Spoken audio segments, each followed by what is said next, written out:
damit starten wir auch die neue Aufnahme. Also für alle auf YouTube, wir hatten wieder mal Steam-Absturz.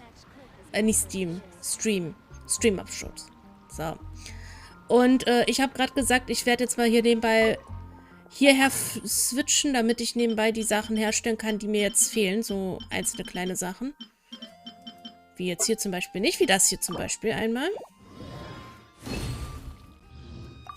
Dass wir die anderen auch einmal gepusht kriegen. Wir hatten... Aber ihr habt nicht so viel verpasst. Ich hatte ihn hochgestuft und bin jetzt bei ihr gerade dabei. Nee, sie hatte ich noch. Bei ihr bin ich jetzt dabei. Also ihr habt nicht wirklich viel verpasst, weil ich jetzt gerade nur am Hochstufen bin. Du brauchst auch so ein Teil? Madame, ihr seid im Weg.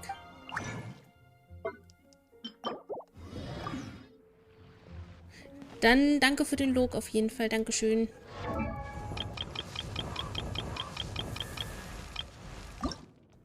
So. So, bei ihr muss ich auch noch mitnehmen. Sonst hat sich das nicht rentiert. So.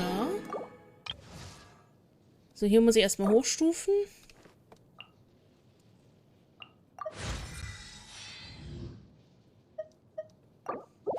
Holde Dame, wäre es Ihnen genehm, aus dem Weg zu gehen? So ungefähr, ja. So und nicht anders. Da kommt aber einiges zustande, muss ich sagen.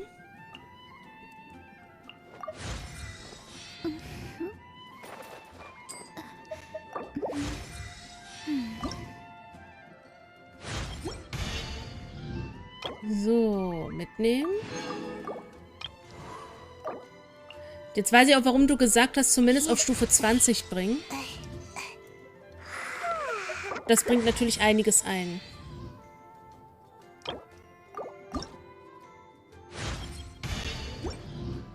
Und dann gibt es eine Runde Ziehungen.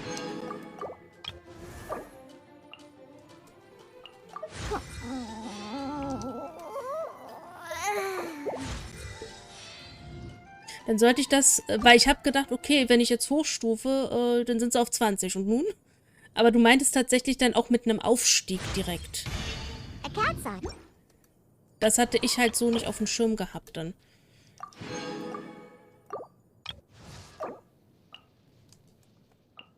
Ich calle schon mal eine Ember. Ember könnte wahrscheinlich sehr gut passieren, ja.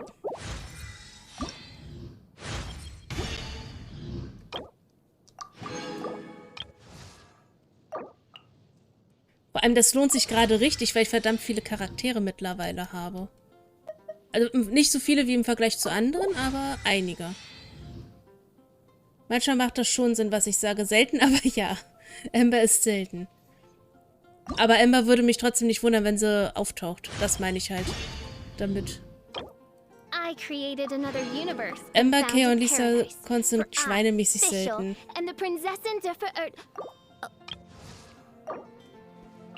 Wenn ich jetzt einen Dilo kriege, der wird sowas von mit ins Team kommen, das könnt ihr mir glauben. Den werde ich gleich noch hinterherziehen, zusammen mit Kasua. Weil ich habe gesagt, Zaino wird reinkommen und dann entweder gegen Diluc ausgetauscht oder gegen den Dendrotypen. Eins von beiden.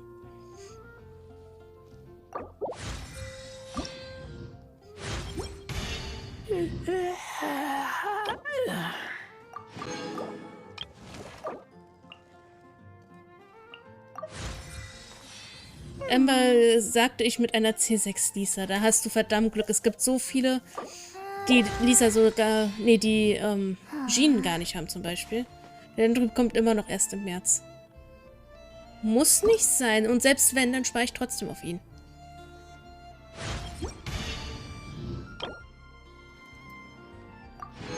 Ein echter Whale.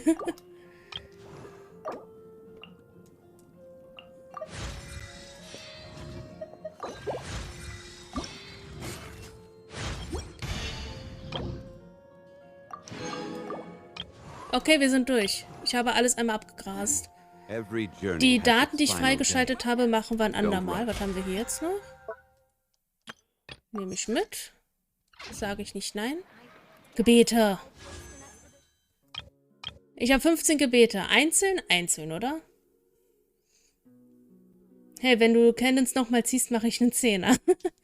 Ist die hier mit drin? Nee, oder? Na doch, ist ein Vierer. Vierer kann mit drin sein. Waren doch alle Vierer und spezielle Fünfer, richtig? Ja, die Frage ist, ob ich sie einzeln ziehen soll oder den Zehner ziehen soll. Aber ich glaube, einzeln wird interessanter. Wow, Streamlabs, ja, ich weiß, dass ich live bin. Meine Güte. Wir machen einzeln.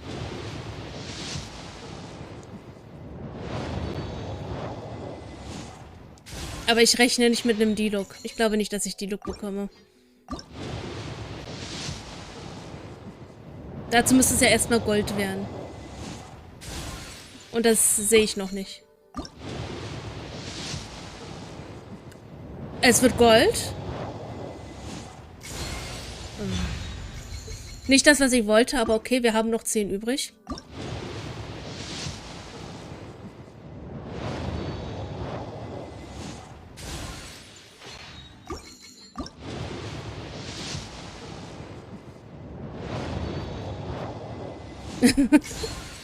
Da sage ich auch, es muss erstmal Gold werden, es wird Gold. Aber trotzdem nicht das, was ich wollte. Und so schnell jetzt nochmal Gold zu kriegen, das wird nicht funktionieren. Da muss ich schweinemäßig Glück haben. Es wird lila. Lila hat aber nicht viel zu heißen. Ah, nur L, okay. Na, wenigstens auf C1.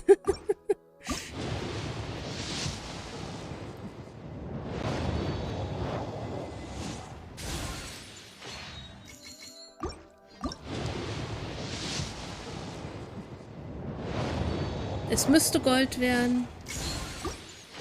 Ich sage, ich sehe die Look nicht. Ich hätte ihn gerne und ich werde ihn nie bekommen. Ich hätte ihn so gerne und ich werde ihn nie kriegen. Das ist traurig.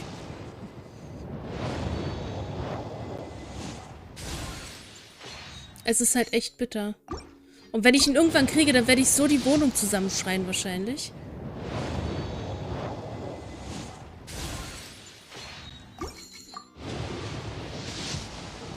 Wahrscheinlich werde ich ihn dann ziehen, wenn ich den Dendrotypen ziehen möchte. Es würde mich nicht wundern.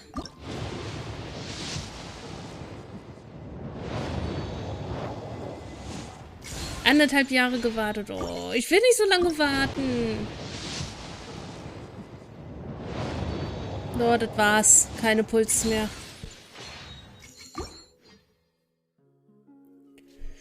Oh, und ich muss erstmal bis November wieder warten, dass ich die 5-9 Puls denn bekomme mit dem Sternstaub. So eine Scheiße. So, dann lass mich doch mal kurz reinschauen. Wir hatten zumindest einmal sie. Haben wir auch wenigstens immer auf C1.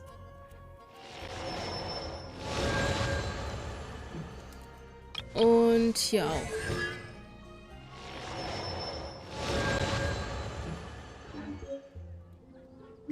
Okay, das war jetzt keine Motivation, sorry. Lass doch einfach Spenden da, damit ich nochmal neu pullen kann. Nein, lass das. Nee, das wäre nicht fair. So nach dem Motto, dann kaufe ich mir die ganzen Puls nochmal und dann kriege ich bestimmt die Look. Aber ich glaube, das wird nicht funktionieren. Das wird sowas von gar nicht funktionieren.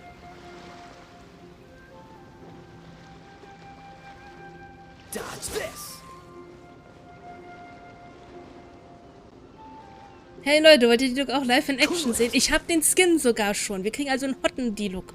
Einen noch hotteren D-Look als ohnehin schon. Im wahrsten Sinne des Wortes heiß. Ihr könnt es wirklich machen. Ja, so theoretisch. Hm? Nein, macht es nicht. Nein, lasst es.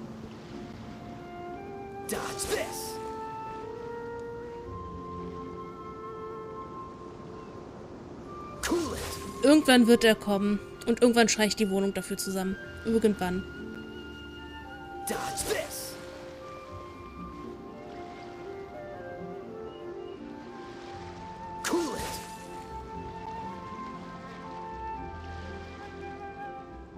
Spendenziel für die Look. Das Schlimme ist, ich weiß ja nicht, wie hoch ich dieses Spendenziel machen müsste.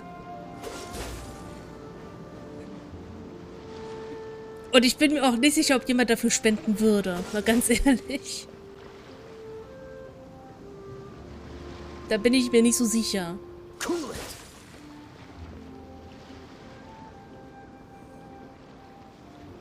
Betrag, solange bis wir ihn ziehen.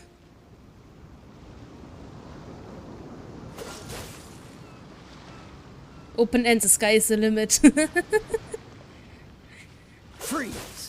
So, den Rest können wir schwimmen. Hat es jemand überhaupt mal gemacht, für einen Charakter ein Spendenziel gemacht?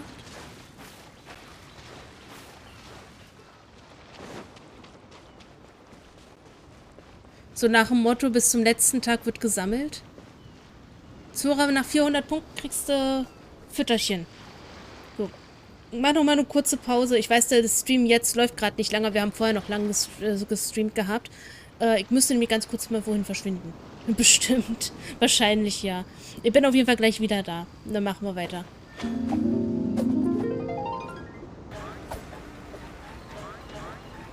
So, ich will weg von Doppel B und Doppel A. Ich möchte bitte mein S haben.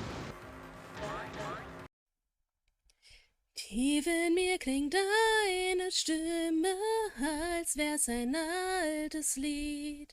Sie spricht mir von den Träumen, von den Wünschen, die keiner sieht. Manchmal spür ich, wenn es regnet, dann denke ich bei mir, wo du auch immer sein magst, eines Tages find ich zu dir. Durch dich habe ich gespürt, wie der Wind die Wolken berührt, wenn der Himmel blau ist und weit, wenn er reicht bis zum Rand der Zeit.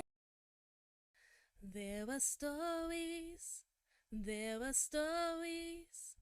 told by your mother by the fireside. There is magic all around us, making sure when we sleep we are safe and we're sound.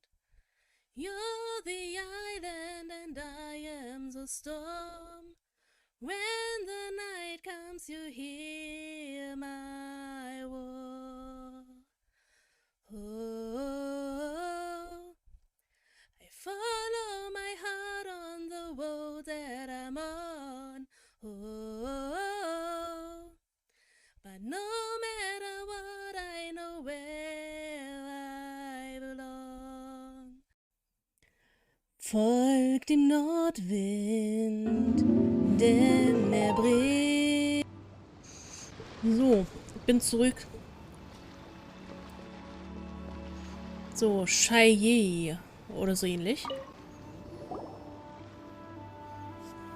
Hi there! Are you here for the Crux Clash too? That's right. Nothing beats real-life combat for honing your skills. That's what our master taught us. But this tournament is more than just a chance to put training into practice. It's also a chance for us to obtain the masterless vision. Alle sind hinter dem Auge her. Aber wundert mich auch nicht. Exactly. With a vision, we'd quickly become our master's top students. This master of yours must be pretty incredible, huh? Are they someone famous? Famous? He's the founder of the Lingshan clan, and his skills are unparalleled. Liang and I are both proud disciples of his. Die Lingshan-Schule. Dazu fällt mir gerade nichts ein. You probably wouldn't have heard of it. It was founded quite recently. The clan is nowhere near as famous as the master himself anyway. He's got to be a grand master or something. He's created many different styles of kung fu, and countless other clans have borrowed extensively from him. To the Lingshan clan, he teaches a special technique known as force dispersal. Okay. Force dispersal? It's a type of breathing exercise where you can train yourself to harness the energy around you and neutralize attacks without moving an inch. Aha. Na, wir werden sehen. For example, our master can use it to alter the path of an attacking fist, or change the direction of an incoming stone, all without breaking a sweat.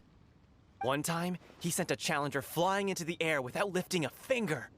Im Übrigen, ich weiß nicht warum, aber Streamlabs macht mir A, Probleme mit den Audioquellen Die muss ich immer alle umstellen, dann muss ich starten und dann wieder richtig einstellen über Windows selber. Ich habe keine Ahnung warum.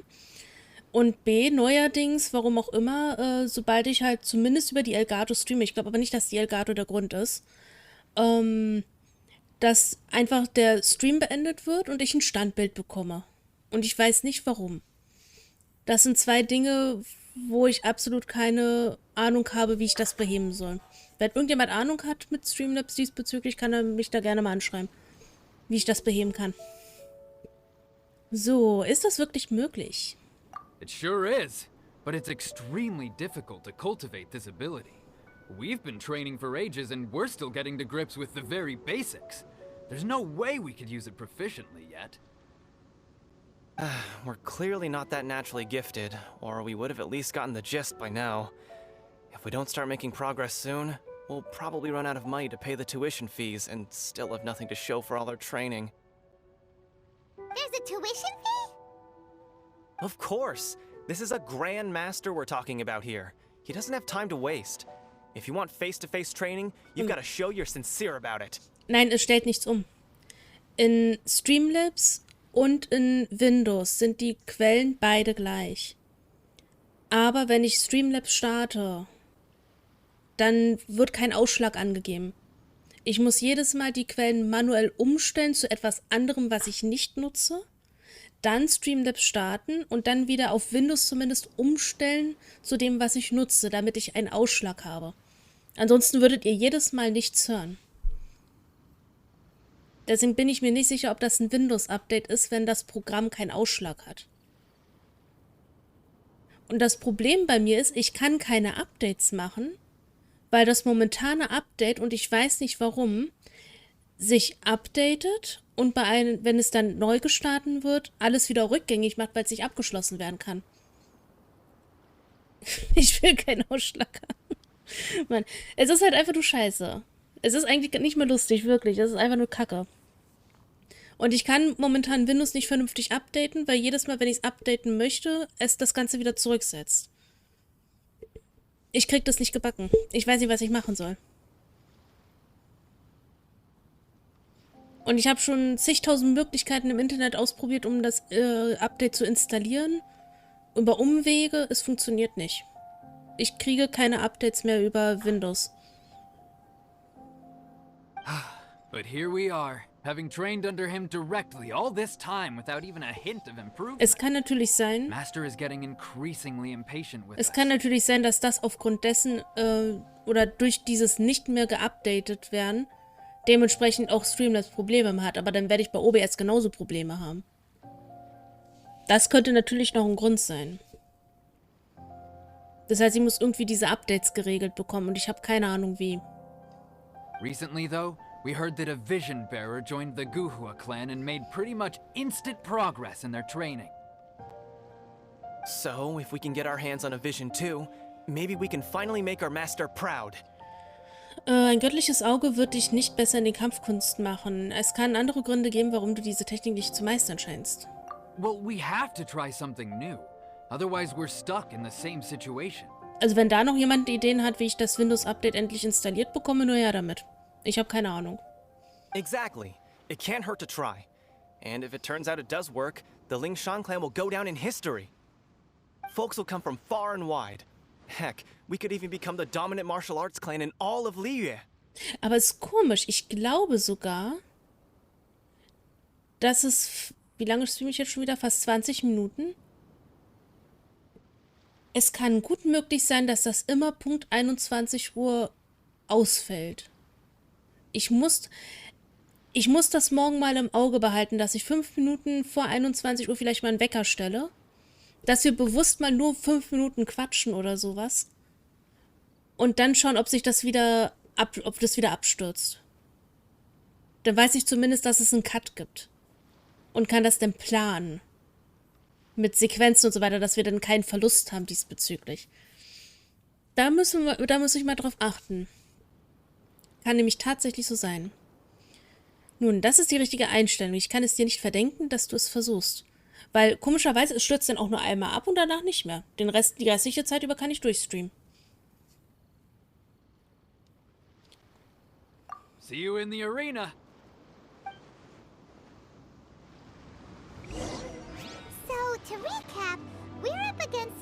did he go? Some gullible guy's paying way too much for their kung fu classes, and another guy who's just really average. Ja, und der durchschnittliche Typ wird lustig. Seems like you've got a pretty good chance of winning this thing. Come on, let's go sign up. Ja, es ist alles sehr merkwürdig. Das Programm ist merkwürdig, die Windows-Updates sind merkwürdig, das Abstürzen ist merkwürdig. Ich habe keine Ahnung. Ich bin überfragt. Chink's a village arm wrestling champion, huh?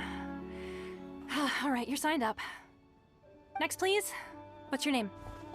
Ich bin Fiona. Wait, aren't you? Did I hear that right? Nein, ihr habt euch verhört. Is it really them? Nein, ihr habt euch verhört. Huh? Aren't they a vision bearer, though? Why are they trying to enter the clash? Nein, trage ich nicht. Und nein, ihr habt euch verhört. I have to ask, aren't you the traveler that helped Leute fight off that ancient god? Korrekt. It's really her! The one that spoke with Lady Kuching at the rite of parting. Oh, I wonder if I can get her autograph later. Oh mein Gott, sind wir berühmt. I trust you are aware that only those without visions can enter the tournament? Ich habe kein göttliches Auge. Really? But from what I've heard, the things you're capable of in combat are nothing short of extraordinary. You walk into the most dangerous situations imaginable, face off against all sorts of monsters, even the Fatui, and always come out on top. Yep, she still doesn't have a vision, though. See for yourself. My apologies. I didn't mean to be rude. I'm sure a great hero like yourself would have no reason to lie. Now, could I ask you to provide a few claims to fame? Muss It's ich? just a formality for you, of course, but I have to make a record of competitors' achievements as part of the sign-up process. So far, I've got defeated the ancient god Osail, so that's one. Do you have any others? Ich habe einen der 11. Fatui besiegt. Ich habe Dwalen gerettet. Ich bin der Ehrenritter der Ritter des Ordo Favonius. Nee, den Dwalen. Dwalen war cool. Yeah, put that down. And also, defeated the Fatui Harbinger child. Whoa. Paimon, übertreibt nicht. Might as well declare her the champion already. Dieses Wonder if it's too siegessichere late to Grinsen. withdraw. Okay, that's plenty. Actually, this is the most dazzling track record I've ever seen. Oh, sorry. Right, your registration is complete. Now, a brief word about the prize. A great hero such as yourself can surely only be here for one thing. To win the tournament and claim the grand prize, namely, a vision. Die hört sich so an, als wenn sie gleich einen Orgasmus kriegt dafür, dass sie gerade dieses Auge anpreist. Oh, we're not here for that. We're here because Captain Beto promised to take us to Inazuma if we win the tournament. There's another prize, too? Oh, first I've heard of it. Beto must have upped the stakes this time to attract top talent. But why would anyone want to go somewhere as dangerous as Inazuma? I see. So, I take it you discussed your terms with Beto in advance, then? Nein, so ist es nicht. Ich bin einfach nicht so interessiert an göttlichen Augen. Das ist alles. Well, I'm sure a great hero has an important reason for being here. Anyway, the qualifying rounds are about to begin. I'll leave you to your preparation. Hey, so Paimon's thinking about that whole no vision bearers rule in this tournament. Even though you don't have a vision, most people in Teyvat think that you can't manipulate the elements without one. So Paimon thinks you probably shouldn't use your elemental abilities during the tournament. You know, just to avoid any misunderstandings. Und wie soll ich dann gewinnen? In any case, looking at the competition, it should still be pretty easy for you to win, even without using any elements, right? Nein. All right, it's showtime. You got this. Nein, jetzt verliere ich. You seem like you're raring to go. Are you ready to compete? Ja, ich bin bereit. Lass es uns hinter uns Then bringen. please follow me into the arena. Na, das kann ja jetzt heiter werden.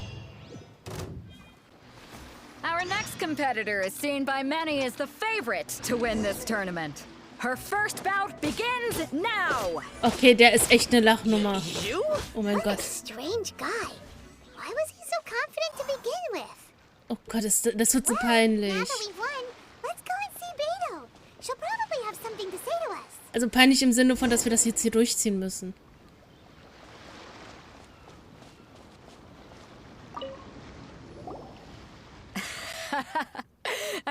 I wouldn't regret introducing you as the favorite. So, what do you think, Kazuha? She totally dominated that guy and did it with style, too. Er war eine Lachnummer und ein Trauerspiel. Impressive.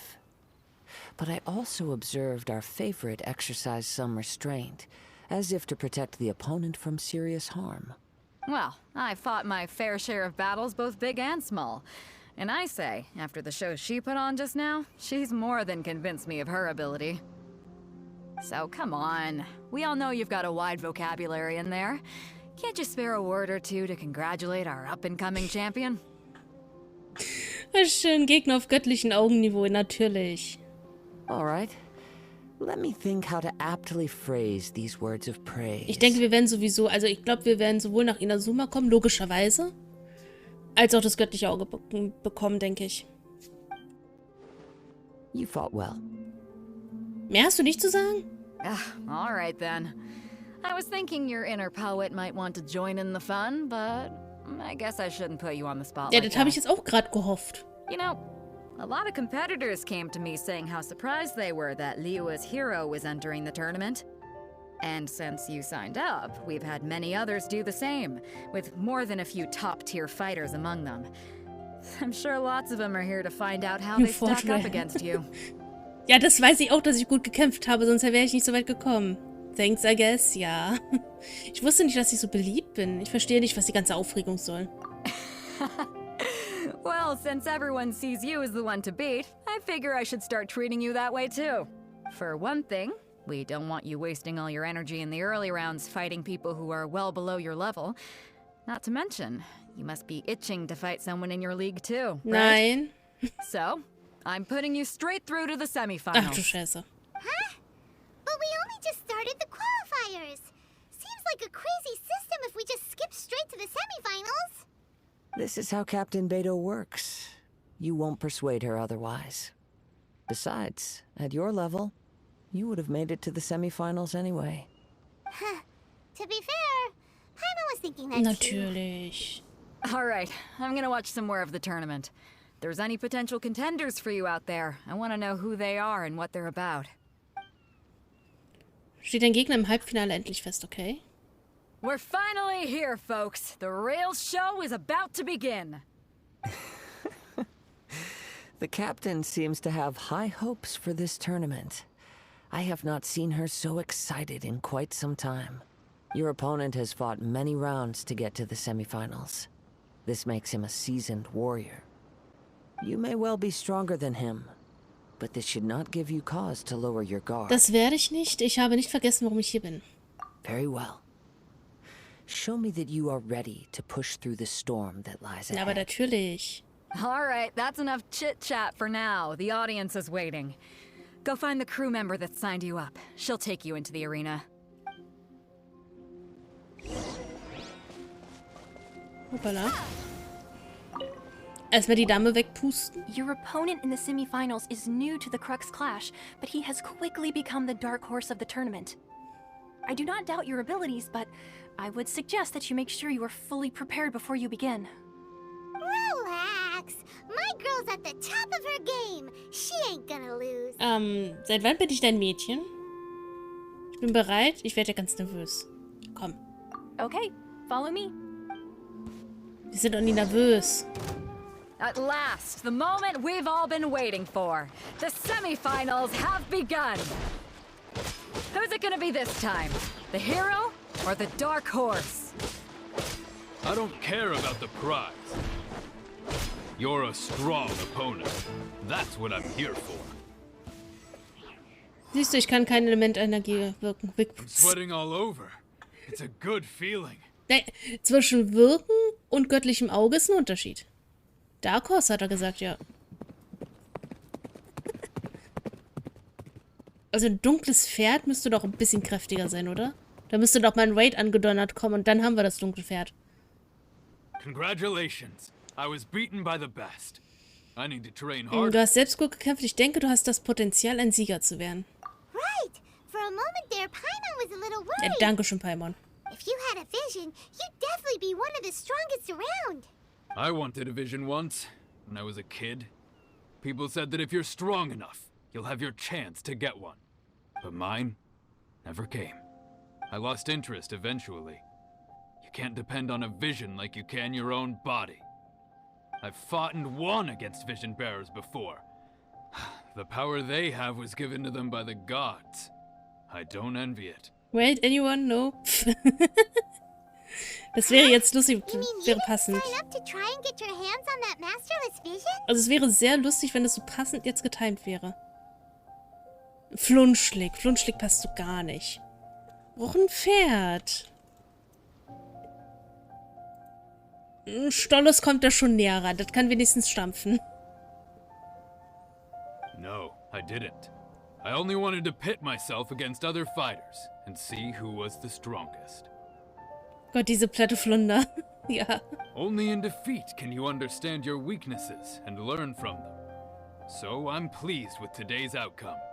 I don't often have the pleasure of experiencing defeat. Ein süßes Picochilla. Ich mache euch alle platt. Picochilla ist quasi ein süßes Chinchilla-Pokémon, was sauber macht. Und es liebt alles zu putzen. Wow, now that's true strength talking. Und Riffex ist ein Elektrogift-Pokémon, wie schon steht, das E-Gitarre spielt. If you have the chance in the future, please come and spar with me again. I will be stronger next time. Also weniger E-Gitarre, eher Luftgitarre eigentlich. Und ich ebenso. By the way, do you know who else made it into the finals?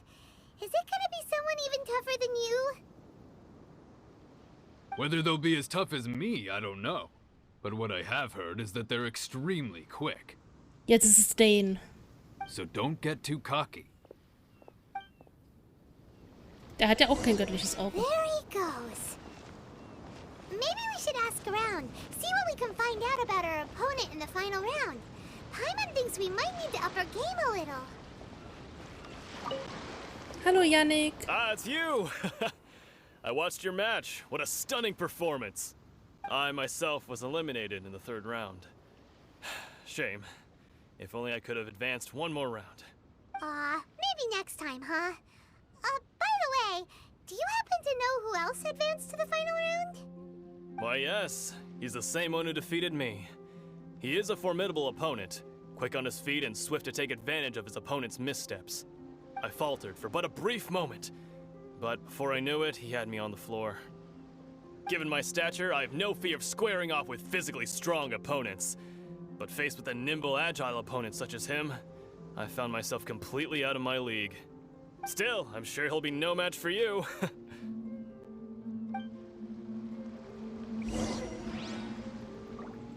So, nochmal zum Verständnis, Killer. Es reicht für dich dann die Charaktere später, die ich nicht spielen werde oder erstmal nicht vorhabe zu spielen, einfach nur bis 70 Pulle für die ganzen, Gebete, richtig? Hey there! Well, where did the other guy go? He tried to use force dispersal to deflect a punch, but instead he took it straight to the nose. There was blood all over the place. His opponent was pretty freaked out by it. He kept asking him, "Why didn't you dodge?" But he was pretty much out cold by that point and couldn't reply. "Why don't you dodge?" they ask. Because to not dodge is the very essence of Lingshan clan Kung Fu. It's just that he hadn't quite mastered it yet. Wie ist dein Kampf gelaufen? Don't even get me started. I spent all my energy helping him get from here to the boat to take him back to the harbor. But by the time I got back, my scheduled match time had already passed and I had to Oh forfeit. nein! Spätestens ab 40, 50 wird es aber auch schon teuer, ich weiß. Aber wenigstens denn, was hast du gesagt? 20, 50 und 70, richtig?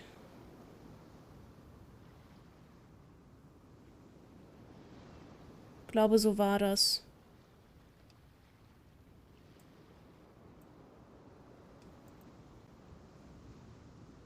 Naja, dann kann ich ja zumindest vielleicht demnächst mal anfangen, privat dann vielleicht wenigstens alle auf 50 zu kriegen und Stück für Stück dann auf 70. Das kann ich ja dann in meiner Freizeit dann sozusagen so ein bisschen machen. Und die Gebete, die ich dann sammle, die gebe ich dann erst aus, wenn wir dann wieder im Stream sind. I don't dare tell my master about this. Otherwise, I'd never hear the end of it. Sorry, I shouldn't be complaining in front of you like this. I'm afraid I'm still a bit out of sorts at the moment, so I probably won't be able to help you with whatever you were here to ask me about. Oh, alright then. Hope your buddy makes a swift recovery. Hang in there. Thanks, I'll do my best. We still haven't got any useful information yet. Maybe we can go talk to Beto. Surely she's gotta know something. Everything for Diluc, ja. So sieht's aus. You gave an outstanding performance. Truly commendable. I could sense that you're not familiar with bouts of this kind, and it could have cost you the match. But you were quick to adapt, and managed to claim victory over your opponent. That is a most invaluable skill. Ich hatte Diluc nie und habe nie versucht, ihn zu bekommen. Ich will ihn haben. Du hast ein scharfes Auge, du bist sehr aufmerksam. In fact, I discerned this not from what I saw, but what I heard. The ground beneath your feet, and the pattern of your breathing. But it is nothing remarkable, for I discerned nothing more than Captain Beto did. He's right. But in my case, I was purely relying on previous experience. I guess not using your elemental powers must be quite new for you, huh? Ja, zum Glück ist es fast vorbei. We wanted to ask about who our opponent will be in the final round. Do you think they'll be stronger than the one we faced in the semifinals? Ja, dein fucking erster Zug, dein allererster Pull überhaupt in diesem Spiel nach der Diluc-Quest. Wie viel Glück kann man verdammt nochmal haben? Wie viel? Not exactly. Contenders that reach the finals aren't necessarily stronger. They tend to have something unique about their style. As for the guy you'll be facing, his skill lies in his speed, and he has superior form. It's also obvious that he's seen his fair share of battles. What's the matter? Worried that you've bitten off more than you can chew this time? Vorsicht ist besser als Nachsicht. Es ist wichtig, dass wir es nach Inazuma schaffen. If that is the case, then I have a proposal for you. Let's go somewhere a little quieter, shall we? Naja, alleine seine Ult, beziehungsweise alleine seine, bei dir ist es die E, bei mir ist es jetzt Dreieck, nee, bei dir ist es keine E. Aber die E, beziehungsweise Dreiecktaste, die haut schon rein. Imber Level 50 hat noch geregelt. I haven't properly introduced myself yet. In the land of Inazuma, I was a wandering samurai.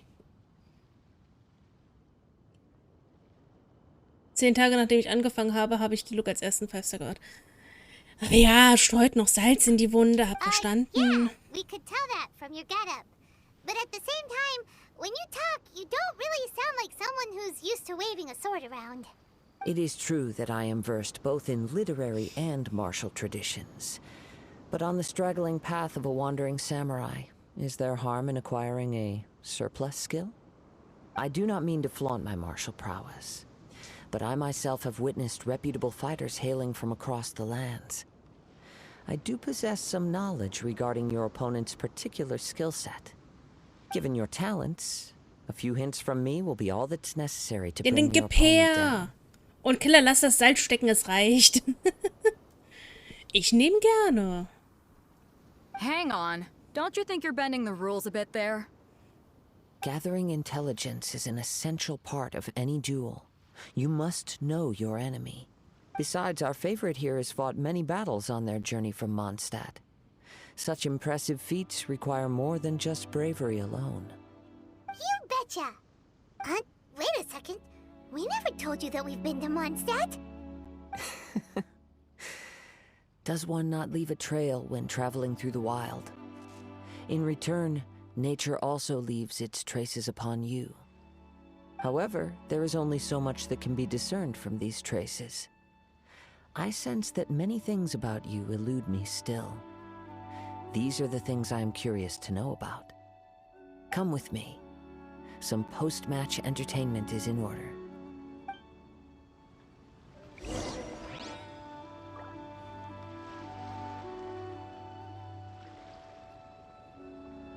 So, wo willst du mich denn hinlotsen? Jetzt muss ich schon wieder darüber? K sollte weniger seltsame Pflanzen rauchen. Oh, ich finde seine Sprechweise eigentlich ganz nice. Guck mal, wir zwei alleine bei Mondschein? Jawohl. Am Strand, am Meer. Why not? Paimon schicken wir weg. Oder gar keinen.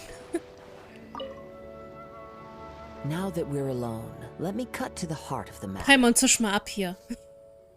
You are skilled in manipulating the elements. And not just a single element, but multiple. Is that correct? Ah, du weißt es also schon. Kein Wunder, dass du das in der Arena nicht angesprochen hast. Paimon knew that you were hinting at something from the moment we met. You've known all along. That's right. If the other contenders were to catch wind of your elemental abilities, let's just say it would cause some unwanted misunderstandings. Genau, Paimon soll mit dem Vogel spielen gehen. Kaso sieht aus wie Lumines Bruder. Ist er zum Glück nicht. Also scheiß drauf. If I'm not mistaken, you share these considerations, given your reluctance to use elemental skills even in the heat of a match. Ja, aber woher wusstest du das? When I talk about that which I see or hear in you, Canadian this is not Eater. poetic symbolism at play. I mean these things in the truest sense possible. Since a young age, I have been attuned to the tidings of nature. I hear the breath of the wind and the whispers of the leaves. It is things of this nature that I also hear from within you. Nothing more.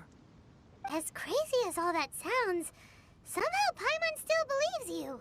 Also wenn wirklich mal ein Mädchen vor ihm steht, was richtig krass Herzklopfen hat, weil es total nervös ist, um die Gefühle zu gestehen, der würde sowas von irgendetwas Schleimiges und Romantisches raushauen, was mit dem Herzklopfen zu tun hat und sie dann trotzdem in den Wind schießen. My humble abilities are negligible compared to your incredible feats. Aber auf sehr romantische Art und Weise, sodass eigentlich das in den Wind schießen nur dazu führt, dass sie sich noch mehr verguckt. Definitiv zu viele Pflanzen. Ach, lass den Arm doch mal in Ruhe hier. To think a human could wield the elements without a vision. And not to mention your incredibly complex scent, like that of some mysterious being. Hey, stop evaluating us based on our smell. It's weird. Oder er würde instant den Wettstatus auslösen. Wahrscheinlich sogar das, ja. Wenn nicht, oder wir gehen gleich noch weiter. Orgasmus. Wahrscheinlich sogar das. Could you perchance enlighten me as to how you managed to obtain your combined elemental abilities? Ich fürchte, ich weiß es auch nicht. Alles, was ich getan habe, war eine Statue der 7 zu berühren. Extraordinary. So then, might I be so bold as to inquire how exactly it is that you learned to channel elemental energy and even wield it in combat? Das ist alles Paimons Wissen zu verdanken. Es ist alles so dank Paimons Kameradschaft. It's nothing really. Paimon just told her whatever came to mind. It's been a long journey, and many things have happened along the way. Somehow, she just naturally learned to use the elements through it all. Honestly, even Paimon doesn't understand how it all works. Perhaps such unfathomable things are the essence of the gods and the visions they grant. However, I still wish to have the honor of seeing how you wield the elements. Perhaps it may yet reveal something to me. Ey, jetzt zerstört nicht den Moment. Of course, I too shall share with you all that I've learned. That will make it a fair exchange. Klingt gut. Endlich ein echter Kampf. Now then, let's test your skills, shall we? Wind gegen Wind, na, das wird jetzt interessant. Wenn ich jetzt aber was anderes gehabt hätte, wie Erde, dann, also Geo, wäre es vielleicht besser.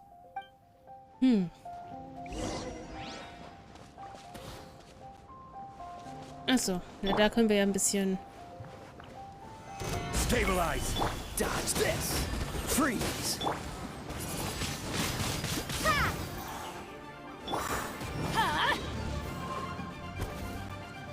Cool it.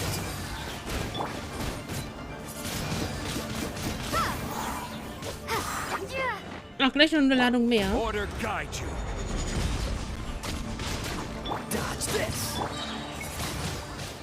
Windblade. I'm going in! Prepare to be blown away. Gather. Get out of here! So, noch was?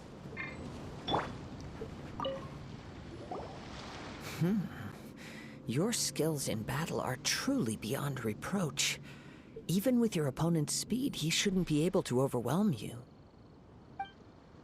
Your opponent is skilled at controlling his breathing and maintaining balance, which enables him to execute moves that many would find impossible. He relies entirely on the element of surprise to defeat his opponents. In other words, as long as you remain mindful of his ability to detect weak points, then his attacks should pose no threat to you. Ich danke dir, ich werde ihn nicht unterschätzen. Please, save your thanks. If anything, I should be thanking you for the opportunity to witness your command of the elements that defies all known principles. The world is a truly mysterious place, it seems, and one will always encounter that which is still unknown. You seem kind of obsessed with visions, but don't you already have your own? Why are you so intent on exploring the connection between visions and the elements? I desire to know what meaning visions have to the gods, and what influences the gods' decision to grant humans these visions. My apologies. You must be completely in the dark regarding such matters. For allowing me the honor of witnessing your mystical ways, I am willing to answer any questions you may have regarding Inazuma. Ich tappe in der Tat im Dunkeln, also kläre mich bitte auf. So that's what you're curious about? Then allow me to tell you more. As you well know, a vision hunt decree is currently underway in Inazuma. Visions are a gift bestowed by the divine. People that have accepted this gift are now having their visions confiscated inexplicably. Sometimes in circumstances that leave their original recipients dead. Ich gehe davon aus, dass das göttliche Auge, was hier als Gewinn dargestellt ist, wahrscheinlich genau aus so einer Situation entstanden ist. In the outset, supposing each of the 7 archons had their criteria for granting visions to living beings, then does the current Electro-Archon now doubt these criteria, or even the act in and of itself? Not to mention, with no new Electro-visions having been granted for such a long time, it would seem that we can infer something of the Raiden Shogun's feelings on the matter. She sounds less like an Archon and more like a tyrant. As far as I know, she is an Archon that pursues eternity. She will relentlessly carry out her will with no regard to what others may think or feel. Liyue's contracts are meant to benefit all who reside within Liyue. But what does Inazuma's pursuit of eternity bring to its people? It goes without saying that the people locked within Inazuma do not fare well these days. Sounds a lot like something the god you encountered in the beginning would do. Das wird anstrengend, glaube ich, in Inazuma. Oh? Have you encountered the Electro-Archon before? Ich bin mir nicht sicher, das ist jetzt schon eine ganze Weile her. With time, we will change. But the Shogun will remain the same.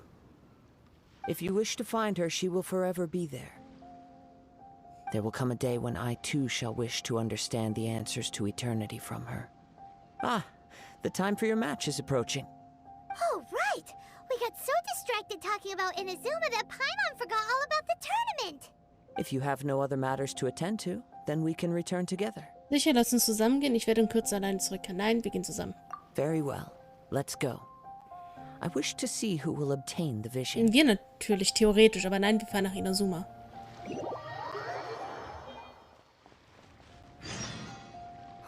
Why isn't he here yet?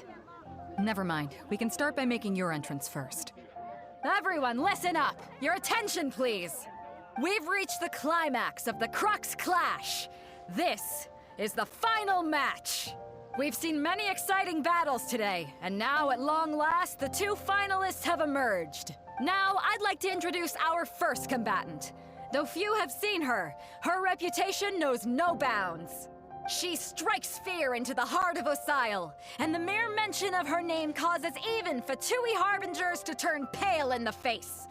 Introducing Liyue's traveling hero! Wie der Vogel nach oben springt, so nach dem Motto, yay! Wow! I've been waiting for this moment. I'm sure everyone witnessed her thrilling match in the semifinals. But today's final round will surely take things up a notch. As for our other combatant, he still hasn't arrived.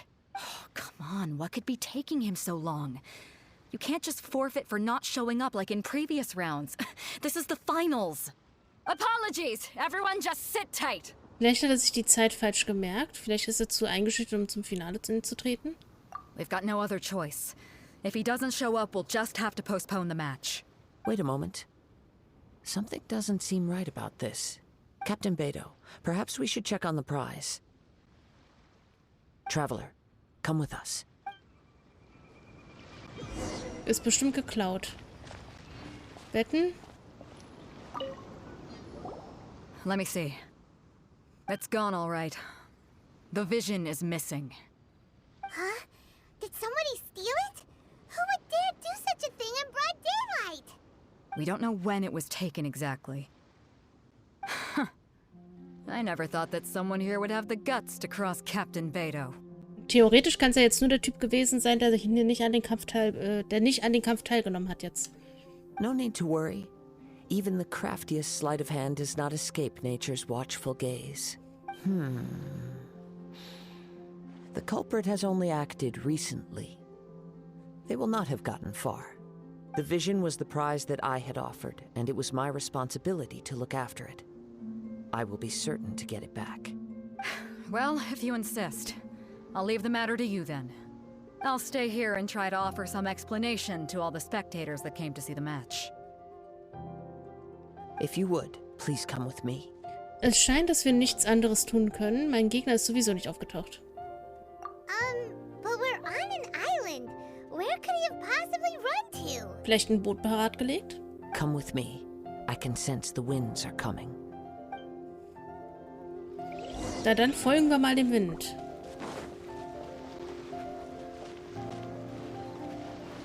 Huh? A wind current? The winds have come at an opportune moment. Let's seize this chance. Ich spüre den Wind Ride the kommen, winds ja. upward. From there we can continue our search for clues. Ach, das hat sogar eine gewisse Zeitspanne? Okay.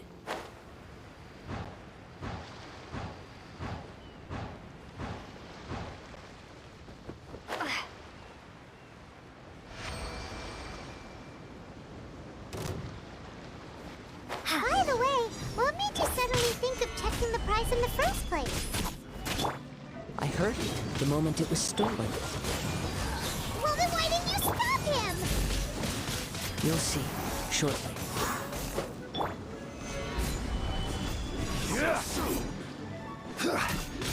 Dodge this. Windblade. This is order. Wenn ich jetzt den 5-Sterne-Charakter bekommen werde, den ich möchte mit 113 Puls. Ja, denke schon. Get out of here! Also 113 Puls sind eigentlich schon fast sicher.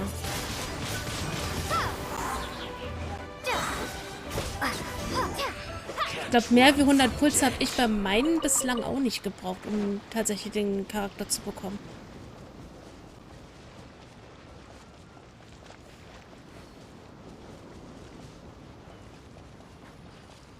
The winds are guiding us forward. The culprit is on the opposite shore now. You can hear that too? What does it sound like? Hubris. Super. This way. Follow me. Ich folge, aber There may be an ambush waiting for us up ahead, but I trust that you are well prepared for such a scenario. ich werde sinken.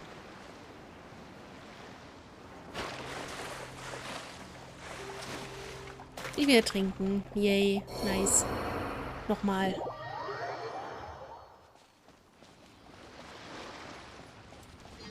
The winds are guiding us forward. The culprit is on the opposite shore now. You can hear that too? What does it sound like? Hubris. This way. Follow me. There may be an ambush waiting for us up ahead, but I trust that you are well prepared for such a scenario. Die da unten? Nee.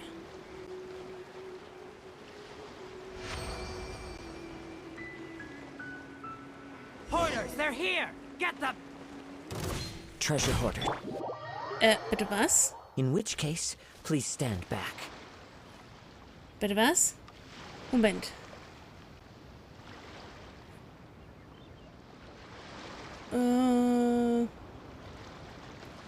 Warum hat das jetzt nicht funktioniert?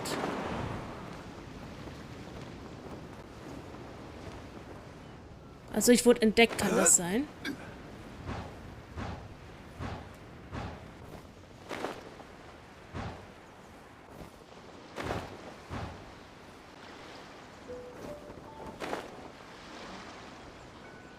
Besiegen? Ja, ich hab sie. Wolltest du doch besiegen? Warum bin ich dann wieder zurückgeportet hier?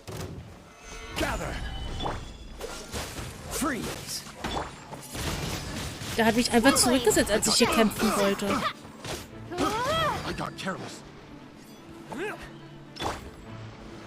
Solidify. Dodge this.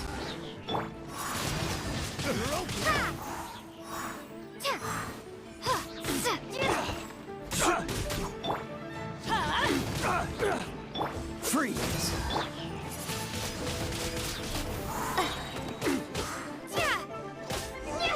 Wenn du im Banner besiegt, irgendwo Verlauf, da siehst du all deine letzten Beziehungen.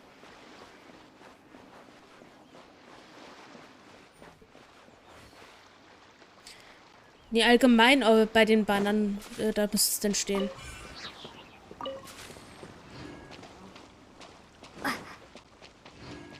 Nee, wenn du bei dem Banner, bei der Bannerauswahl bist, müsste irgendwo Verlauf stehen. You caught up with me? How is that possible? I had even prepared a boat to ensure a quick getaway, and still you caught up to me. No boat could ever match the speed of the wind. The wind? What are you talking about? Oh, I get it. Your vision. Ich habe das mit dem Pity immer noch nicht so verstanden. Ich pull einfach. Drat! If I only had a vision. Or if I could activate this one, then you'd never be able to catch me. This has nothing to do with visions. You may be skilled at vanishing from a crowd, but it seems you know precious little about how to conceal yourself from nature's gaze. Additionally, your chosen escape route was flawed for reasons that are too numerous to go into, and on top of that, I could hear your boasting and proud laughter in the wind as I was pursuing you. In other words, you failed to meet any of the basic criteria for a grand heist, namely speed, stealth, and style. Ist eigentlich einfach. Allerspätestens nach 90 Puls bekommst du etwas Goldenes.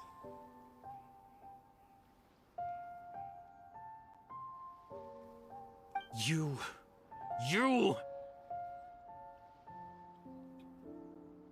But most disappointing of all is the state of the vision in your hand. Ist aber dann nur die Frage, ob es denn auch der Yvette-Charakter ist, den man haben möchte. It appears that the vision doesn't respond to human desire indiscriminately.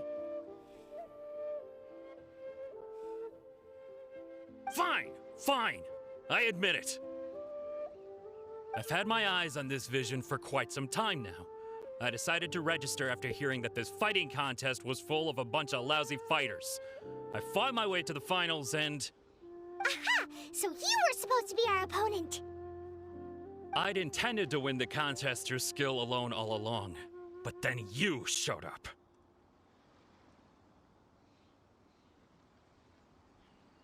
Wenn du die anderen 50 triffst, wird es einer der 6 Standard 5-Sterne-Chars. Und wenn nicht, dann einer der aktuellen, denn der aktuelle, okay. After watching the semifinals, I knew that I didn't stand a chance. But I wasn't about to give up on the vision so easily after coming all this way. Also mit Standard 5-Sterne-Char meinst du die im blauen Banner dann sind, richtig?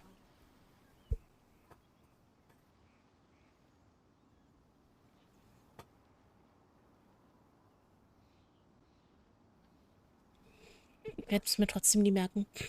Since there was no use in trying to face you in the match, I decided to put my skills to good use while everyone's attention was on you and Beto. I was convinced I prepared thoroughly for my escape, but somehow you still managed to catch up to me.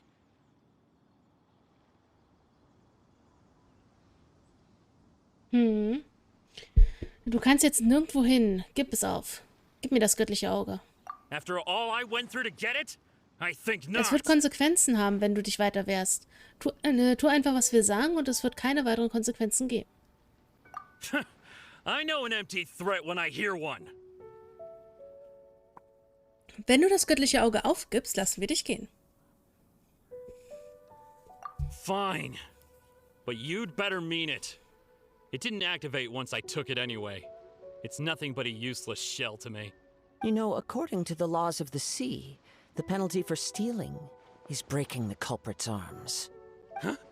You're not serious, are you?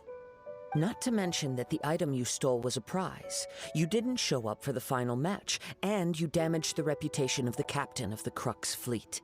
Also, weil habe das erste Mal, wo man ihn ziehen konnte, habe ich ihn gezogen. Nicht beim zweiten Mal, wo er zusammen war. Also ich habe bis jetzt jeden Charakter, den ich aus einem Banner haben wollte, auch bekommen. Ich glaube, Ito war der einzige, wo ich nicht zusätzlich reingecached hatte. Bei Zhongli und bei Kasua habe ich, glaube ich, reingecached. It seems that it would be only fair to brand the word thief on your forehead with a hot iron. Whoa, whoa! We don't need to go that far, do we? I never would have guessed you could be so cruel. If this is where talking gets me, then forget it. I'll risk a fight. Ha-ha! Stabilize. Dodge this.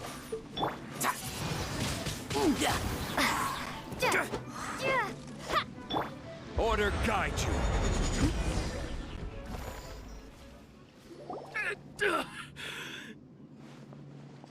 Ich mache es auch nur, wenn ich weiß, ich habe Geld über. Und das mit, wen hatten wir jetzt zuletzt? Sino habe ich noch reingecasht. Tatsächlich, das war dann für mich aber mein Geburtstagsgeschenk quasi. No, no. Do what you want, but please, don't brand my forehead, please. He has persevered to the bitter end, and now death looms near. Yet still the gods do not bestow their favor upon him. Put down the vision and leave. I've changed my mind. No further punishment for you. Huh? What's wrong? Are you asking for more punishment? It's up to you. Such willingness is commendable and fits the way of the samurai. Ja, mag sein. Das kennen wir doch schon. No, no. No need for that. Thank you for Mondsingen bin ich tatsächlich auch wieder am truly are Überlegen. generous. Weil du kriegst halt zusätzlich jeden Tag Urgestein. Huh? Paimon doesn't get it. Were you just trying to scare him? I take no pleasure in frightening others. I was just testing all possibilities while the vision remained in his hands. When people are forced into a corner, that is when their greatest strength will appear. I thought it may be an opportunity for him to awaken the vision. Ja, ist wirklich günstig. But unfortunately, nothing happened. Du hattest das also die ganze Zeit geplant? Yes. I wanted to know whether it were possible for an extinguished vision to be reawakened. Aber man muss dann auch daran denken, jeden Tag online zu gehen, ansonsten verfällt nämlich für den Tag das Urgestein. From the moment he stole the vision, I decided to use him for this experiment. I've tried many other methods in the past, though few tales tell of a masterless vision reawakening. Und das finde ich aber, da muss ich sagen, das finde ich ein bisschen schade. Dann sollte man doch wenigstens die Möglichkeit geben, dass wie es momentan mit diesen Geschenken momentan ist, die man bekommt, bis zu 10 göttliche Gebete halt. Also habe ich mir Genshin Deluxe Skin gekauft. Genau, das außerdem. Dann sollte man das so machen wie momentan, dass wenn du auch mal einen Tag vielleicht nicht einloggst oder sowas, dass du das dann nachholen kannst quasi. Dass du nur so viel bekommst, wie an Tage verstrichen ist, seit dem Erhalt des Mondsegens. Das wäre vielleicht besser, als dass du dann bezahlst und dann nicht online gehst und dann eigentlich fast alles verfällt. After seeing you command multiple elements, I figured that nothing is impossible. Come, why don't you give it a try? Let's see if you can give me the answer I'm hoping for. Ich werde es versuchen. The vision didn't seem to respond at all. I see. So you are also unable to rekindle the vision. No matter. This was expected. I suppose this vision is still mine to take for now. Warum hängst du so an diesem göttlichen Auge? Warum bist du so entschlossen, das göttliche Auge wieder aufleben zu lassen? Yeah, what's the story behind this vision anyway? The story begins with an old friend. He was once a good friend of mine. Weiß ich jetzt nicht. One day he asked me about a sword art of which he had heard, the Musono Hitotachi. I told him it can only be witnessed when divine punishment is administered. Nein, da ploppt immer ein Fenster auf und dann musst du es einlösen, wenn du online The gehst. bride and shogun's skill, a symbol of ultimate power. But he replied, there must be one who can withstand it. There will always be those who dare to brave the lightning's glow. Then, the Vision Hunt decree arrived. People's aspirations were stripped away as the Raiden Shogun began to construct her ideal of eternity. While I was fleeing from place to place, I heard that my friend had challenged the Vision Hunters to a duel before the throne. A solemn yet brutal challenge. The defeated face divine punishment, while the victors gain a second chance. Perhaps he thought he of all people should make a stand. Coming face to face with the Musono Hitotachi was all that he truly desired, after all. When I arrived at Tenshukaku, the duel was over. I heard his sentence of divine punishment, his severed blade hitting the ground. Perhaps that was the glory he had yearned to witness. In his last moments, what expression was on his face? Before I knew it, I had stepped forward and snatched the dying vision and was running from the scene. All I knew was that I mustn't let his hope, which burned so brightly, become buried among the ice-cold statue of a god. Oh, da steckt aber eine sehr schwere Geschichte hinter. Perhaps one day, I may come to find that all I have done is meaningless. Also erstmal anstelle, dass das göttliche Auge da bleibt und Shogun Wayne es einfach einsteckt quasi, finde ich es deutlich besser, dass es einfach mitnimmt, unabhängig davon, ob er es nun wieder erwecken kann oder nicht. Generälin, die Kazuas Freund besiegt hat, sieht man aber an der Maske da. Oder ich muss tatsächlich nochmal schauen, ich glaube nicht, dass ich sie habe. But as a wandering samurai, I find meaning in traveling and the sprawling beauty of nature that lies along the way, while still retaining the warrior way in my heart. Kazuha. It's just another way of saying I do as I please. All right then, it's time we returned. Wenn du mehr reden willst, bin ich da und höre zu, aber sowas von. Do not let my feelings trouble you.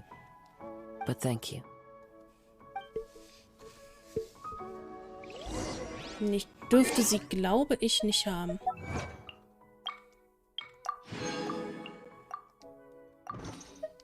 Nein.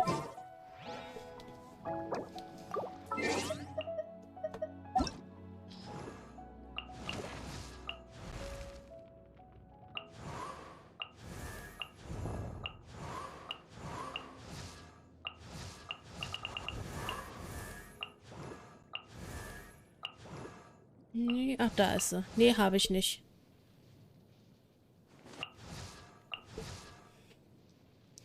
Ist noch nicht meine.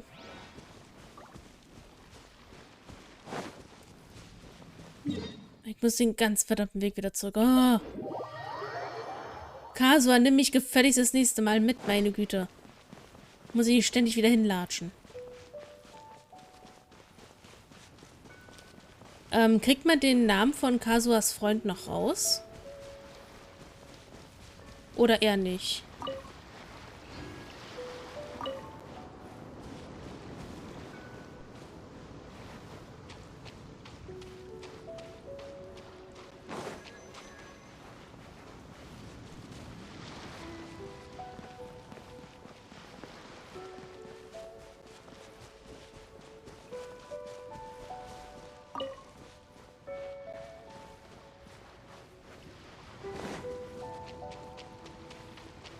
Er ist namenlos. Viele nennen ihn aber Tomo für japanisch Freund.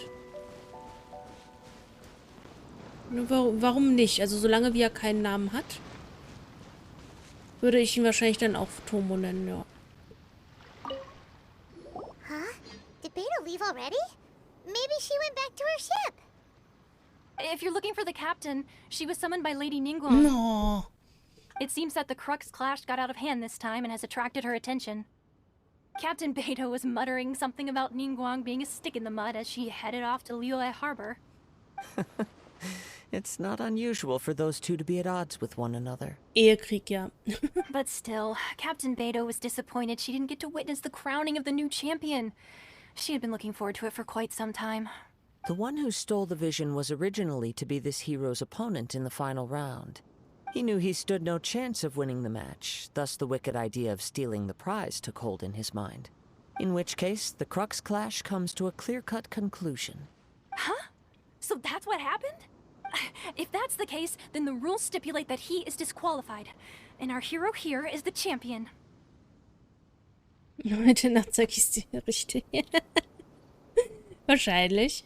Paimon thought we'd win and all, but not like this. Ist die Frage, wer von den beiden wäre quasi oben?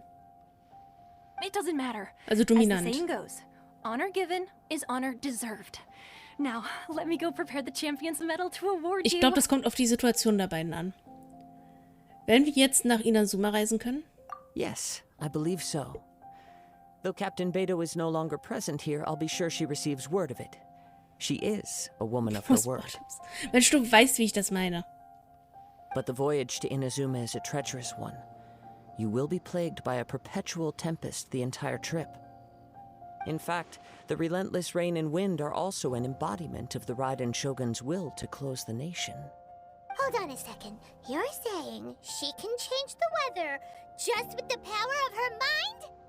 Let us not forget that this is one of the Nice 7 and spicy. Archons. If Liyue's Morax could form Guyun's stone forest by casting down his stone spears, then it should come as no great surprise that the Raiden Shogun is capable of summoning an eternal tempest. Mit diesen Worten verabschiede ich mich dann mal. Dann gute Nacht, Killer. Danke, dass du dabei warst, auf jeden Fall. Suffice it to say that if you wish to journey to Inazuma, the Alcor will need some time. You will be notified once all the preparations have been made. In the meantime, I intend to embark on a journey of my own. I will travel all across the vast lands of Liyue in the hope of finding a way to reawaken Gute the vision. Nacht. Paimon believes you'll find a way for sure. Thank you. May both our journeys prove meaningful. Friede, Freude, Minzekuchen, ja. One final word of warning. The part of your journey that lies after the storm may well prove to be the most arduous. So, Kapitel 2 Prolog abgeschlossen.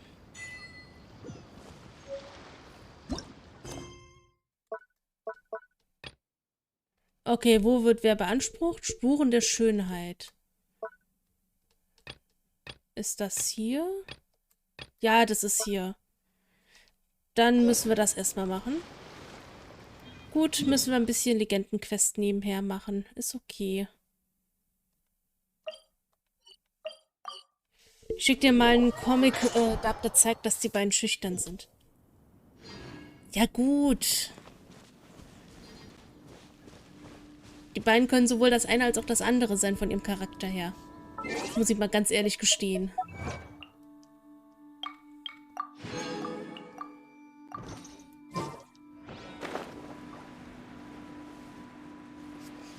So, Yunjin muss ich jetzt auf jeden Fall machen.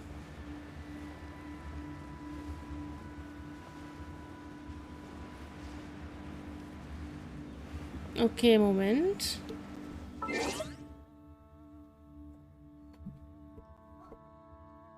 Ich muss nicht mal schütteln und sie kommt. Ja, du weißt sofort, was Sache ist, nicht wahr?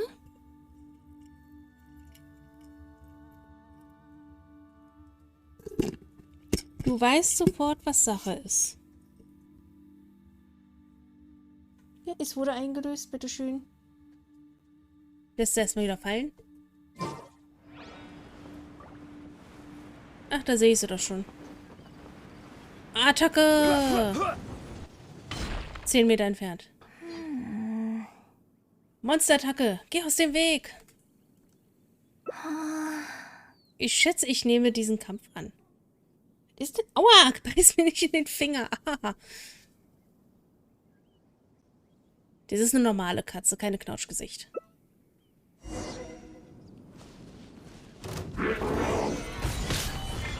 Freeze! This moment will be frozen in time. Windblade! Get out of here! Everybody stand back! Solidify!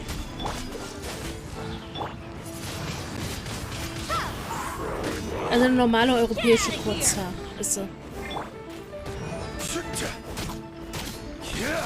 Stabilize! Dodge this!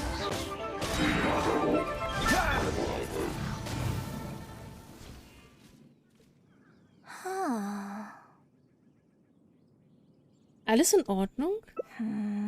Bist du verletzt? Oh, it's you. Ja, ich spreche jetzt 10.000 Mal schon mit dir. I do apologize. I didn't see you there. Ernsthaft? What brings you all the way up here? Oddly enough, I was just thinking of scheduling a meeting with you later. I didn't expect to run into you here, of all places. Deine Chefin schickt mich. Ich habe gehört, dass du verschwunden bist. Ah, I see. So Yunning sent you. I did tell her not to worry. Oh, but on this occasion, it seems I'm rather lucky you came. You've helped me avert a major Du catastrophe. sollst ständig in meine Finger beißen. Du sollst ganz vorsichtig das Leckerli aus den Fingern nehmen. Ja, geht doch. It's a pity, though. I was so close to achieving the state of mind that Shenhe was talking about. Welcher Geisteszustand? Do you remember what Shenhe said about the divine damsel fighting against the evil monster? That in reality, she hadn't acted as courageously as the operatic rendition would have you believe. That it was simply a matter of life and death, and she chose self-preservation. Granted, she later admitted that she preferred the version of events given in the opera, with its portrayal of a divine heroine sacrificing herself for others. But after giving it a lot of consideration, I think that this character is defined by her emotional complexity, and even uncertainty. So the more emotions I can experience for myself, the wider range I will have to draw on in my performance. If access to a different state of mind can help me provide a fresh interpretation of the character and her actions, well, surely it will take my acting skills to the next level. That's why I came here. My plan was to take it slowly, start by just dipping my toe in, as it were. But once I started, I just got completely drawn in. I feel like I was so close to a breakthrough here. Das ist viel zu gefährlich. Willst du es noch einmal versuchen? Ich werde auch mitmachen. You've defeated an ancient god before. How am I supposed to experience genuine danger if you're here with me? I suppose I had better return to Liyue Harbor for now. I'll only end up putting you in an awkward position otherwise. Goodness knows how you'd explain this to Yunning. Sehr wahr. I wonder whether I have gained anything useful from this trip. I suppose only time will tell.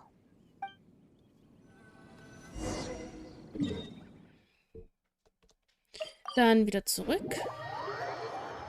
Und die Quest weiter vorantreiben. Also wenn ich sie schon anfange, dann ziehe ich sie jetzt auch durch.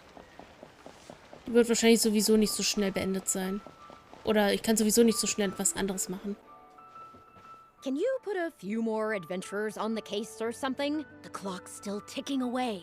Please have faith in her. Ah, they've returned. Yunning, we're back. Yunjin, are you okay? Are you hurt? Do you need to go to Boo Boo Pharmacy? What? No, I'm fine. You don't need to worry. When it's time to go on stage, I'll be there. Look, I get it. You like to go out exploring. That's fine. But do you really have to go off thrill-seeking this close to the show? You have to take better care of yourself, okay? For all our sakes. For the opera troupe and for your audience. We're just lucky we had the Traveler to help out. What if something had happened to you, huh? What would I say to our audience, Well, I would say the best way to make it up to our audience is to give them the best performance we can. Don't you agree? While I'm off stage, as long as there is something, anything I can do to improve my acting ability, even the slightest amount, I can't pass up the opportunity. You know, Ugh, I don't know what to say anymore. Traveler, please, you tell Warum her. ich jetzt? So, what's your honest opinion? Letztlich sollte die Sicherheit an erster Stelle stehen. Du hast ein gutes Argument, Yunjin. Ich bin sowas von auf ihrer Seite. I'm glad you agree. Right, then let's get preparing. Hey, Traveler, get over here. Nö. Es ist ihre Legendenquest, da bin ich auf You ihrer only Seite. just managed to bring Yunjin back. Now you're taking her straight back out again? What's the big idea? The next show is just days away. Please, if not for me, then for the sake of the opera troupe, I'm begging you, help me convince her that at the end of the day, she's gotta fall in line. Das wird keine leichte Aufgabe werden. Well, okay, maybe that's asking the impossible, but at least try and keep her distracted. Please, just keep her occupied until the next show. No more thrill-seeking. What are you two talking about? If it doesn't involve me, I think I'm going to... You know what? It does involve you, actually. The Traveler was saying, come on, help me stall her. Oh? Well, what do you need from Ich me? will Schauspielerin werden. You want to become an actor? You do? Oh, yes, of course she does. She was just telling me that she's interested in exploring her dramatic side and, would like you to give her some coaching. Das ist dezent merkwürdig gerade wieder. Right, good. Well, let's not beat around the bush. Traveler, your master awaits. Hold on. I don't know if I'm really ready to take on students yet. Oh, please. This is the day you've dreamed of, isn't it? You certainly talk about it enough. And look, now she's here, ready and willing. Okay, I get it. You can stop now.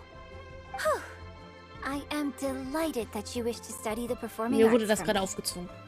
But the issue is, before you could become my apprentice, I'd have to get approval from the founders that do an initiation ceremony. There just isn't time for all that right now. So, for now, I'll just teach you a few basics. Informally, one friend to another. There's no need to call me master. Wie wäre es mit Lehrerin? Wie wäre es mit Lehrmeisterin? Lehrerin. What? Don't you think that's a bit old-fashioned? Let's work on that later. Until we settle on an appropriate title, just call me by my name. Let's meet tomorrow morning on the bridge by the sea at Feiyun Slope. I'll do my best to prepare a good first lesson for you. Whew, what a relief. Okay, jetzt muss ich den Tag verstreichen lassen. Wartet bis zum frühen Morgen des nächsten Tages, bevor ihr euch trefft. 6 bis 8. 6 bis 8.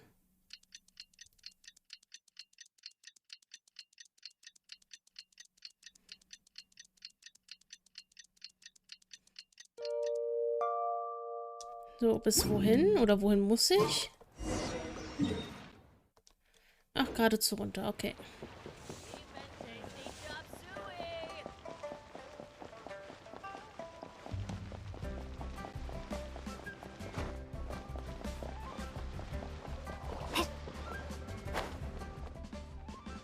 Good. You're right on time.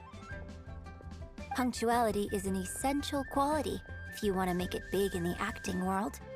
Without it, you won't be able to keep on top of all the work you need to do each day. Wo soll ich also anfangen? Well, first I'd like you to answer me one question. How many pigeons flew from the bridge when you were passing through?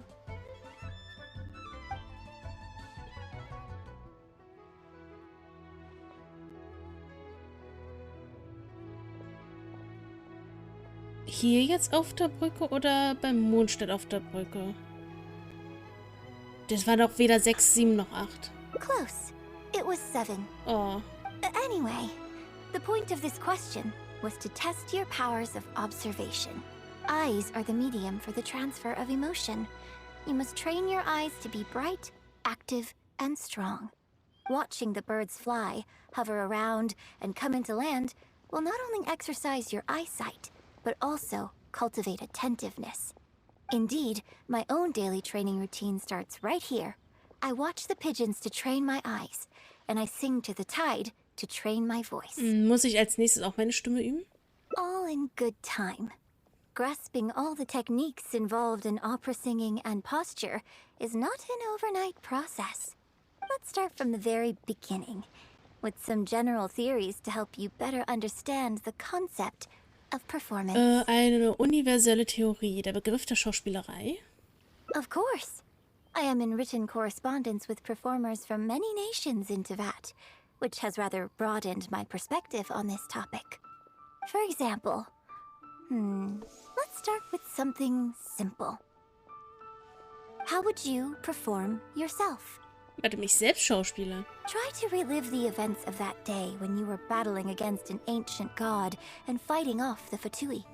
Now, I want you to look out at the ocean in front of you and recall the raging waves and the atmosphere of peril from that day. Take a deep breath.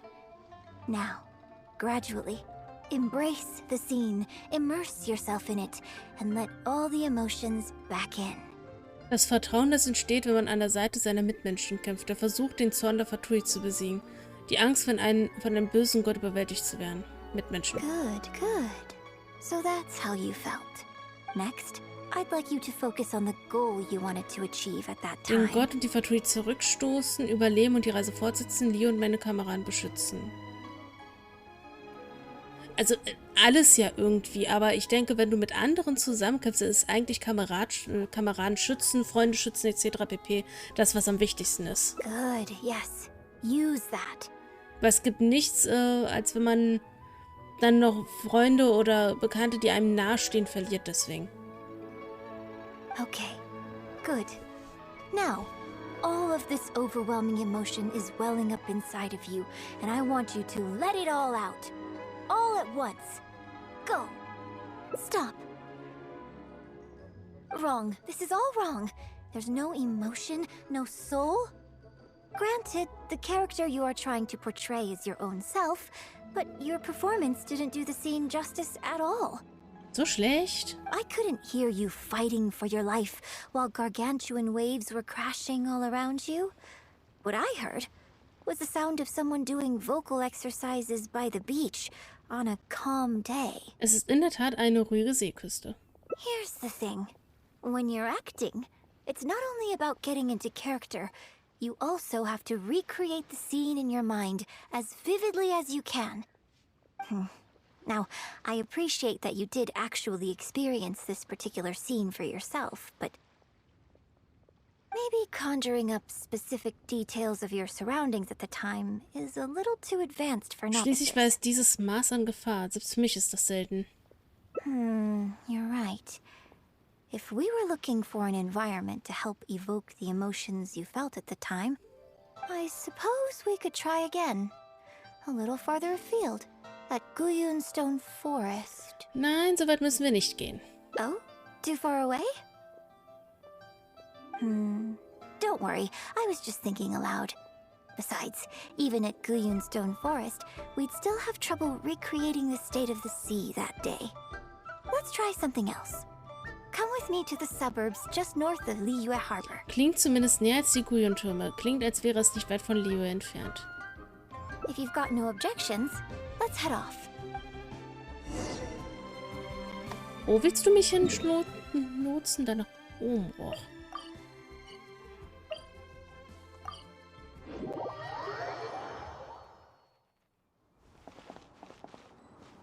Ich habe jetzt natürlich versehentlich die Quest wieder rausgenommen. Sehr schön.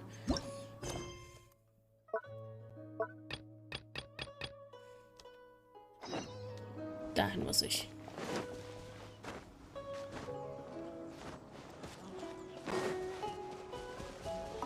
So, wo ist sie? The battle you fought on the Jade Chamber was a very strange set of circumstances, even for someone like you. It It's quite normal that you can't get into character just like that. I know it's hard to recreate every facet of the experience in your mind. But what you could try is to replace the foes you faced in that scenario with ones you are much more familiar with. Ersetzen? I'll give you an example. Let's say you're performing a scene where your character experiences the grief and pain of a death. But you yourself have never experienced this kind of tragic loss before. Well, you can replace death with another, more familiar scenario that evokes a similar sense of grief and pain for you. Such as, you bust a gut trying to find a treasure chest, only to finally reach it, then find it filled with cabbages and radishes. So, die Anspielung an Bennets Geschichte, oh, der Arme. Ich spüre die Trauer schon. Ah, now you're catching on. Action scenes work the same way. Perhaps the experience of facing an ancient god is a challenge to recreate.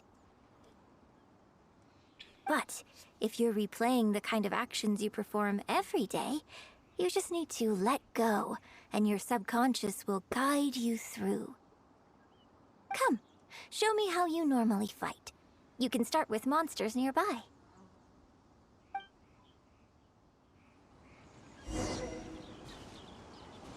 Ach, die hier unten, okay. They're coming. Just do what you normally do in this situation. This is order. Freeze! Don't get frostbite.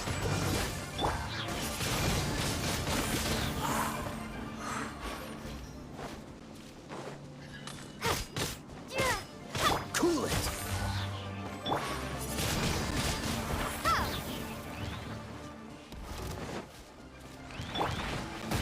Solidify.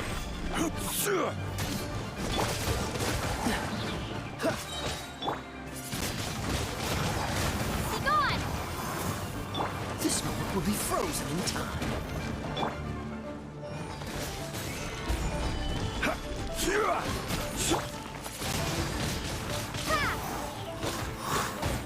Order guide you.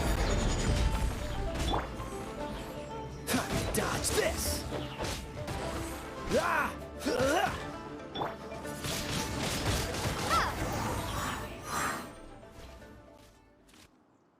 Oh, that was wonderful. Such deft and fluid movements. Bin ich jetzt nach oben gekommen oder ist sie runtergekommen? Just like a real adventurer. Ich bin ein echter Abenteurer. Let's perform the scene again now, while the battle is still fresh in your mind. Jeden beginnt sofort mit dem Aufbau eines Sets. Look at those red-clad scarecrows. But I want you to see them instead as those Fatui who brandish the sacrificial knives. Now, let us reenact the battle on the Jade Chamber. It's okay if you can't recall the events clearly. You can just replace them with the movements you are most familiar with. And... attack! The 3 Adepti are manning the Guizhong ballistas. Do not let the Fatui disturb their work.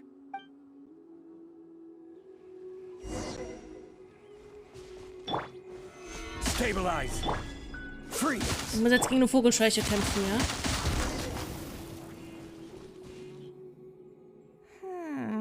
Und wie ist die Lage? I can't fault your movements in terms of technique, but Fatui are larger than most monsters. I don't think it was a conscious decision, but you were aiming a little too low. And you also didn't strike with enough force. Overall, it was just lacking that sense of being in the heat of the battle. Ich gebe mein Bestes gerade. Veteran practitioners of this acting method are able to adjust and embellish their real-life experience enough so that it makes an adequate substitute for the scene they are trying to portray.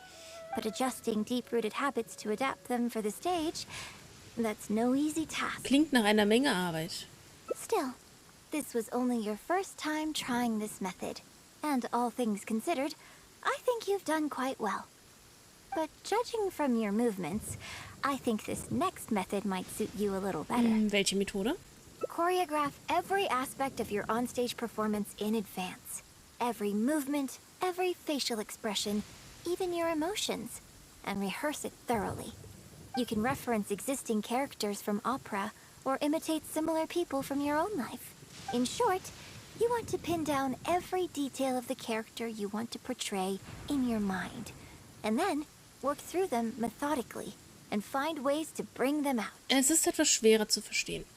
Well, in your case, what you need to do is imitate your past self.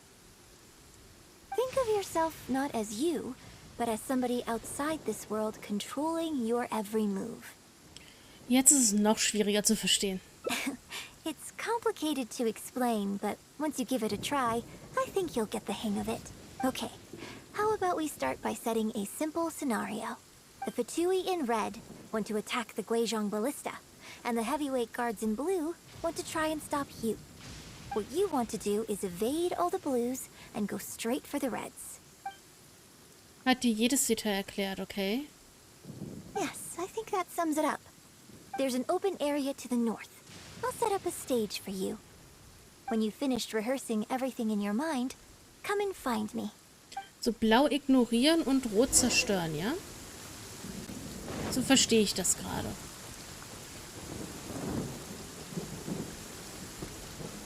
Blau ignorieren, rot zerstören. Mal gucken, ob wir das hinkriegen. Mitten im Sturm.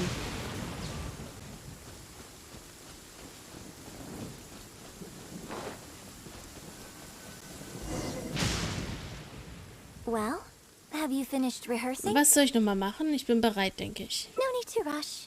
Take your time. I shall guide you with my voice.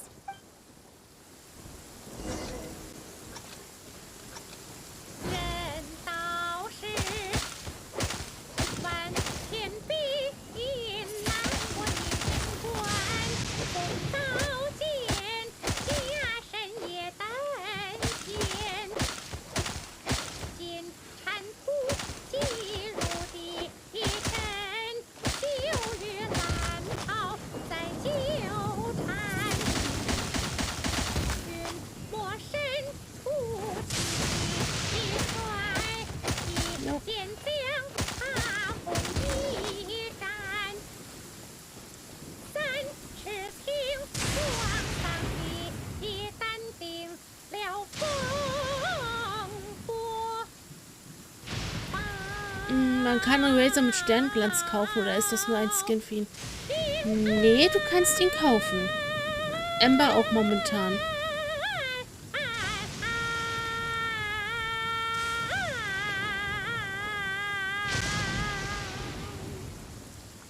Jetzt hat sie fertig gesungen. Now that was a little better. You managed to bring out more of that fearless hero quality that time. My hard work coaching you has finally paid off. Und ich glaube, Skins gibt's nicht für Sternglanz. Ich glaube, die musst du denn mit dem anderen Zeug kaufen. This method might not sound as sophisticated and exciting as the first two, but it's the most popular choice for teaching beginners. Rigorous rehearsal and vocal training is at the core of this school of thought. It even works on those whose performance lacks emotional depth at first. As long as you practice diligently, with time, you will achieve mastery one way or another. Either your finely honed skills become a good substitute for innate talent, or the process of honing your skills cultivates genuine talent within you. People say that when you truly master the art of singing, even the birds and beasts will be drawn to your song. Sehr magisch. I know.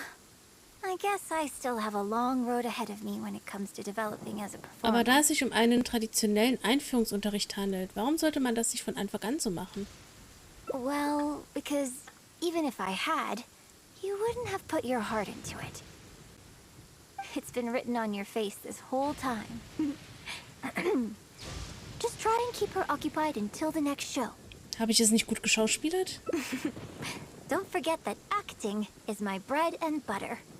Did you really think I wouldn't be able to see through it? Es war so klar. Still, this is a rare opportunity, and I hope you have at least learned something from it about the beauty of the performing arts. The operatic tradition carries countless historical memories within it. As long as the art is kept alive, the voices and faces of bygone heroes can be recreated on the stage for generation after generation. I hope that your voice and your face will make their mark on Liyue opera too. Meine Stimmform im Stück belassen? Yes.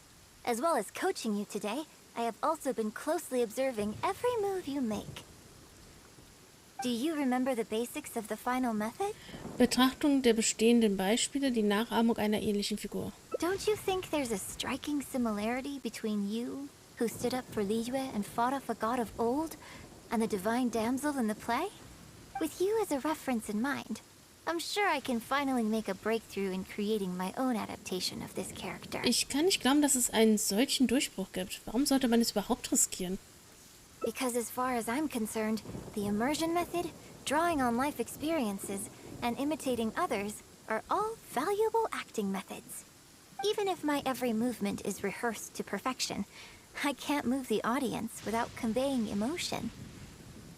And even if I fully master the character's emotions, a little choreography will help make the performance more polished and appealing. Whatever the method is, as long as it offers something that can improve my performance, I will always give it a try. Thank you for trying them out as well. And congratulations on making it to the end of your first acting class. Endlich abgeschlossen. Graduation ceremony. I'm afraid that's still a long way in the future.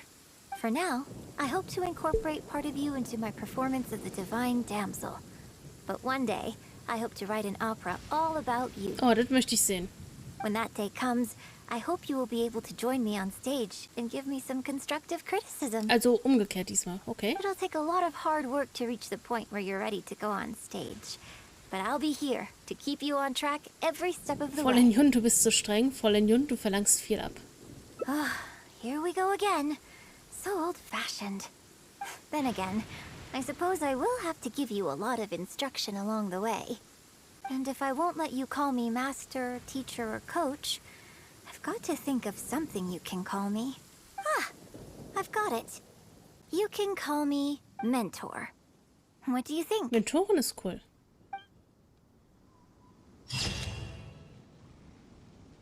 Damit ihr in der Zukunft zusammen auf der Bühne auftreten könnt, mache doch kurz bei der Probeaufführung mit. Eine Probeaufführung. Speichern. Das sah cool aus. Jetzt kann ich Segel setzen, aber sind wir damit schon durch? Ich glaube ja. Ach, und damit kann ich das hier machen bei ihr. Ach, das war das hier? Das musste ich machen?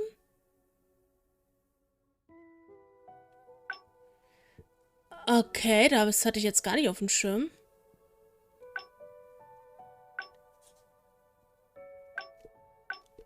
Okay. Dann machen wir das jetzt noch komplett durch.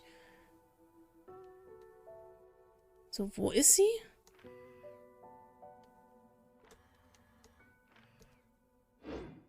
Achso, ich muss die Zeit erst wieder spulen lassen.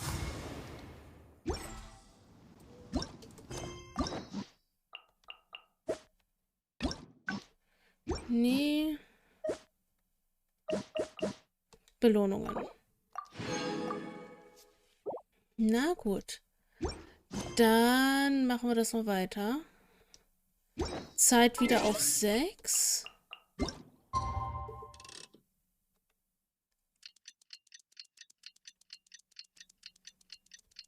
Ich wollte schon sagen, ihre Quest fühlt sich die ganze Zeit an wie eine dieser Visual Novel Quests, aber das hätte ich jetzt nicht mit gerechnet.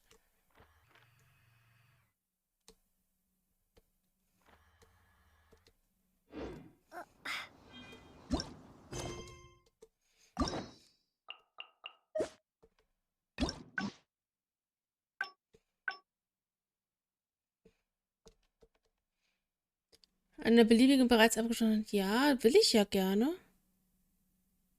In der Auftragsliste.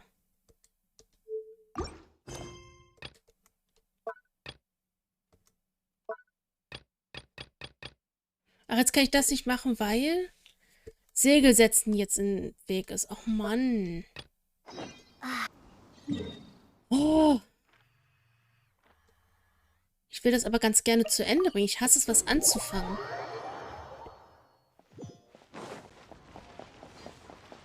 Okay, weil Catherine hier gerade blockiert ist, deswegen.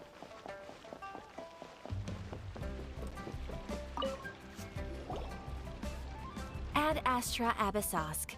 What can I do for you, Erzähl mir traveler? was über die Reise nach Inazuma, erzähl mir was über die Crux. Ah, yes. I've heard that you've already made arrangements with the captain of the Crux fleet regarding your passage to Inazuma. Is that correct? Now that I think about it, it's been quite some time since I last visited those lands. Unfortunately, I don't have any current intel that would be worth sharing with you. Prost. Ich müsste mal Rückenkratzen einfügen. Mich juckt da die ganze Zeit eine Stelle und ich komme da nicht ran. Das ist voll nervig. Ja, alles klar. Danke für den Look auf jeden Fall. There you are. You're the traveler that Beidou will be taking to Inazuma, right? Ich warte schon den ganzen Tag lang auf dich. Anscheinend ist unsere Nachricht angekommen. The fleet has nearly completed reprovisioning. Once the crews have taken a head count, we can get underway. Captain Beidou sent me to come get you. We'll weigh anchor as soon as you're aboard. Seems Beidou is the captain of her word. Of course! There are many things that the captain insists upon. I'm sure you'll see for yourself once you're on board. So you'll be heading off then? I suppose congratulations are in order. Whether the journey before you leads to the heights of the heavens or the depths of the abyss, each step you take is another achievement. Until we meet again, Ad Astra Abyssosk. Ad Astra Abyssosk, Catherine. Du wirst uns fehlen. Oh, it's kind of hard to say goodbye now. We practically see each other every day. Well, if that's how you feel, why not come and find me when you arrive? I'll be awaiting you on Narukami Island. Ich wusste es doch. So there's another Catherine in Inazuma? See, there's no need to get all sappy now. Well, I guess it's time for you to bid farewell to Liyue Harbor. Now that I've delivered my message, I'll be heading back. The ship is currently anchored off of Guyun Stone Forest. Okay, thanks for coming all this way to let us know. Just following orders. I'll see you two aboard the Alcor. Jetzt kann ich die Sache hier wieder machen, oder? Can you put a few more So, das hatten wir schon. Faith in her. Yunning, we're back.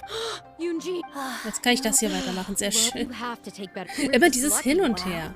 While I'm off stage, You know, you so? So, letztendlich sollte die Sicherheit an erster Stelle stehen. exactly. Just think of all the people coming from far and wide just to show you their support.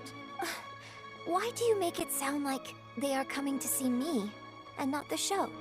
Well, same difference, isn't it? I don't think so. They seem quite different to me. Well, either way, you're quite right. I mustn't let down our audience, especially those who came from afar. And I certainly mustn't make you come out looking for me again. So I suppose I will put my training exercises on hold for a while. Whew, I'm glad to know that the brightest star in my troupe is finally gonna start listening to reason. I'm gonna head back and see how the set is coming along. Don't go disappearing on me again. All right, I'll head back and do some rehearsing.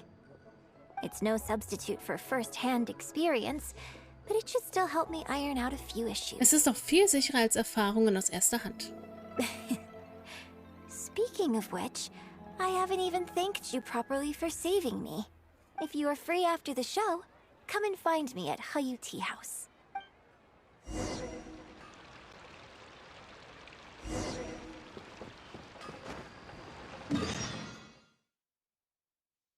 Nee, das ist die Quest. Da will ich doch gar nicht hin. Warte.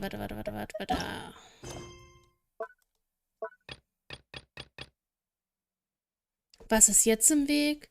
Perle des Meeres.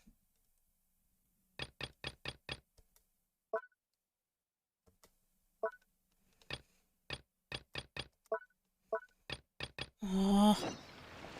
Na gut, dann machen wir das eben. Geh zum Hafen von Liebe zurück. Wo ist er? Ach, das ist das Schiff. Warte mal, wo war der Typ? Da drüben war der Typ irgendwo. Der mich hinfahren sollte, glaube ich. Oh nein. Oh Gott. War der Typ da drüben? Ich weiß es nicht.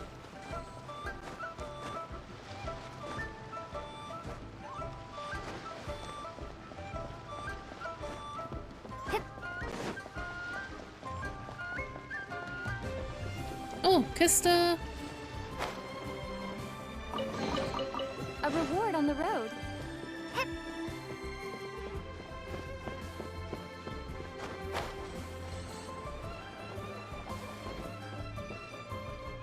Wo ist denn der Typ mit seinem Kahn?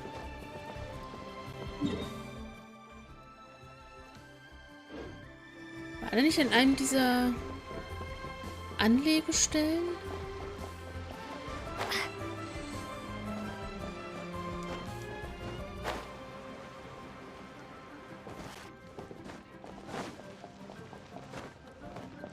Was hier unten?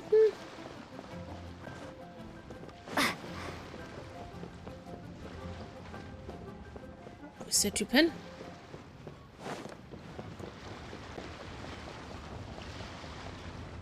Hä?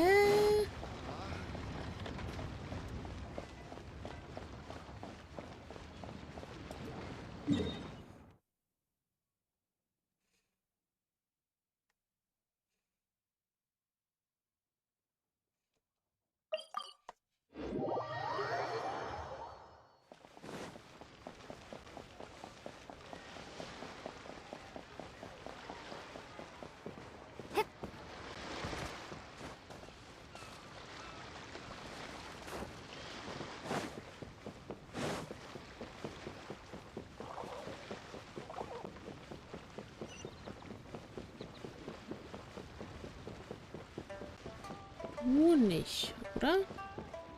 Nee.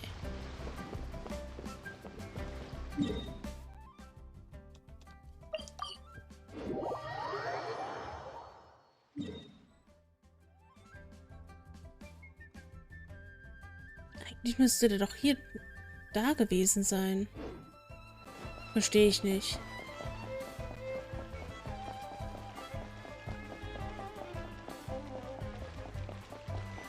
Ach so, oh Gott, ich weiß warum. Och nö.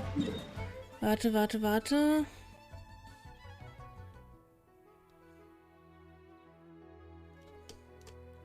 Weil der Typ da drauf ist. Och nee. Tut mir das doch nicht an.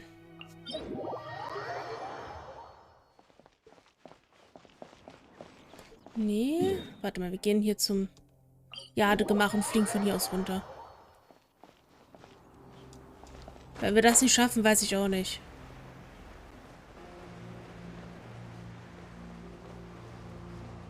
Also wahrscheinlich schaffen wir es nicht, aber ich kann vielleicht hier drüben irgendwo zwischen hopsen.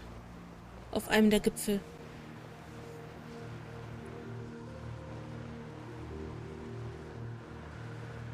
Machen wir erstmal da eine Zwischenlandung, dann springen wir runter und dann aufs Schiff.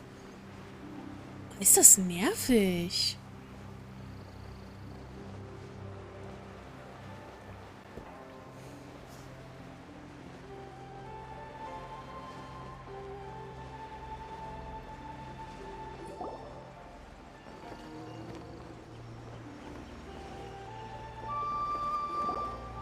Ach Mensch, Paimon, ich will hier gerade eine Kurve fliegen. Lass mich hier doch die Kurve fliegen.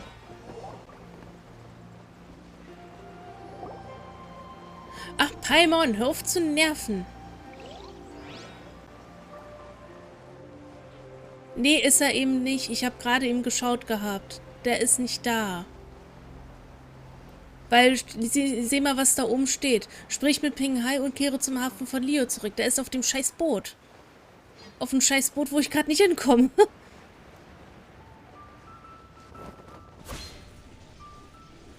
Nee, der ist auf dem Boot. Ping Hai ist der Fährmann sozusagen. Ist voll beschissen gerade.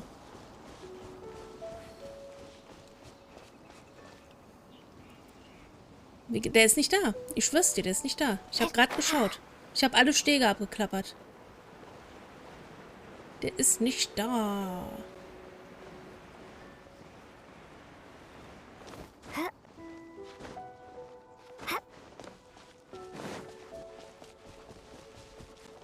Achso, du bist nicht mit ihm zurückgereist. Ja gut, das ist deine Schuld, wenn du die Quest mal gar nicht liest. Weil ich nur angenommen habe. Ich wollte die Nebenquest gar nicht machen eigentlich. Ich muss die jetzt machen wegen der anderen Quest, die ich am Laufen habe. Deswegen, ich wollte eigentlich Nebenquests nur sammeln erstmal und eigentlich gar nichts weiter machen. Sondern das später alles machen. Was kann ich dafür, wenn er auf einmal da steht, ja, ich soll mit dem zurück?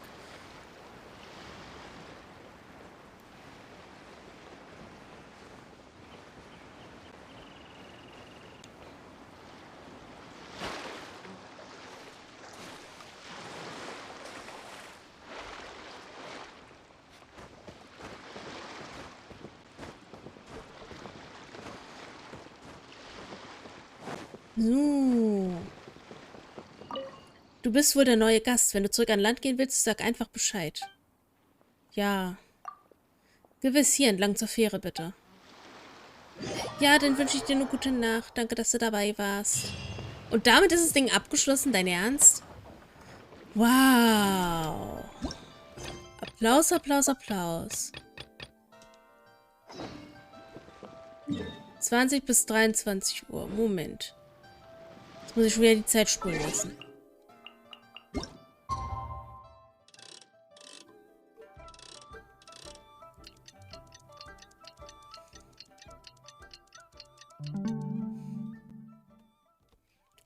€30.000 fürs Boot, nur fürs Boot fahren.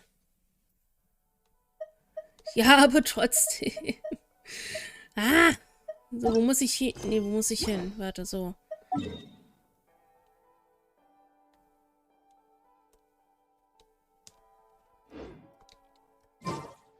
Nein. Ach, am nächsten Tag. Ja, ich spule noch mal weiter. Flupp.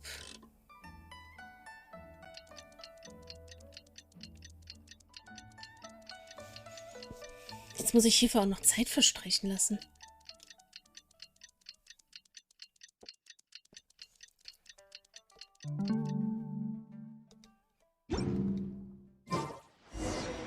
Nur jetzt aber. Ich glaube, ich bin hier schneller.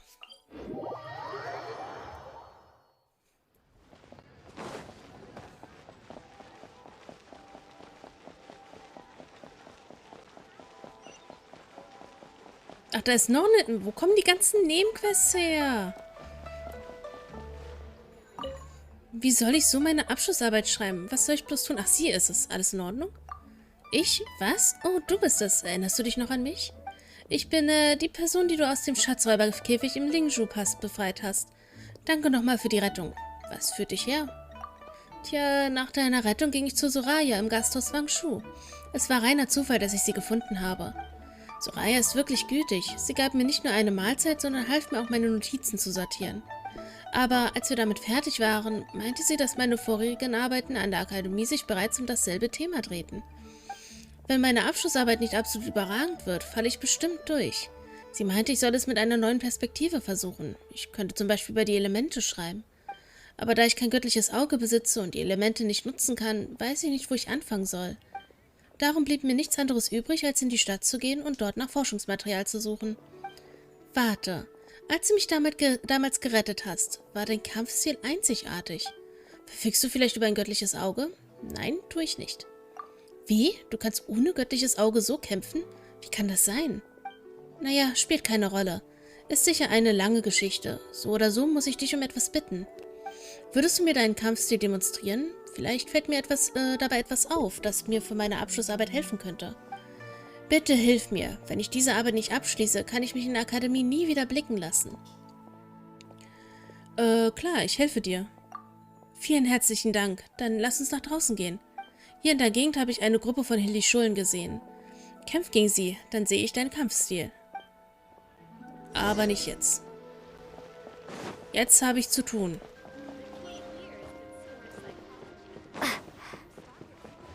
Nein, ich will...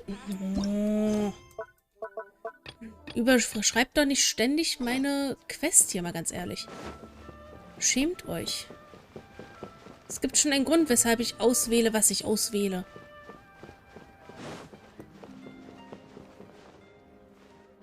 Liyue opera is really something, but Liyue opera performed by Miss Yun, now that's something else.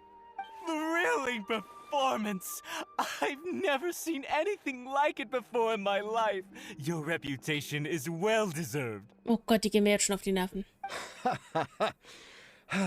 Well, I've had the pleasure of seeing the talented Miss Yun on stage many a time in the past, but the songs still sound fresh and new every single time. It's been barely a few days since I last saw you perform, but once again, Yun Jin, you've progressed by leaps and bounds. Oh, you're far too kind, both of you. I'm still new to the profession, but I promised myself when I joined the troupe that I would strive to develop myself as a performer every day. And I wouldn't be where I am now without everyone's faithful support. Nonsense, you're too humble, Miss Yun. You're a major celebrity. Who in Liyue hasn't heard the name Yun Jin? In the circles I move in, anyone who says they've never seen Yun Jin on stage is at risk of getting laughed out of business. As it happens, I have a business meeting at the Xinyue kiosk with a client who is also a big fan of yours. So, I was wondering if you'd perhaps like to join us for the meal. Oh, me too. I've booked a table at the Lioli Pavilion and was hoping you might join me. Ach du meine Güte. Oh, I'm terribly sorry to both of you, but I won't be able to make it. I'm very grateful for the invitations, but I'm afraid I already have arrangements for this evening. Isn't that right, Traveler? Tut mir leid, dass ich ein bisschen zu spät bin. Ja, hier bin ich. Okay, you have plans, but you're really gonna pass this up? I mean, you can always reschedule. Wait a second, you're... Bin ich wirklich so berühmt in Liyue? Ach du meine Güte. I guess it's not going to work out today, then. Maybe another day, Miss Yun. Huh, they took off pretty quick. Do they know something I don't? Mhm. I guess I'll be leaving too. Wouldn't want to cramp your style. Take care, both of you. Sorry that I can't see you off. Sind in aller Eile fortgegangen. Warum wohl? Thanks for coming to my rescue. Again. Look at you. You're a national treasure. Even Gentry Moutsai is in awe of you. I feel a little sorry for Xinyue Kiosk and Liuli Pavilion. I just hope the food won't go to waste. Warum gehen wir dann nicht zum Lokal Xingshu? Warum gehen wir dann nicht zum Liuli Pavillon? Also den Pavillon hebe ich mir zum Schluss auf, weil der Typ war mir, finde ich, ein bisschen sympathisch, aber trotzdem. I don't think we'd be able to get a seat this late. But it's fine. I have a better place we can go. Let's head downstairs. I owe you a big thank you tonight. Bevor ich das mache, nehme ich das erstmal mit.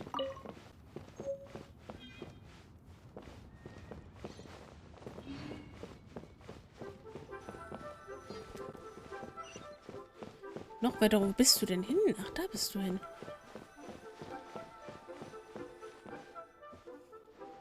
Miss Yun? Oh, wow, it's really you! I have just a few questions, if you don't mind. Hey, get back here. Oh, ditzy girl, you don't have a clue what you're doing. Are you a journalist? If you'd like to arrange an interview, you'll have to liaise with my manager. Sorry, Miss Yun. Don't mind her. She's just new and still learning the ropes. We'll leave you Miss Yun, I'm interested to know why you added a silk dance to the scene where the divine damsel makes her appearance. You noticed that? Yes. Based on the original script, that scene would see your character perform the Adeptus Walk. But the addition of the silk dance meant that the whole way you carried yourself was so much more... animated. Yes, but delicate and graceful, like a crane. Oh, sorry. Which publication are you from? How come I haven't met you before? Oh, yeah, we're from the Steambird. I am Boy Yi, the editor-in-chief. This young lady is Shurian, one of my journalists. Klingt nicht so begeistert, aber sie scheint eigentlich einen sehr guten Riecher zu haben. We were based in Fontaine. Just recently we made the move back to Liyue. Oh, I see. You're from the Steambird. Then it's no wonder. Your journalist has clearly done her research. That's very kind of you, but really, my level of knowledge is very basic compared to yours. Hey, Miss Yoon is throwing you a bone here. Make the most of it, okay? Talk to her! Talk to her! Actually, I'm afraid there's somewhere I need to be. And I'd really need to clear this interview with my manager. Mach das Beste draus, du kannst genauso gut mit ihnen reden. Geh auf Nummer sicher und melde das Gespräch bei deinem Leiter. Ist eigentlich egal, ich glaube, hier ist der Scheideweg, den wir dann wählen können, um in die andere Richtung zu gehen. But what about our plans? Lass uns das ein andermal nachholen, ich bin auch an deiner Geschichte interessiert. Really? Okay, sure. Oh, thank you. Thank you so much, Miss Yoon. Great! Thank you both kindly. Let's find a quiet place and get this interview underway. Hat mit Shion lange geredet und beide haben was? Oh, I see. So that's why you added the silk dance in this scene. Sicher eine Menge Spaß gehabt, okay. Yes, exactly. Doing it this way not only allows for more physicality in my movement, it also means I can make better use of the stage and transition into the scene more quickly. Ah, okay. So there was even more to it than I thought. So, wouldn't it make sense to contrast this with the Dongtong Appassionato section that comes directly afterward by making the latter a little more sophisticated? I think I know which section you're talking about. Ah, sorry. What am I saying? This is a fixed formula, isn't it? My suggestion would completely break the format. No, it's okay. It's an interesting idea for sure. I'll give it some thought. Thanks for the suggestion. Really? Wow, I'm so honored. Ich muss gestehen, das ist, also ich ziehe das jetzt hier durch, aber das ist eine der langweiligsten Versionen momentan, die ich hier als Visual Novel teilhabe. Ich kann nicht mitreden. Shurian? Maybe it's time to move on to some of the things our readers would like to know about, Oh, okay. I was also going to ask for your opinion on the set and the costumes. Yes, well, I'm sure Miss Yun has countless pearls of wisdom she could share on her chosen craft. But, not all of our readers are quite so, artistically literate, shall we say. A lot of them really just want to know more about you. You know, what does Yoonjin do when she is off stage? Excuse me? When I'm off stage? You know, you're a major celebrity, and a lot of our readers are interested to know what life is like for you. What kind of place you live in, what kind of things you eat. Sorry. Besides rehearsing, a day in my life isn't really any more interesting than anyone else's. Nonsense! Of course it is! Just think how many people were at your show earlier. They come from all over just to show their support. In fact, a relative of mine has a daughter who's been saying she wants to broaden her horizons recently. She's been looking for a chance to give you a jade hairpin as a gift. Oh. Du bist so höflich und sie sagt nur, oh. It's against the rules of the opera troupe to accept private gifts from patrons. Could someone out there be accepting gifts for the troupe under false pretenses?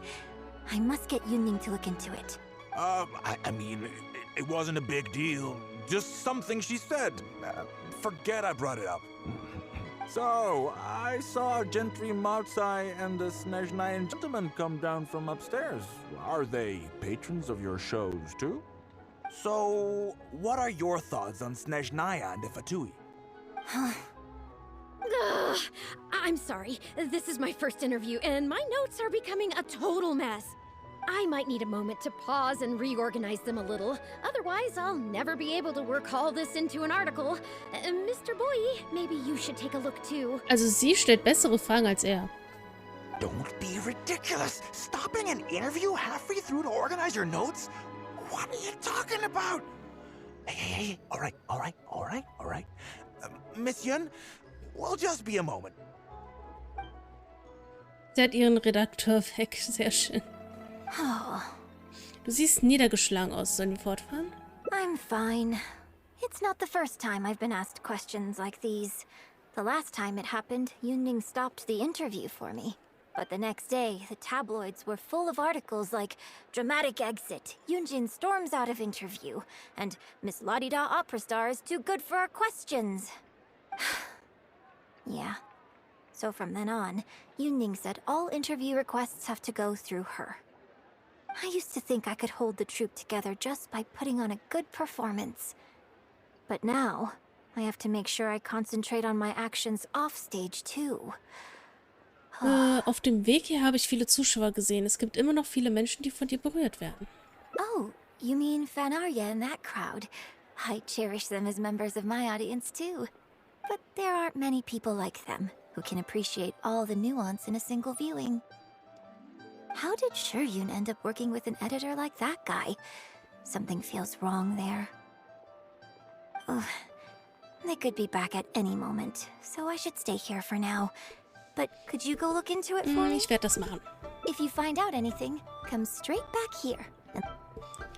Okay. Dann wieder zurück. Wo sind die denn hin? Hier unten? How can you be so cruel to Miss Yun? Keep your voice down.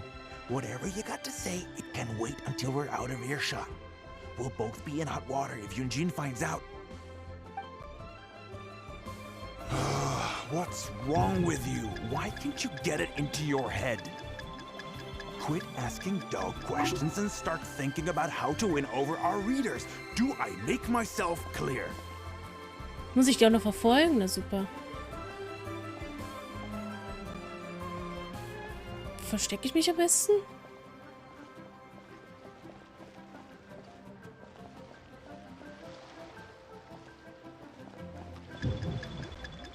Bin ich da?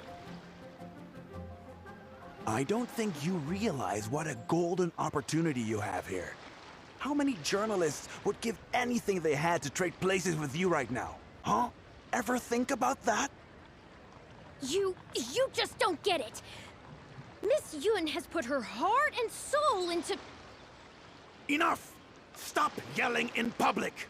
Or do you want Miss Yun to hear about all the lies you're spreading about her? Me? You're the one making everything up! Ah, well, you sure seemed pretty happy chatting to her, so don't act like you ain't a part of this. And don't forget the contract you signed. Come. We'll continue our little chat over there. You need to listen and learn, young lady. Okay, da stimmt definitiv was nicht.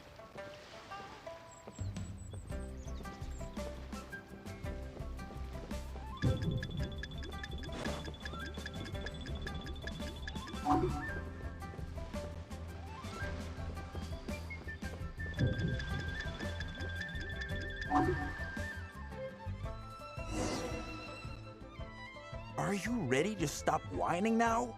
Do you have any idea how rare an opportunity like this is for a small-time paper like ours? Just think of the sales if we can get an exclusive.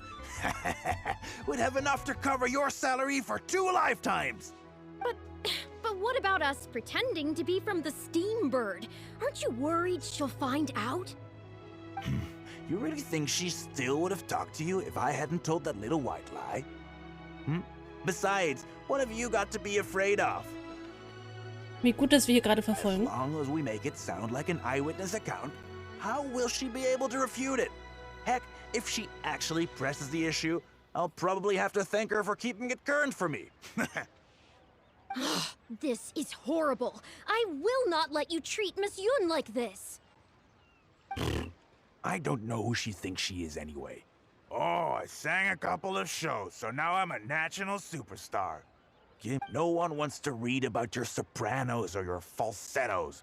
We give the readers what they want. That's how this business works. Case in point, that blonde gal seemed to be getting along pretty well with Yunjin. There's definitely a story there, even if there isn't. Wow. Ugh, that's enough! I'm reporting you to the Millilith! Report me? What for? Libel? Identity theft? Good luck with that. I haven't written anything. Where... Ich glaube, wir müssen mal langsam einschreiten hier. You'd better tread carefully, Missy. First, you neglect your own duties, and now you're trying to get in the way of mine? You signed the contract. You know full well the consequences. If you sabotage this interview, I will make sure you lose everything you have. I will ruin you. Why? Oh, why did I sign that contract? Du brauchst dich nicht bei Yunjin zu revanchieren. Stopp es einfach. Melde dich hier ruhig bei Yunjin. Wir sollten nichts an die große Glocke hängen. Ich glaube, das wird auch noch eine interessante Sache. Wir gehen erstmal zu Yunjin. Well, think very carefully about what you're going to do. This is a rare opportunity. Now, I need to think how to phrase these interview questions. You... Hey, wait!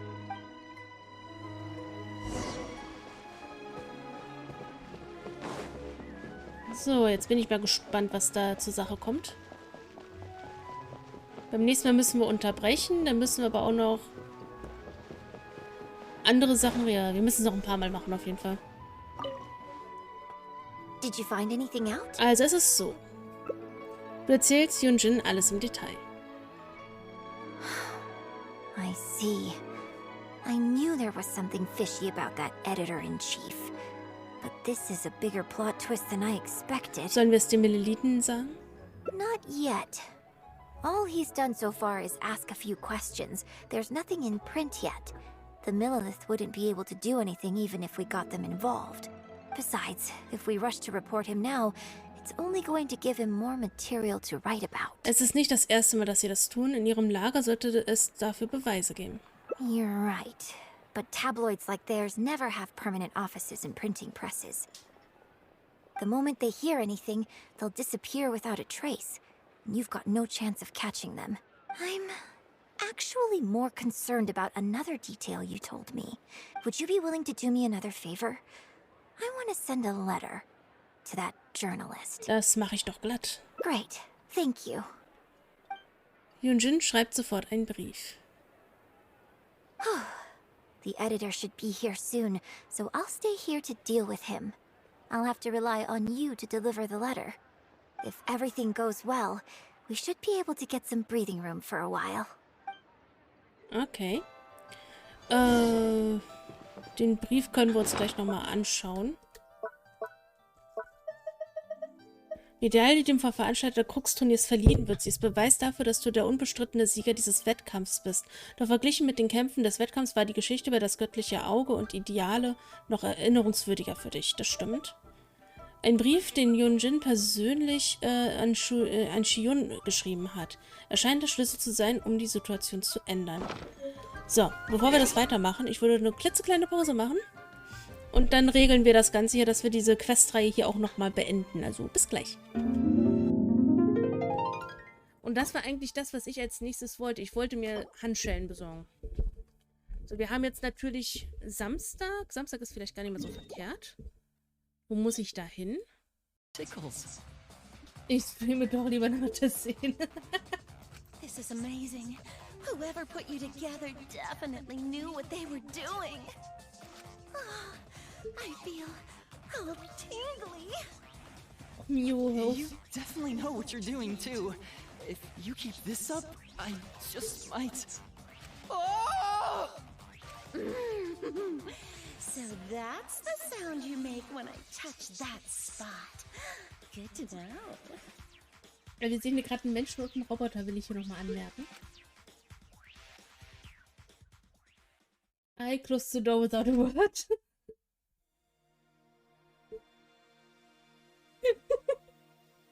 Ich bin der Meinung, das normale Spiel, aber ich bin mir nicht mehr so ganz sicher. Ich weiß nicht mal, ob es eine Porto-Variante gibt. Mia was just doing some maintenance on Kibo's body. That's all it was. Ja, natürlich. Ich habe nur ein Doppel-B. Aber ich habe einiges wiederbekommen. Warte. Ich bin immer nass. Ich fühle mich einfach extra sensitiv, extra sensibel, extra empfindlich. Genauso wie diese riesigen Brüste von mir. Du wirst noch viel erleben. Du musst diesen Test bestehen. Es kommt der Tag, an dem du dein Ziel erreichst. Ein Digimon wird dich begleiten, der beste Freund in allen Zeiten. Ihr seid ein Team, werdet alle Abenteuer bestehen. Gott. Wow, wow, wow, wow, wow, wow. Wir bleiben Freunde, was auch immer passiert. Wow, wow, wow, wow, wow, wow. Doch wir wissen nicht, was morgen sein wird. Tief in mir klingt deine Stimme, als wär's ein altes Lied. Sie spricht mir von den Träumen, von den Wünschen, die keiner sieht. Manchmal spüre ich, wenn es regnet, dann denke ich bei mir, wo du auch immer sein magst, eines Tages find ich zu dir. Durch dich habe ich gespürt, wie der Wind die Wolken berührt, wenn der Himmel blau ist und weit, wenn er reicht bis zum Rand der Zeit. Himiko, are you okay? This wasn't an accident, was it? Ich bin nicht schuld. Ich leide doch auch. Ich leide. Und ich habe deine Reaktion nicht gesehen. Does this mean the killing game has started again? How could this happen? We swore to each other, didn't we? We swore we'd never let the killing game start up again. Simple things, they mean everything. It's a reached out hand when you're feeling all alone. Simple things, they are all around, like a little smile when you needed it the most. And that's when I remember what this life is all about. Just breathe, you'll see. There were stories told by your mother, by the... So, I'm back. Und jetzt kümmern wir uns weiter um die Sache hier. Die ist noch in der Sackgasse, okay. Also nicht Sackgasse, aber hier am Rand. I've had it with you. Do you think contracts are just bits of paper?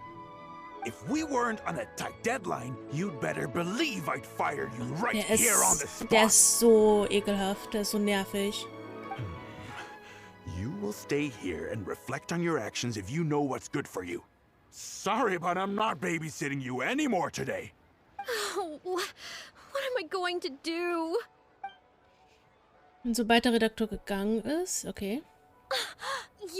You're the one who was with Miss Yun earlier. Yunjin hat einen Brief für dich. Oh, really? Miss Yun wrote me a letter? I'll read it right away. Dann mach das mal.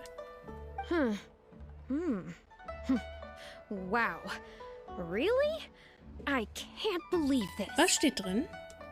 Miss Yun says that under Liyue law, any penalty charge I have to pay may not substantially exceed the amount of my salary.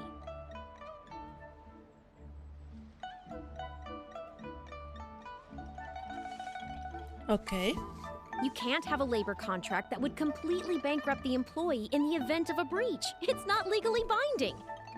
So not only can he not get any money off of me, I can take this contract to the Ministry of Civil Affairs and blow the whistle on Na, it. dann mach mal. I didn't think about any of this when I was job hunting. I just signed the contract without a second thought. I always thought Miss Yun was all about opera. Who would have thought she was such a legal expert, too? Ach, mit dieser Methode funktioniert es? If only I hadn't gone out of my way to get Miss Yun's attention in the first place, none of this would have happened. Aber du bist denn dafür wieder frei. I didn't expect it to end up with Miss Yun helping fix my life problems. Kannst du mich zum Treffpunkt führen? Hast du mehr Beweise? Well, Mr. Boye says I'm still on probation, so he won't tell me where their work location is. Plus, I give all my draft articles straight to him, so I don't have anything in the way of evidence. Man würde dich doch nicht entlassen, wenn die Inspektionsfrist abgelaufen ist. Was für ein diskreter und gerissener Kerl. But the letter says that my statement and the contract are enough to get the Millilith looking into it.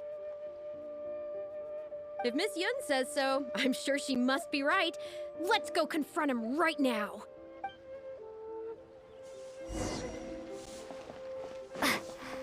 Dann mal wieder zurück. Und vor allem, selbst wenn er es verneint, sie muss ja ebenfalls einen Vertrag oder eine Kopie von dem Vertrag haben, der unterschrieben worden ist. Sonst ist es ja gar nicht gültig alles. Okay, I think I've covered this topic pretty thoroughly now. Unless you had any more questions? Whoa, what can I say, Miss Yun? You have so many wonderful qualities. Let's not quit while the ball's rolling, huh? Otherwise, I'll think of something I didn't ask later, and by then, it'll be too late. So, hey, where's that, friend of yours who was here earlier? You guys seemed, pretty close. Not intentionally avoiding the interview, surely? Ich bin da. Um was geht's? You're finally back. This poor gentleman's been waiting for Was will denn der feine Herr hier? You're with Shiryun? Hey, what's going on here? Hey, Shiryun, don't forget the contract you signed. Wir waren gerade dabei, über den Vertrag zu sprechen. The traveler clued me in. This contract you made me sign? It isn't worth the paper it's written on. Isn't worth the paper it's written on? Don't be ridiculous. It's all there, clear as day. Don't you think I did my research? Research? Oh, so you're a news editor. But you also have an interest in law? Yeah, she's new, and she's making a fool of herself. She doesn't get how this all works. My apologies. Now, back to our interview. Ich hol mir was zu trinken, ich hab nichts mehr. Bis gleich.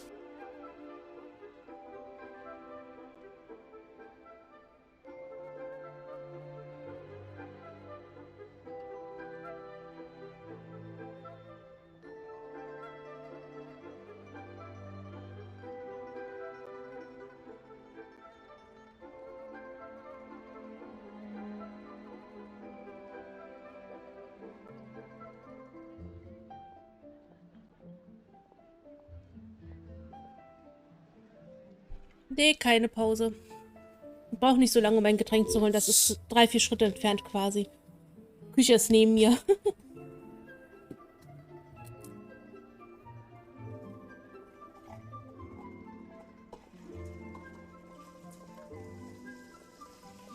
So.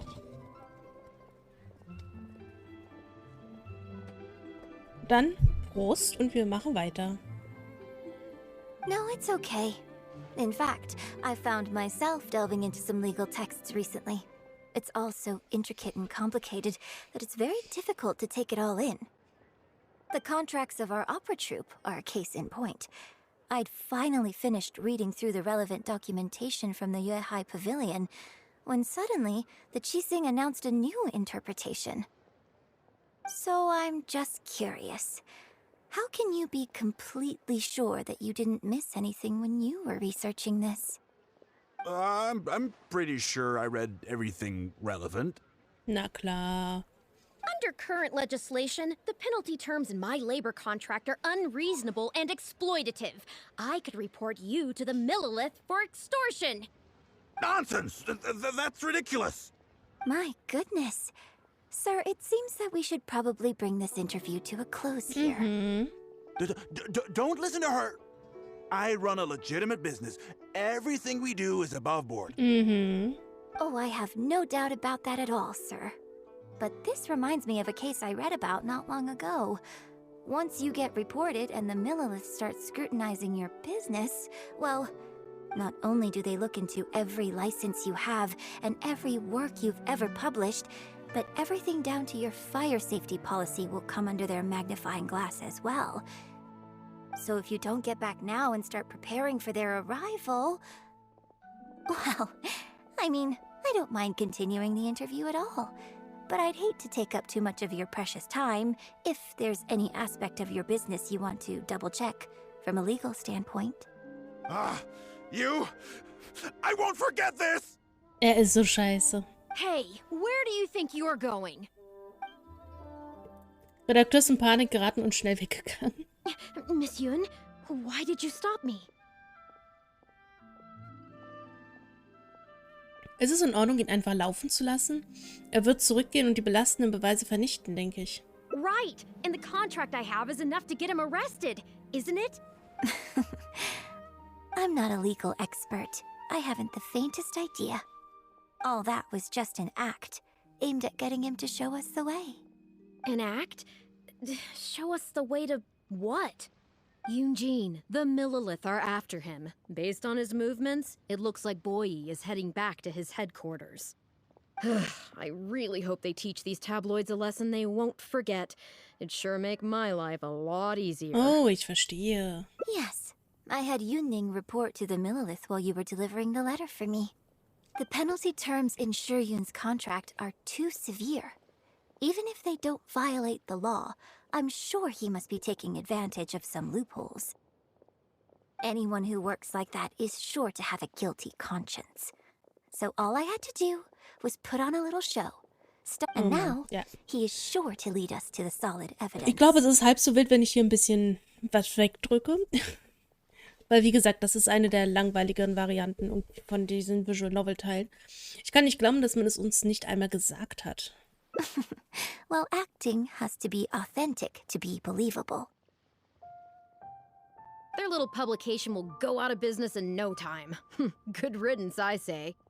I hope this gets the other tabloids to rein in their antics too. Hey, here's a thought. Maybe we could get him to rat on some of his rival publications. Wenn das mal so einfach wäre. Ah, I only just realized what this means. I'm going to be out of a job, aren't I? Well, would you still be interested in submitting an article to the Steambird? Well, yes, of course. But would they really accept an article from me? Yunning, when can we arrange the next interview for? Oh, so now you're asking me. 2 days from now, morning. Work for you? Okay. Shuryun, let's continue our discussion about tonight's play 2 days from now. Does this mean I get to do a full feature interview with you? Okay, I think I know what I want to write about. Thank you, Miss Yun. Don't mention it. I'm sure it will be a source of inspiration for both of us. So. Oh, die ist echt happy. Ein Freund wie kein anderer. Es wäre leichter, Millionen Mora zu verdienen, als einen wahrhaften Freund zu finden. Das könnte wahrscheinlich passieren. So.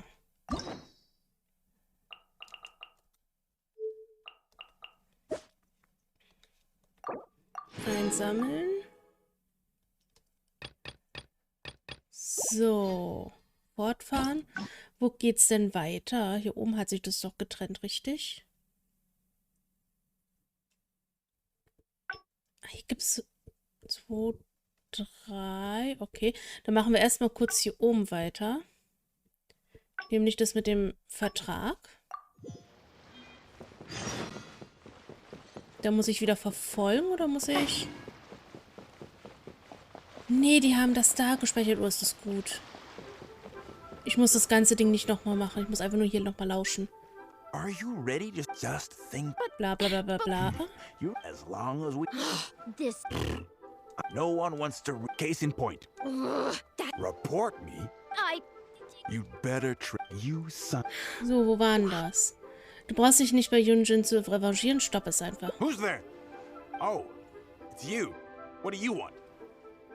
I'm warning you, don't do anything stupid or I'll spread a lovely little story about you and Yunjin throughout all of Liyue.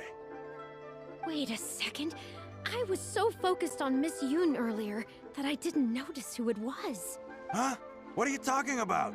She's the traveler. You know, the one who even the Chi Sing will listen to. Ich bin die einzig wahre, ja. What the... what have I gotten myself into? No need to get all worked up here. What we meant was, Hör auf, schmutzig zu spielen. Yes, quite right. You are quite right. I'm disappearing into thin air as we speak. Just my luck. I'm so sorry. I had no idea it was going to turn out like this. Ich habe alles gehört und es ist nicht deine Schuld. But I'm so ashamed. I don't know how I could face Miss Yoon now. So please pass on my apologies to her. Dann geben wir die Entschuldigung mal ab. Damit sollte das hier dann auch geregelt sein. Dann fehlen noch 2.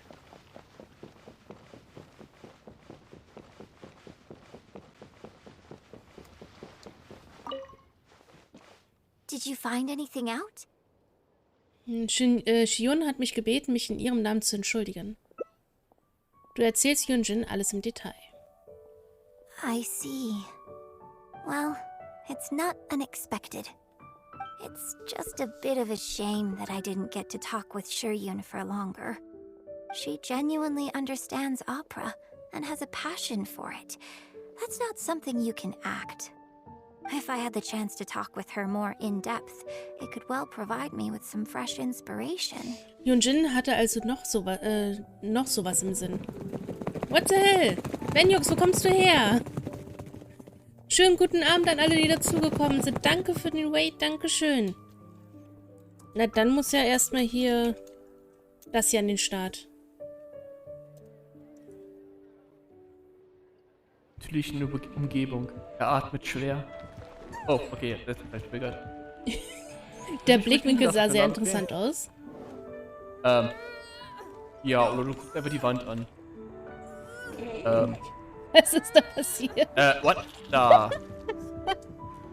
Er ist Matschbucket.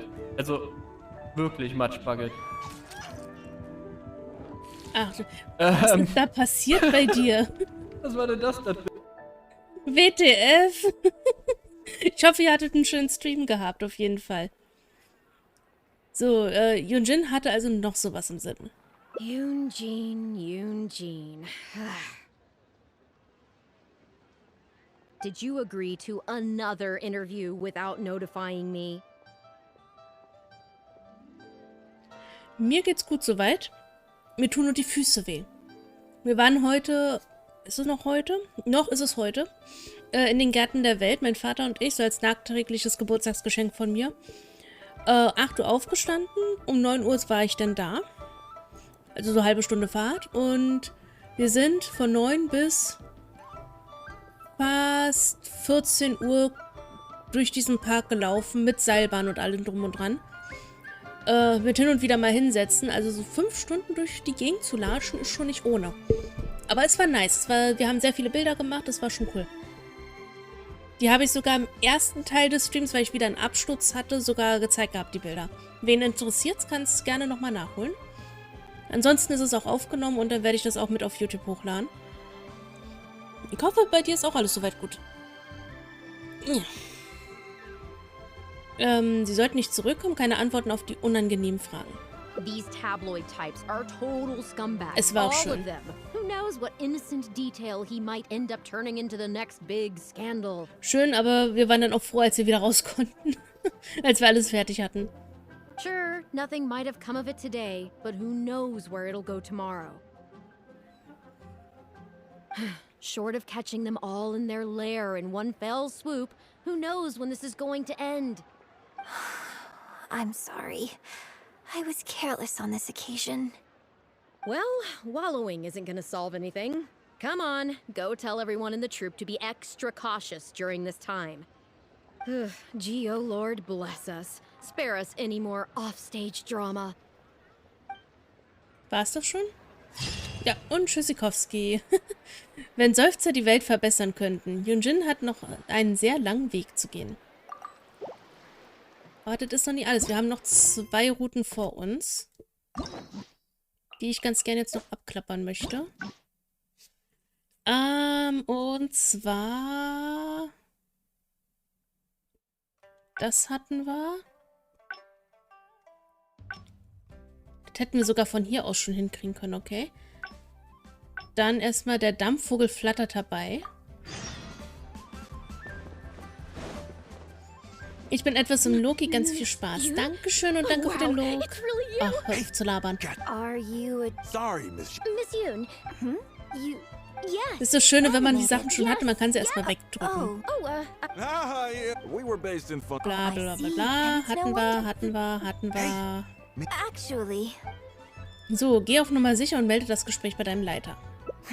Yes, you're right. I'm very sorry, but I'm afraid the troupe is pretty strict about the rules for this kind of thing. So we'll have to do this one by the book. Please liaise with my manager, and we can do this interview another day. The Steambird is a highly reputable publication, so I'm sure my manager won't give you a hard time. Once the interview is arranged, I'll be very happy to answer any and all questions you have. But... Fair enough. Sorry if we're being intrusive. Please forgive us.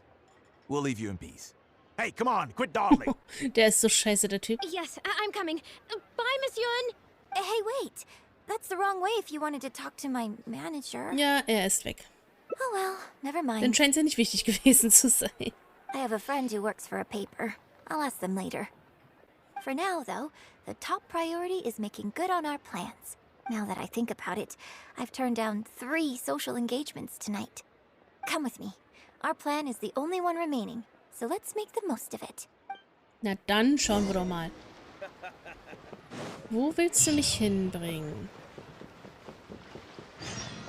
Ein halber Tag Freizeit. Geh zum Skihofels. Da drüben?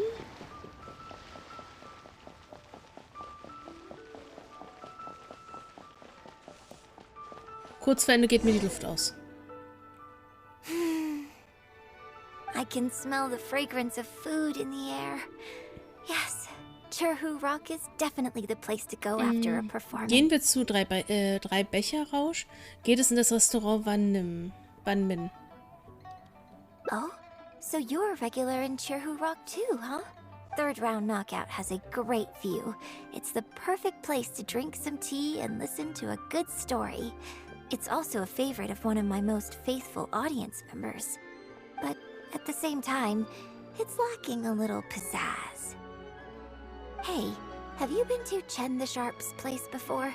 His grilled tigerfish is the best around. Tigerfisch? Wie der wohl schmeckt? Third Round Knockout and Wanmin Restaurant are both great restaurants. But when it comes to barbecue, this is the place to go. Oh, grillen. Oh, ich hab so Bock zu grillen. Enjoying some nice food and drink, sitting by the hot coals in the cool breeze? Oh ja, ich bin voll dabei. Gib her. Let's go.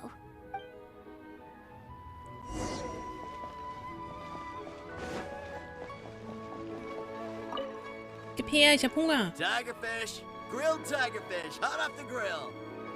Oh, hey there. Is this a Miss Yoon which I see before me? It's been a while.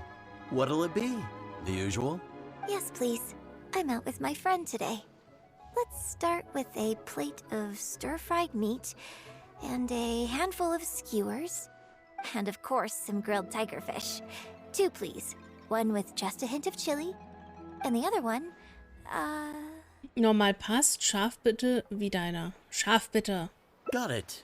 Your grilled tigerfish will be ready soon. Do you want any drinks with that? Werden hier noch Getränke verkauft? Yeah, I don't advertise it though, because it's just something I'm experimenting around with for fun. Miss Yun likes a drink with her barbecue, so I ended up getting her to try them out for me. So, would you two like some tea, or? Anything new? Well, I managed to scrounge some milk from Dongsheng next door.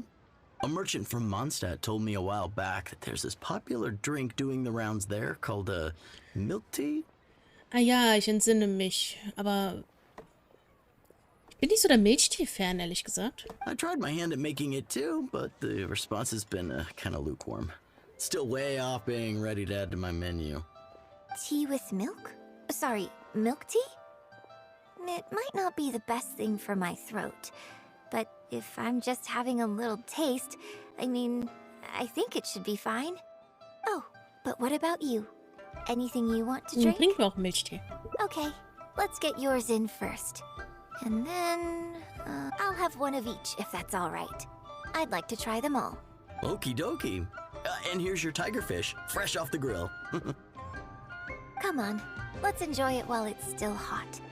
Piping hot barbecue and a nice cool drink is the best sensation. Du und Yunjin habt zusammen gegrillt. Ich hab Hunger, verdammt, hört auf von Grillen zu reden. That was great. Shame about these drinks, though. I only had a little sip of each one, so there's a lot left over. Was machen wir mit dem Rest? Well, I mean, I could just drink them, but they're a little bland for me. Nothing that special. I guess he must have toned down the flavors to make them palatable for a wider range of customers. We could just add some flavor back in? In fact, do you know the Hot Pot game? Du denkst doch nicht. Soll das heißen? Let's play the Hot Pot game with the leftover drinks. I'll add some extra ingredients based on my tastes, then you try to guess what I added. So don't worry, after mixing in the new ingredients, I'll also drink half, so I won't add any weird stuff. Wird das Spiel so gespielt? We don't need to worry about every last detail. Come on, I'll go grab some ingredients from the shop next door. Once you've psyched yourself up, come and join me. Bin ja mal gespannt, wie das enden wird.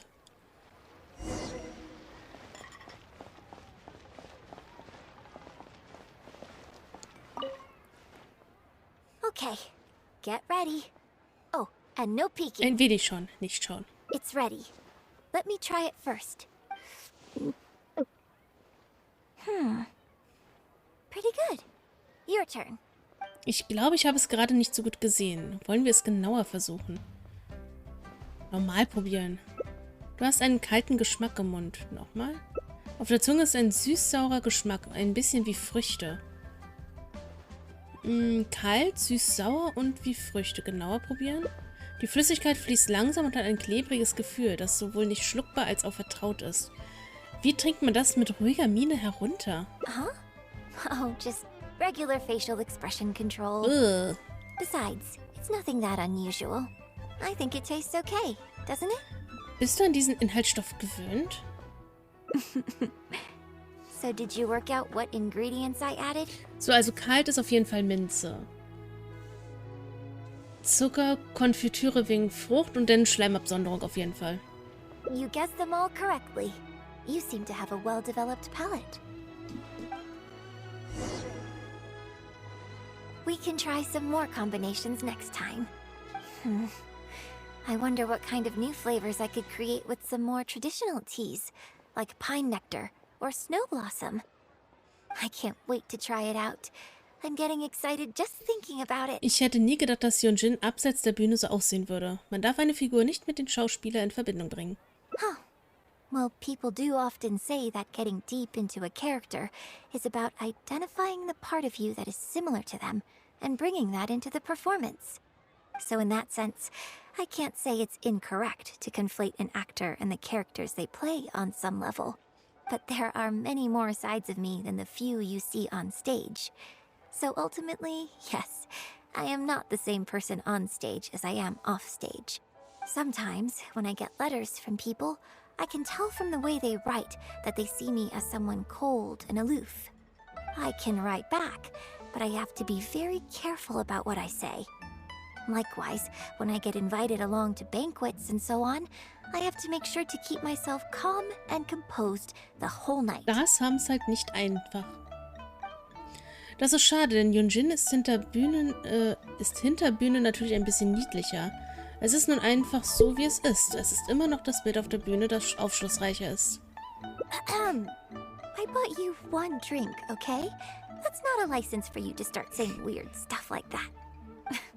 Well, never mind. You seemed like you were being sincere. Ja, natürlich. I'll let it go. All I was trying to say is that everyone has many different sides to their personality. And if you get fixated on just one of those, there's so much you'll never discover about a person. I mean, if we hadn't had the chance to hang out and chat like this tonight, there are things about you I might never have gotten to see. Like the mighty and distinguished traveler, diligently reviewing my hot pot drinks. Ich hätte auch gedacht, dass du immer ernst bist. Ich werde dich als alten Schauspieler wahrnehmen. Me? Serious? On stage, I guess. But off stage? Just think of me as another one of your friends. Just one who happens to have a flair for the dramatic. So, friend, what shall we do next? Something to remember today by... Ein Foto zur Erinnerung. Get a photo? You mean capture this happy moment for posterity so we can look back on it Natürlich. later? Sounds good. Let's have the food stall in the background. Now how should I pose? Welcome to Second Life. Satisfaction guaranteed. Muss ich das Foto schießen? Ne, warte.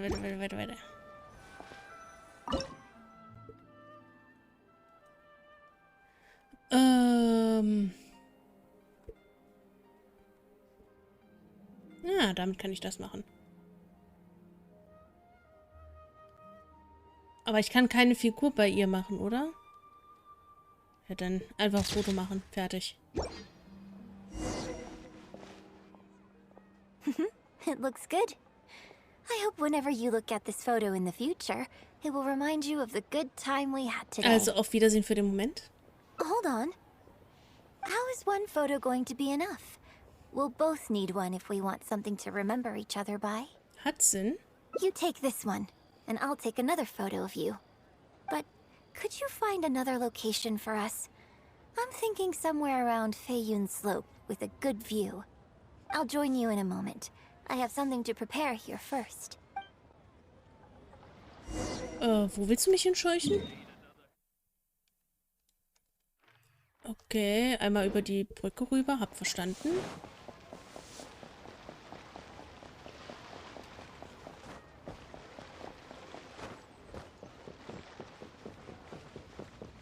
Fototime, Fototime.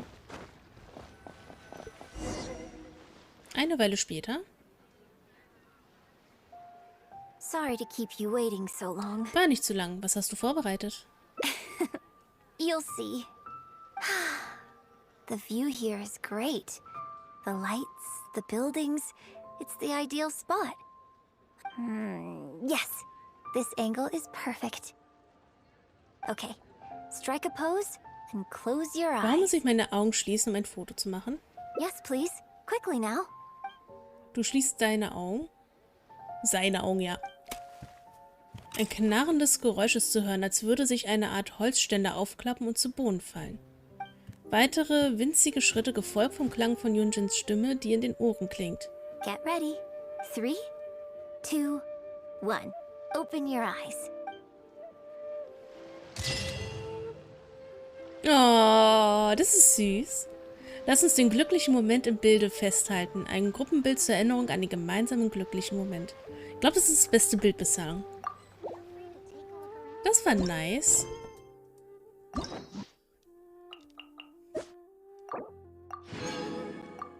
So, das nehmen wir mit. Und jetzt machen wir noch das letzte Ding. Wo muss ich dafür anfangen?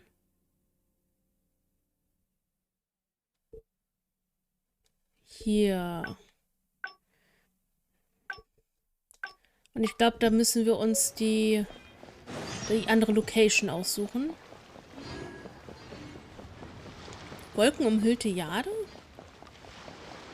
Stand da, glaube ich, gerade als Leckerei, was wir bekommen haben. Glaube ich.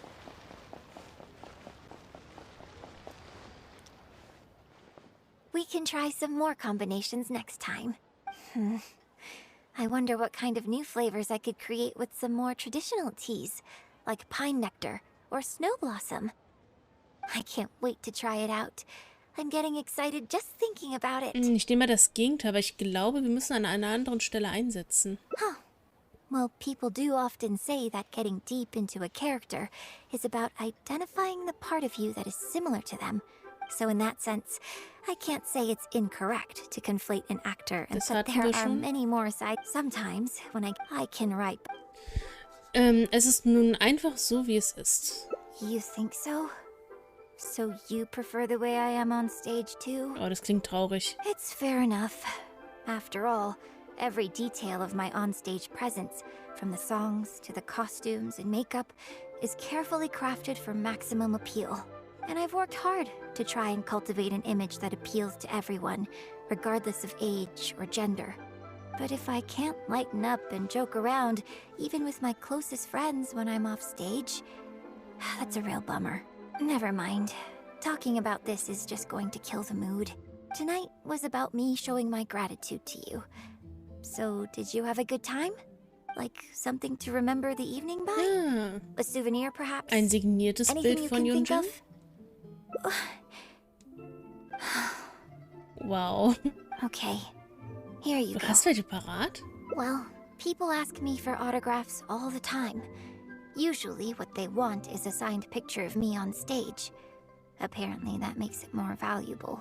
Yunning suggested that I keep a bunch of them on hand at all times to make things easier. Ah, yes! That one is a picture from the Divine Damsel of Devastation. I have one just like it on my wall at home.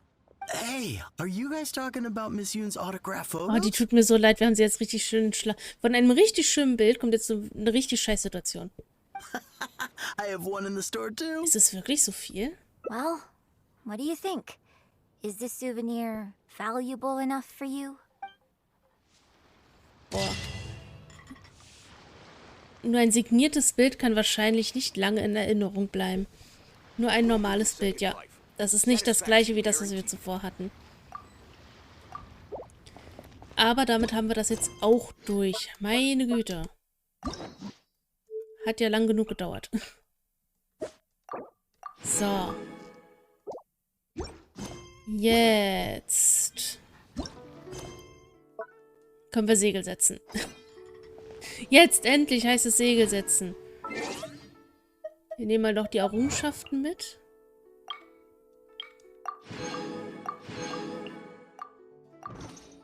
Und einmal zum Händler. Dankeschön. Mehr oder weniger, Dankeschön.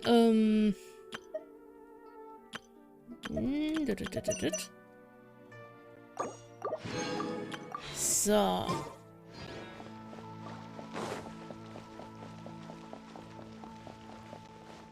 Ach ja, ich muss ja auf ihr Schiff. Da muss ich wieder rüberfliegen.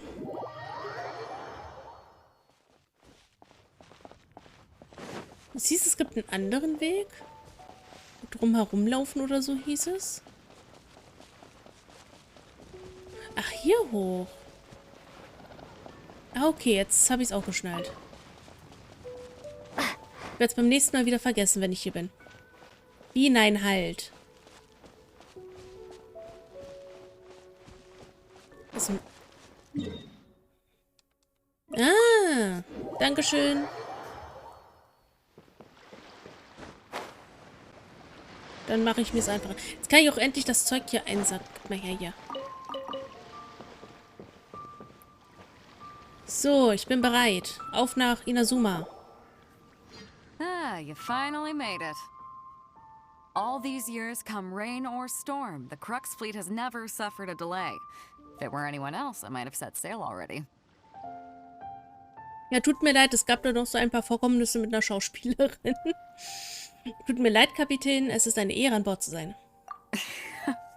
Don't look too serious, I'm only joking. You're just on time. The crew have just finished making final preparations. Well, now that everyone's here, we set sail for the land engulfed by storm and tempest. The nation of eternity. Anchors away!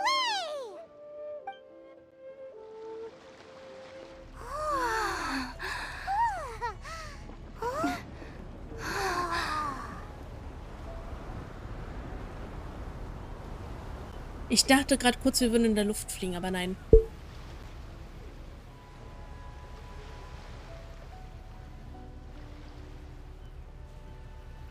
Leiste dir da oben gleich Gesellschaft.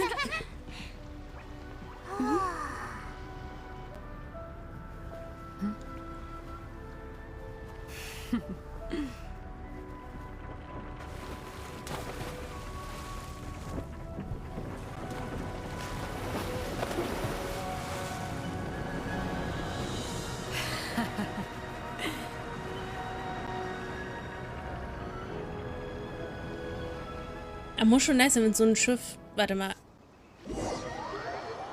Trotz hat, kommt die Alge endlich am Hafen an.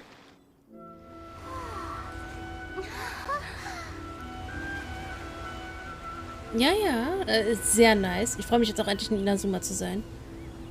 Aber vom Schiff haben sich die Räder hinten falsch rumgedreht. Die haben sie nach hinten gedreht. Müssen sie nach vorne drehen, um vorwärts zu kommen.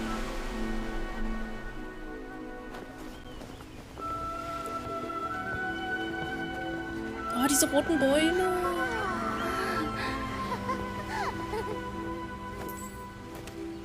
Dich kenne ich noch nicht. Zumindest nicht storytechnisch. Bandits großer Bruder oder so. Oh, hi there.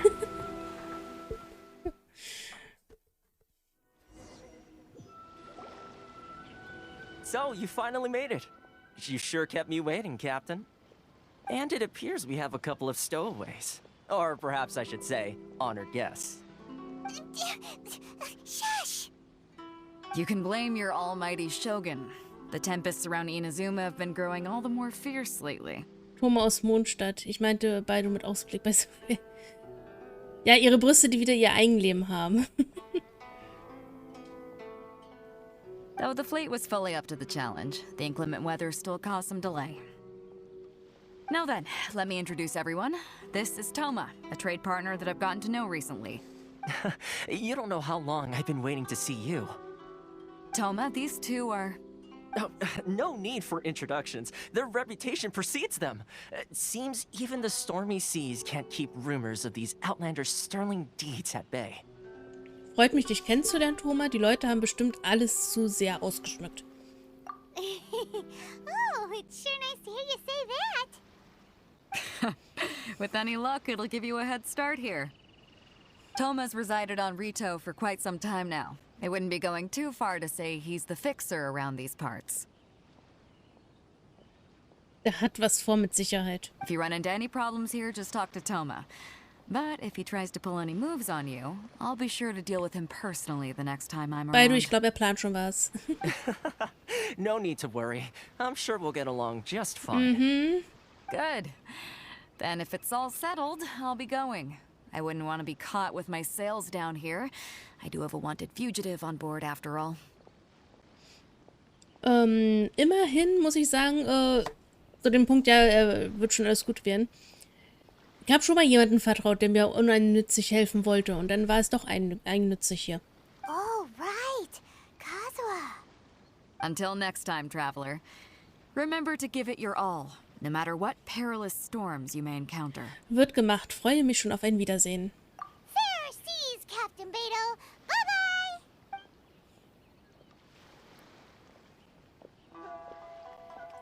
Der letzte hübsche Junge, der dir helfen wollte, hat fast Leo zerstört. Exakt. We need to go get you registered at the border checkpoint. Exakt das. Deswegen, Er sieht zwar auch gut aus, aber Paimon thought we were supposed to be keeping things on the down low.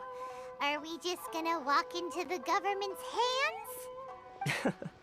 Don't underestimate the reaches of the Sakoku Decree. You wouldn't be able to avoid inspection even if you tried.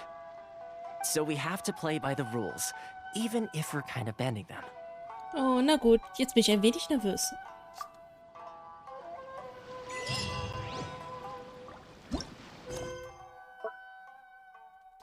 So, Beichte eines Fremden.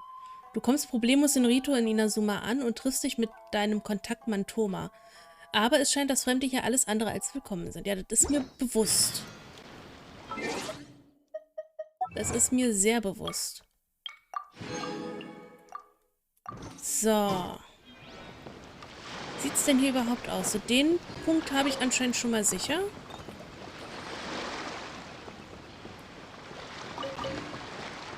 Lass ihn mal kurz glupschen.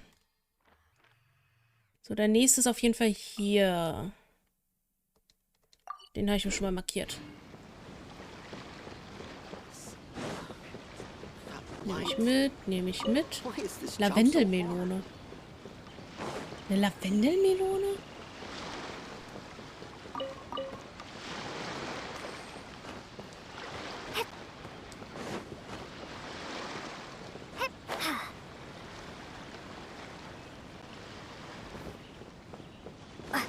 Ich würde mir trotzdem erstmal ein bisschen umschauen. Manchmal liegt hier wieder irgendwo was rum. Vielleicht.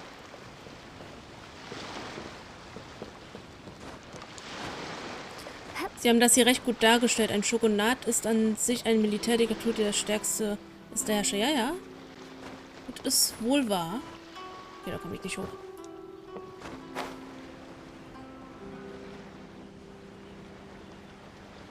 Kätzchen.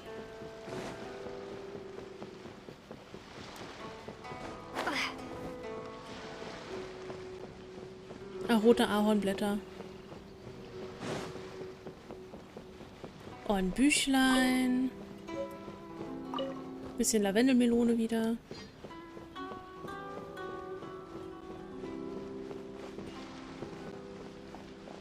Wo steckt er denn? From here onward, you're under the jurisdiction of the Kanal. Oh, es sieht schon nice aus, oh mein Gott.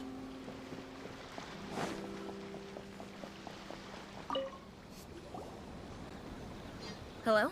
Please state your name, identity, and the purpose of your visit. Oh, except you, Toma. You must be new here. Excuse me? Please provide the information requested and also declare any goods you are carrying with you. Wir sind hier, um mit Wein zu handeln und Erz. Das wird uns doch sofort auffallen. Wir sind hier, um meinen Bruder zu finden. Oh, well, I'm sorry. We cannot approve entry for purely personal reasons. So, unless you have a valid reason for visiting in accordance with the rules... Das ist wichtig. Lavendelmelonen haben noch eine Rolle in der Kluft-Archon-Quest, okay? My apologies, but I'll have to ask you to... Here are their entry papers, for your kind perusal. Wo hast du die her? What? Take your time. No rush or anything. I just wanted to see what you'd say. Sorry about that. I see. Okay. Your papers are all in order. Welcome to Rito. So, where do we go next? The Outlander Affairs Agency. They only check entry permits here. If you want to remain on Rito, there's a process you have to go through with them. Papierkram. Sheesh. So it is super strict, just like everyone says. Prost. Well, let's not forget that to everyday folk in Inazuma, people from everywhere else are referred to as outsiders. As the word suggests, Outlanders aren't very welcome in Inazuma with the Sakoku Decree in force. Not even on Rito, where they've established an outsider settlement. Willkommen oder nicht, wir haben keine Wahl. Ich muss meine Reise fortsetzen. I like how you think. I've got a feeling we're going to get along very well. Ein Schar in der Quest heißt wie mein Vater, hat mich damals irgendwie hart getroffen. Oh. Das ist natürlich schlecht. Now, let's head over to the Outlander Affairs Agency. Aber ich sag mal so, man kann es natürlich nicht verhindern, dass Charaktere wie man selbst heißt. Oder wie Charaktere, die man kennt. Most of the current rules were put in place by the administration of Rito, the Kanjo Commission. The Kanjo Commission? Yes, one branch of the Tri-Commission of Inazuma, responsible for growing and managing the nation's wealth. You really haven't heard of it before? No, haben wir nicht. Weil wir waren noch nicht hier. Liegt ja null Zeug rum. Ich habe noch keine Truhe gefunden. Das ist schlecht.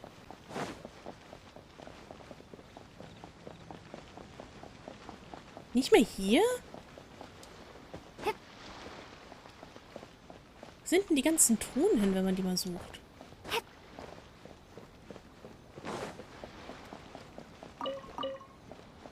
Also zumindest mal so ein bisschen abklappern hier.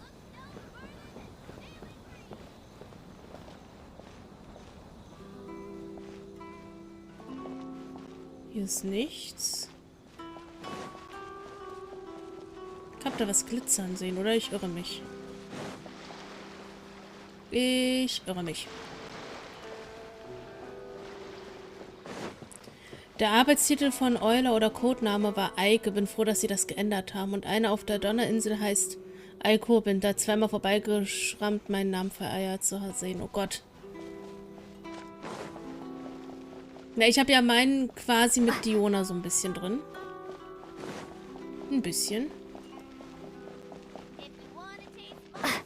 Bin gespannt, ob da nochmal anderweitig was kommen wird.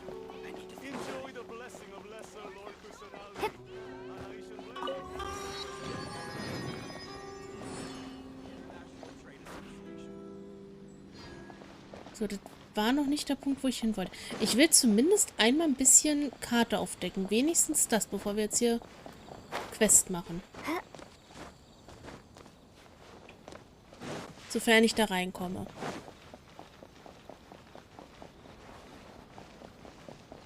Wo ist das denn? Ich bin fast da. Dann wird das wahrscheinlich hier hinter sein. Jo.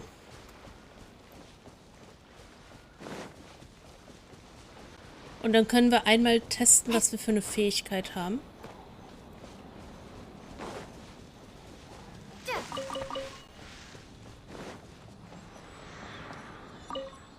Offen steht dir diese Welt, wenn Edelmut dein Herz erhält.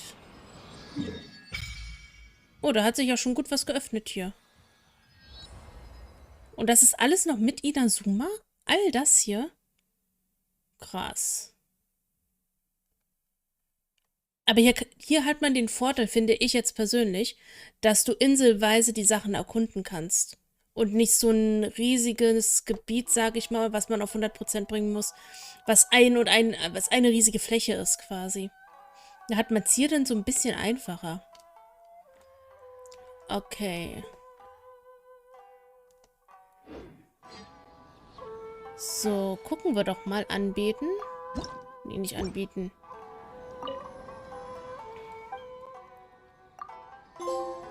Elektro-grenzenlose Karte. Mal gucken. Warte, auf der Insel links. Links hier? Oder meinst du hier rechts? Weil links ist hier nichts. Und das sind die Elemente, die ich brauche, oder? Oder was ist das? Ach, noch nicht aufgedeckt, also hier irgendwo. Okay.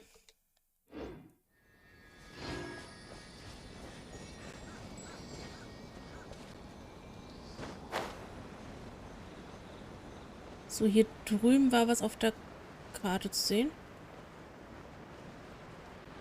Ach, ich dachte noch gar nicht lang. Okay. An Kasumi, Hallöchen. Ohne Reisegenehmigung kannst du nicht in Rito ein- oder ausreisen. Ich wollte auf die Insel, ich wollte nicht weg. Es scheint, dass man die Insel nicht frei betreten oder verlassen kann, wenn man keine Reiseerlaubnis hat. Okay, hab verstanden, geh ja schon zurück.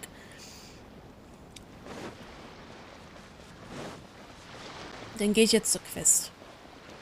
Erst Quest machen, sonst kommst du hier nicht weg. Na, ich dachte, ich hätte wenigstens auf die Insel gekonnt. Weil da gerade noch was auf der Karte markiert war, aber da habe ich mich bestimmt wohl gehört. Warte, dann können wir so mal... Hol mich mal direkt hier hoch. Dankeschön.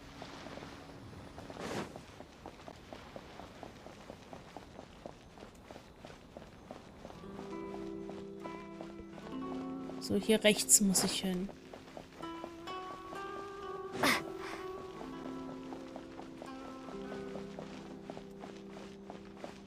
Keine Truhe, nichts. Aber da glitzert was. Aber das ist nur eine Münze. So, Madame.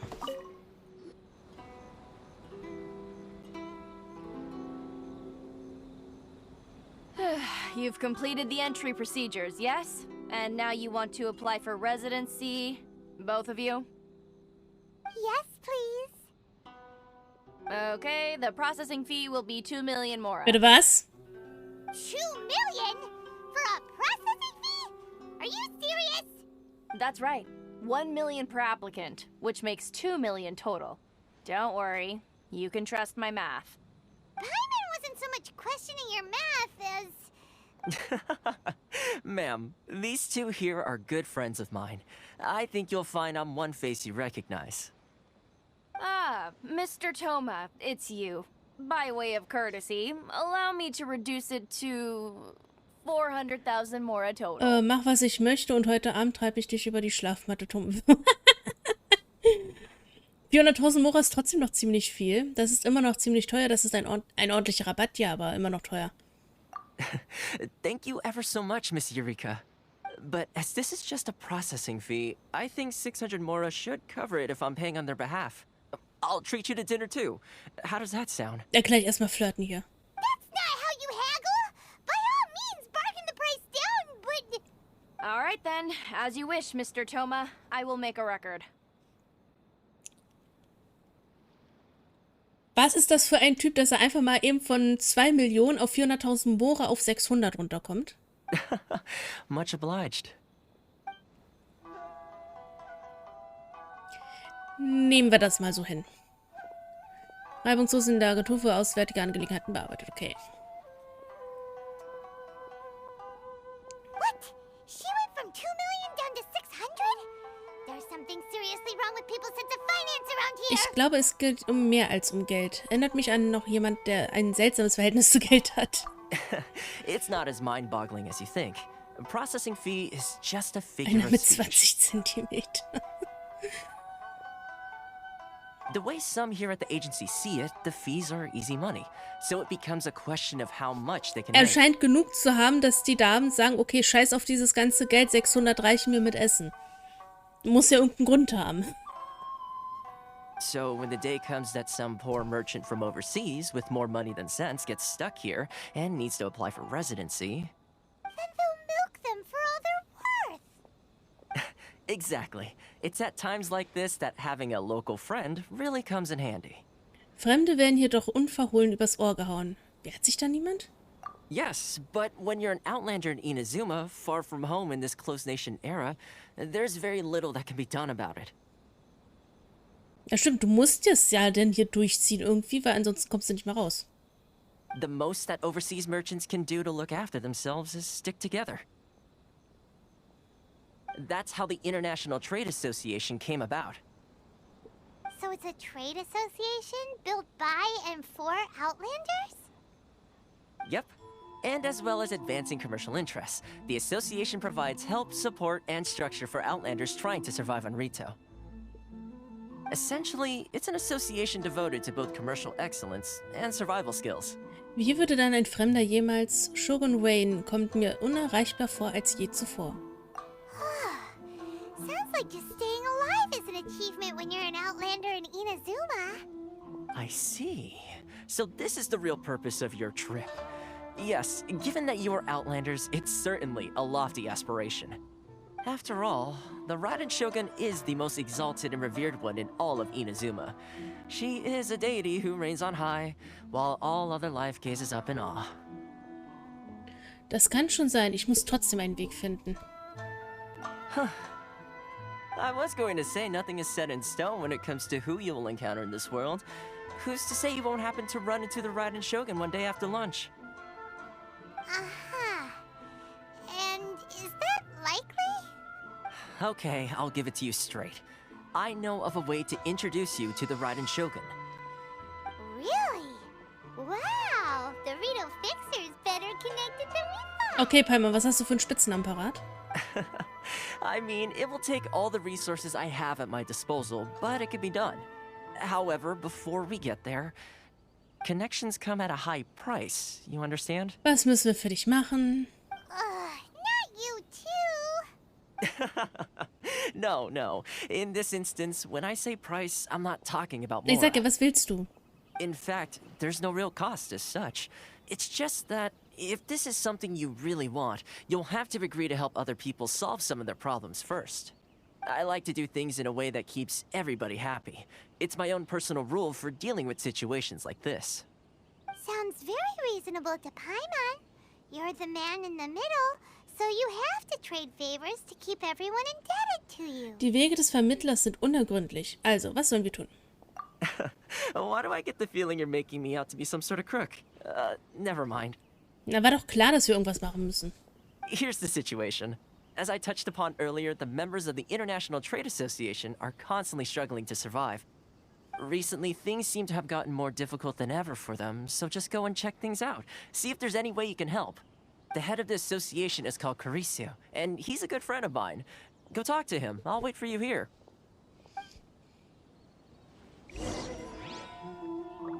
So, wo ist der Typ denn? Geh zu der Internationalen Handelsvereinigung, erkundige dich nach den Mitgliedern der was? Der was? Der Gilde. Das Wort Gilde hat ja nicht mehr reingepasst, oder wie?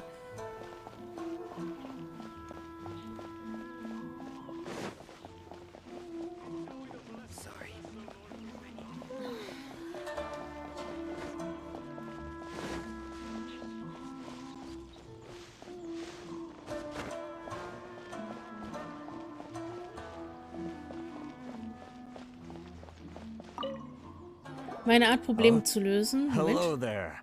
You must be seeking refuge with the International Trade Association. The Outlander Affairs Agency took you for all you're worth, I suppose. So, meine Art, Probleme zu lösen. Ich habe 2 Drachen, einen Wolf und eine Seehydra vernichtet. Es wäre doch ein Jammer, würde diese Macht dich und deine Freunde treffen, oder? Ja, so kann man das eigentlich auch sehen. Ja, fast, aber wir hatten zum Glück einen Freund dabei. Ah, good. That's a relief. You need to be careful, or you'll find yourself losing your savings all at once. We heard the association has been having some difficulties lately. Is that true? Yes. Left, right, and center. Obstacles at every turn. But that's nothing new for us. The Sakoku decree certainly makes things difficult for anyone who wants to come here from overseas. But it's not the root cause of our woes. The Sakoku decree might restrict our scope of activity, but in and of itself, it doesn't stop us from being able to enjoy a comfortable existence. No. What's really squeezing us Outlander merchants dry is those Mora grubbers from the Kanjo Commission. Oh, of the 3 commissions, that's the one that oversees everything on Rito, isn't it? That's right. They impose astronomical tax rate, unbelievable regulations, and that's not the worst of it. They just issued a new tax decree recently that, for some reason, completely changes the way we pay our taxes. It used to be Mora, but now it's something called Crystal Marrow. Kristallmark? Crystal Marrow? What's that? Something that most of us in the association had never heard of before either, until the new decree came along. Eventually, one of the older Liyue merchants recalled that he once shipped a batch of it to Snezhnaya in his youth. So, in order to pay our taxes, we began an arduous search for this crystal marrow. But then we found we'd only managed to create a bigger problem for ourselves. The rising demand for crystal marrow drove the price higher and higher. Now there's only one vendor who even has it in stock. We can't get a hold of it anywhere else. Und der wird es zu einem überteuerten Preis verkaufen, logischerweise. Isn't that what they call a monopoly? Monopoly! Monopoly, nice. Ja, da wissen wir jetzt zumindest, woher der Name kommt, ja. Exactly. So this vendor keeps pushing the price up, and we have no choice but to buy from them because the tax decree forces us to. It's a vicious cycle, the consequence of which is that our taxes will soon exceed our profits. And once that happens... Das ist doch absurd. Könnt ihr das der Kanjo-Verwaltung nicht sagen? We've tried communicating with the commission directly, but this is a nation where the cries of a few struggling merchants will never be heard over the ever-present roar of thunder. Fontaine, my dear homeland. I miss you an awful lot at the moment.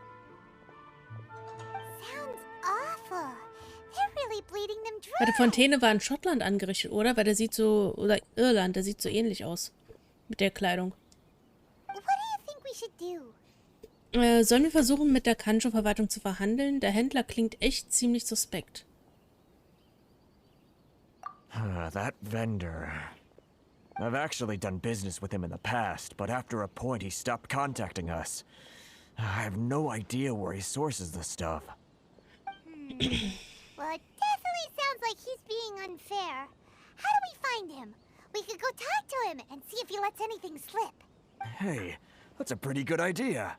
Since you're not affiliated with the association and you're new to Rito, he may just let his guard down. If I remember correctly, our usual meeting point with him is under a tree by the coast in the residential district. See if you can find him there. Got it. We're on the case. So, jetzt ist eine Frage, die ich habe. Ich kann wieder porten, auf jeden Fall, okay. Und ich möchte jetzt schauen, ob ich jetzt darüber kann. Weil theoretisch habe ich ja jetzt alles bezahlt, richtig? Jetzt sollte es ja keine Probleme mehr geben. Gibt doch noch Probleme? Ich dachte, wir haben alles bezahlt dafür. Ah ne, wir haben ja erstmal nur eine Anmeldung. Oh. Ehrlich? Kann ich mich wenigstens... ich will mal gucken, kann ich mich wenigstens wegporten? Mal so ganz theoretisch? Das geht. Okay, jetzt will ich mal ganz kurz gucken.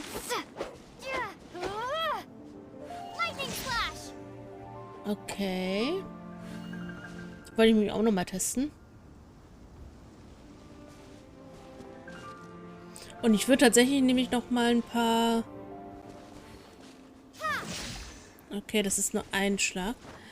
Mal ganz kurz so ein paar einfache Kämpfe machen. Wo auch immer ich jetzt welche finde. Um mal die Ult auszuprobieren. Das würde ich ganz gerne nämlich mal machen. Und ich weiß nicht, wann ich das da schaffe.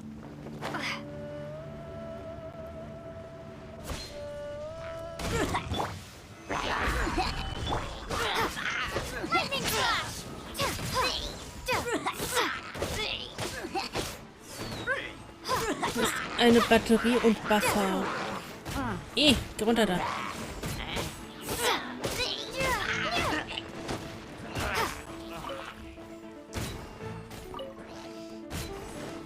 Ich will zumindest die Ult mal schauen, weil ich werde dann danach sowieso, denke ich, wieder zurück switchen.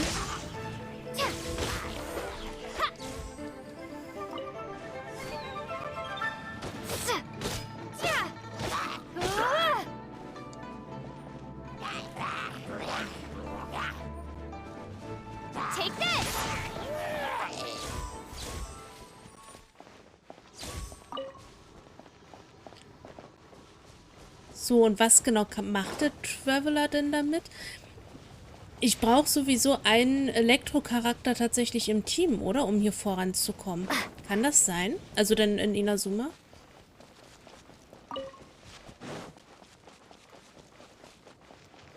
Aber die Ausrüstung, die ich jetzt habe, lohnt sich eigentlich nicht für ein... Erzeugt Elektropartikel. Was heißt... Das will ich doch gar nicht. Geh weg. Das hatten wir schon mal. Geh weg.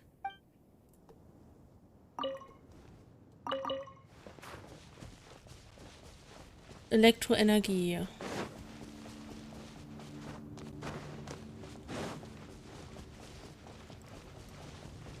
Eine Batterie macht Ults voll. Aha. Ach, seht, die anderen haben jetzt auch schon alles wieder voll. Okay. Mensch, wo sind denn mal Leutchen hier zum Vermöbeln? Ich will die Ult ausprobieren. Hier kriege ich auf jeden Fall keine. Moment mal. Probier das mal hier.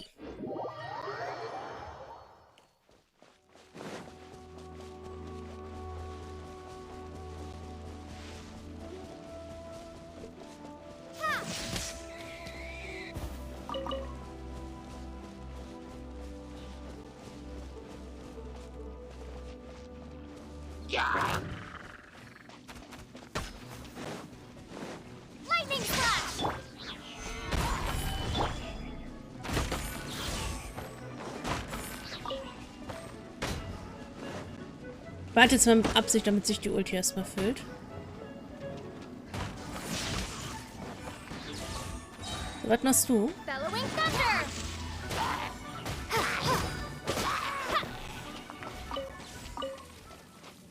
Na gut, zumindest mal schauen. Okay. Da werden wir aber, denke ich, auf jeden Fall wieder switchen.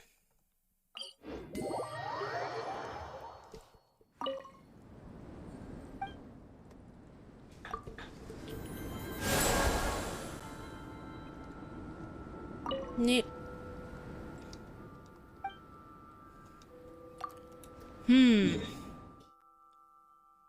Weiß ich noch nicht, was ich von halten soll.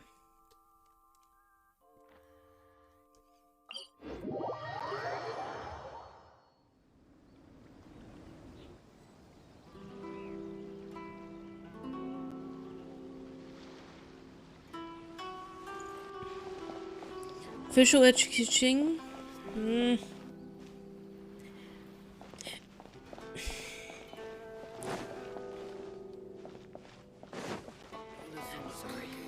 Ich sag mal so, ich brauche sie doch nur, um quasi von A nach B zu kommen, oder? Von dem, was ich gesehen habe. Oder brauche ich die tatsächlich auch in Story-Missionen?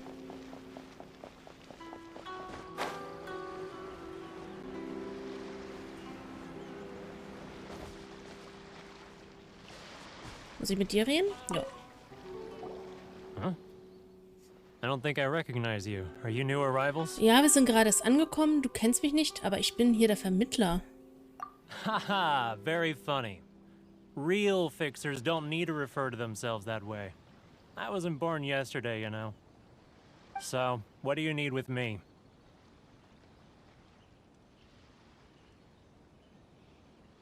Wenn es jetzt nur um Rätsel zu lösen, Tore und Schlösser zu öffnen und sowas geht, dann switche ich halt ein. Muss ich ganz ehrlich gestehen. Weil ich bin jetzt nicht so der Fan davon, jetzt extra jemanden nochmal nachzuziehen, nur um besser voranzukommen. Ich schaue einfach mal, wie es läuft. Im Zweifelsfalle mache ich es. Und wenn ich so in Ordnung oder vernünftig mit durchkomme, dann lasse ich mein Team so. Ich gucke mal. So, wo kriegst du deine Waren her? The sheer nerve. You don't go around asking questions like that. If I gave you my sources, I might as well hand you the whole darn business. Trade secret. Got it? You know what trade and secret mean, Dann ist es so. right? This guy's got a bad attitude. Kannst du deine Preise reduzieren? Ha! Are you even buying? Oh, I see what's going on here. Karisu and his associates sent you here to try and plead their case, didn't they? Oder andere Frage. Sino, kann ich den hier schon leveln oder erst tatsächlich in Sumeru? Kauft ihr denn überhaupt was? They're wasting their time. The price is non-negotiable, not by a single Mora. Hey, what's your problem? Okay. Get out of here, go on. Tell them they're lucky to be buying from me in the first place, and they ought to be more grateful. If it weren't for me, they'd be in seriously hot water. What are we gonna do? There's no talking to this guy. Wird Zeit, dass sich der echte Vermittler um die Sache kümmert. Reden wir mit Thomas. Good idea. Let's check back in with him. Erstmal muss ich hier sowieso weg. Solange wie ich hier nicht wegkomme, kann ich sowieso nichts machen.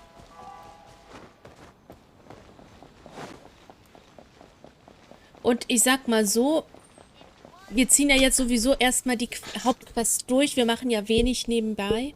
Das heißt, dass wir den ganzen Rest sowieso erst später groß machen. Und bis dahin werde ich ja Sino eventuell sogar fertig im Team haben, dass ich die anderen gar nicht brauche. Vielleicht. Mal gucken. Mhm. That was quick. You resolved it already? Und wenn ich nur ein bisschen für die Hauptstory mal wechseln muss, dann ist es in Ordnung, denke ich. Actually, we're having a little trouble. Du musst uns helfen, dir zu helfen, bitte was? No? Well, by all means, tell me what you need. I'll help as much as I can. Getting you to go fixing things when you've only just arrived is quite a demand. Was weißt du über Werner? Oh, that guy? I'm familiar. Ach, Werner meinst du? Ist so ein Normaler Name halt, sag ich mal. Oh, den kenne ich. Den He spuck's used aus. to be a bit of a sorry sight, selling shells that he collect on the beach just to get by, but he seems to have suddenly shot up in the world recently. I can only assume he must have found himself a patron after leaving the International Trade Association. Na, ich spiele einfach auf meine Weise und in dem Normalfall schaffe ich es auch immer irgendwie durch. Wenn es wirklich nicht funktioniert, kann ich immer noch wechseln. Das ist ja das Schöne hier dran. Ich bin ja nicht dazu festgelegt, mich durchzuboxen, wenn es wirklich nicht geht, sondern ich kann, wenn es wirklich hart auf hart kommt, immer noch mal wechseln. Deswegen probiere ich halt erstmal aus und nur weil jemand sagt, okay, anders ist es einfacher, mag es ja sein. Aber wie gesagt, ich mache ja erstmal nur die Hauptquest im Prinzip, um schnell voranzukommen. Und danach wird ja erst das Ganze nebenbei gemacht, was fehlt. Und deswegen ist halt die Frage, brauche ich jetzt unbedingt das für die Hauptquest, wovon ich jetzt mal nicht ausgehe? Wo es reicht, wenn ich vielleicht mal hin und wieder einwechsle? Oder reicht es, wenn ich später den Zaino im Team habe oder so weit gelevelt habe, dass er ins Team mit reinkommt, dass ich ihn dann halt hierfür nutze? Ist halt die Frage, warum dann erst einen Charakter nutzen, wenn ich den vielleicht gar nicht erstmal brauche und dann trotzdem hochziehe, wenn ich später einen anderen habe.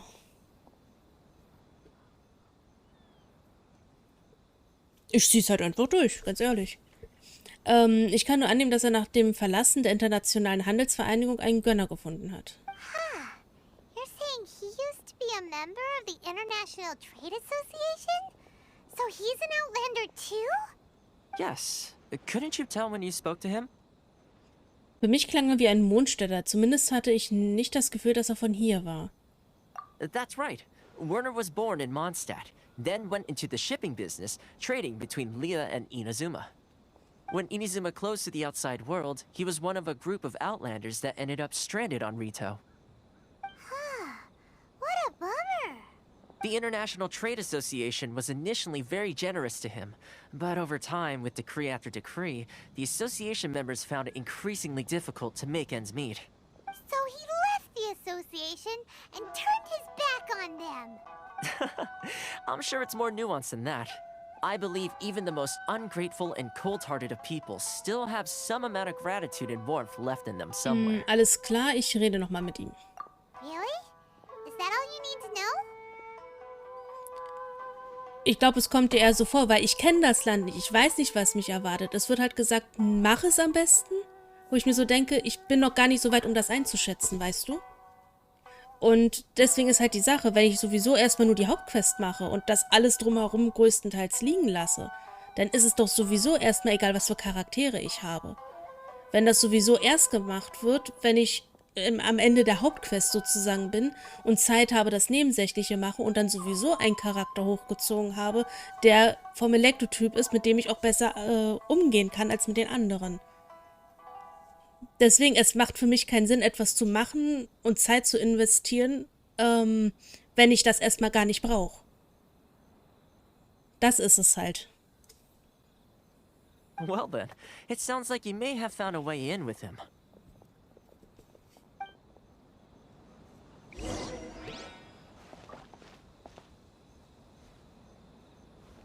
Wenn dir einer sagt, in einen Vulkan zu springen ist tödlich, hoppst du doch nicht rein, nur weil du die Erfahrung nicht gemacht hast. Ich bin ja auch nicht bekloppt und springe ein. Ich mache ja auch nicht das, was man mir sagt, weil man es mir sagt. Das ist genau das gleiche Prinzip. Springst du von einer Klippe runter, weil dir sagt, spring runter. Ist das gleiche Prinzip umgekehrt. Das kannst du auf die eine Seite und auf die andere Seite packen. Bei den einen Sachen brauchst du Erfahrung, bei den anderen Sachen machst du es erst nicht.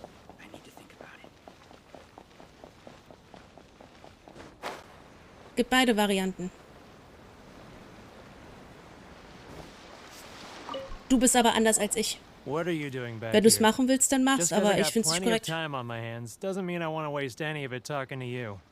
Zeit in Hülle und Fülle. Manch einer würde das als eine Form der Freiheit bezeichnen. Der Wind hat mich wieder zu dir zurückgeführt. Huh? Where's this coming from? Ein Löwenzahnschnaps würde an einem Tag wie diesem wunderbar schmecken. Ein Barney wäre jetzt gerade perfekt. Mondstadt? You were talking about Mondstadt. Ja, aber es ist zweierlei. Es gibt einmal die Variante, du machst das, was andere sagen, ohne selber die Erfahrung zu machen. wo du dann aber auch selber nicht daran wächst, weil du einfach das tust, was andere tun. Und es gibt die Variante, dass du es eben nicht erst machst, weil es halt gefährlich ist. Zum Beispiel jetzt. Es ist jetzt nicht gefährlich, aber dass du halt nicht alles nachisst, was andere dir vormachen. Es gibt beide Varianten.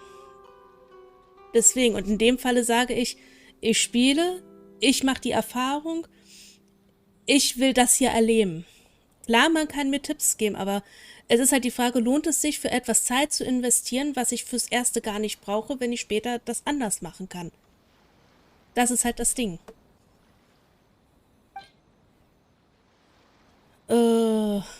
Ich habe die Windmühlen, die Löwenzahnsamen kommen. Goodness, I can sense it now. So familiar, but I can't remember the last time I was there. The scent of Mondstadt. Oh, how it takes me back. Möge dich der Anomo-Archon beschützen, möge der Wind uns führen. Oh, my hometown, the home of freedom. How I long to go back and visit. It's working! So, trying to play my heartstrings like a liar, are you? I know what you're up to. Schließe deine Augen. Huh? What is this? What are you up to now? Just close your eyes already! Hör genau hin. Klingt das vertraut? You mean the sound of the ocean? Günstiges und leckeres, eingelegtes Allerlei. Gegrillter Tigerfisch holt ihn euch, solange er heiß ist. Leah Harbor. I can see it so clearly. Oh, and the sound of the waves. The calls of the merchants. Möge sich das Feuer der Tugend ausbreiten und nie erlöschen. Xiao lanterns. I'm right there at the lantern right. Oh, look at them floating up into the sky. This guy has a really active imagination. Either that or he really does miss Leela Harbor.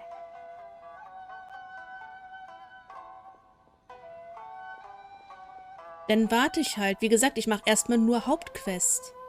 Nebenquest nur, wenn es unbedingt erforderlich ist, um die Hauptquest voranzutreiben. Deswegen, den ganzen Rest mache ich ja erstmal gar nicht. Deswegen sage ich ja, es wäre Zeitverschwendung, wenn ich nachher sowieso einen anderen Charakter habe. Leo. Muss ich ihm noch mehr geben? Achso, das ist ja hier. Bitteschön. Wait. Stop. That's enough. Don't make me relive it anymore. My poor heart can't take it. Viele Leute da draußen empfinden viel Mitgefühl für die Situation, in der du dich befindest. Viele Leute haben dich in der Vergangenheit unterstützt. You mean the folks from the International Trade Association? And I suppose they are far from home, just like me. Na, ich werde die sowieso nicht ausgeben, wenn ich sowieso erstmal nichts Nebensächliches mache. Aber dann hebe ich sie mir auf, okay. Often, I'll sneak down to the shore at night and listen to the sound of the waves. I like to imagine it's the voice of my hometown, carried across the ocean. I've run into folks from the association more than a few times doing just that, but I always hide my face and slip away. Don't you think I've wanted to talk things through with them and free myself from this anguish? Well, no one's stopping you, so... They're so resilient. None of them had anyone else to rely on, so they rallied together, committed to finding a way to survive. But I couldn't do it. I'm not strong enough. So I caved. Those people, they'd make the smallest of promises, offer the most measly benefits, and I'd do whatever they asked of me. And make Mondstadters look like the worst people in the world. Wer sind diese Leute? All right. I'll tell you the whole story. It's eating me up inside, and I can't take it anymore. You ready to talk now? Die internationale Handelsvereinigung wird dich beschützen. Komm, gönn dir einen Schluck mit deinen Freunden von der Vereinigung. But I betrayed them. I can't show my face there. Come on, you scaredy cat. Look, you messed up, but now it's time to make things right. Exakt. So come on, get it off your chest. What's the deal here? It's a scheme by the tax collection Ashigaru, Keijiro and his companions. They start by overtaxing the merchants, then take the extra crystal marrow they receive and stockpile it. Once the merchants run out of places to buy crystal marrow, they get me to sell that extra stock back to the merchants at an extortionate price, with the proceeds going to the tax collection Ashigaru. It's plain evil gouging them like this. I'm their puppet, yes. But my cut is a tiny fraction of what we take in total. It's barely enough for me to live on. Wir brauchen Beweise. Evidence? You're right. Without conclusive evidence, he will never admit it. Now that I think about it, whenever I report back to him after a sale, he always heads to the same place. It's always made me suspicious. As it happens, I handed some Mora over to him not long ago. I can show you where he went if you want. Really? Well, then there's no time to lose. Let's go. So, wohin bringst du mich? Und ich glaube, ich weiß, weshalb hier keine Truhen sind. Die Leute sind einfach nur arme Säue. Die haben nichts.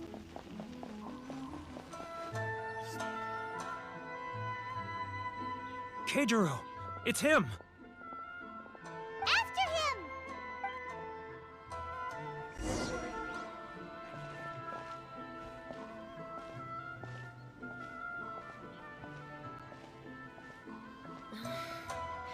Should I close early?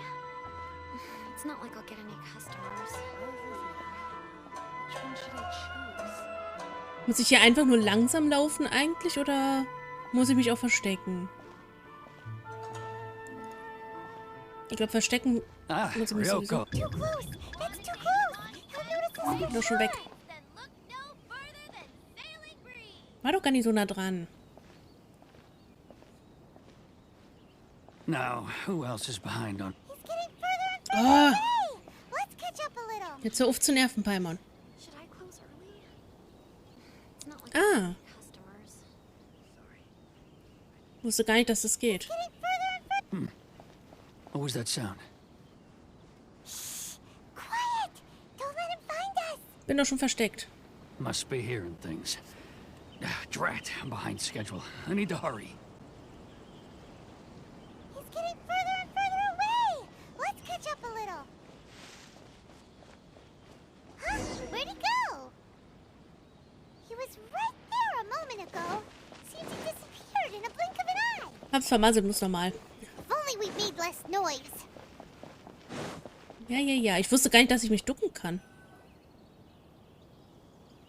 Keijiro! Ja. Auf ein neues.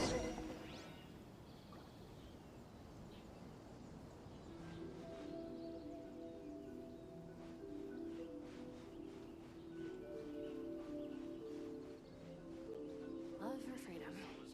Which one should I choose? Should I close early? It's not like I'll get any customers.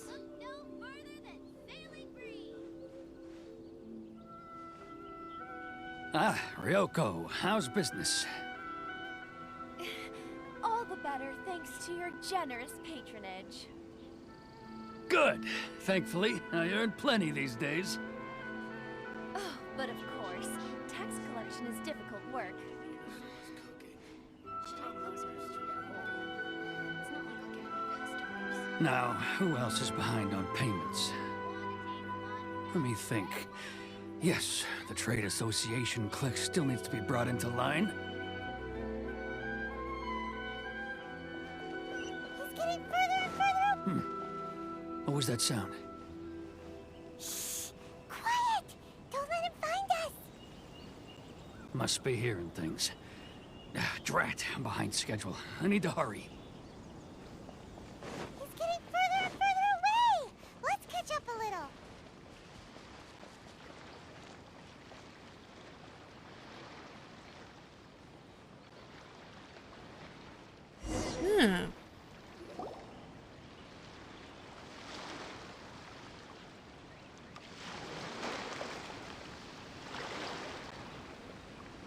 What could he be doing at a place like this?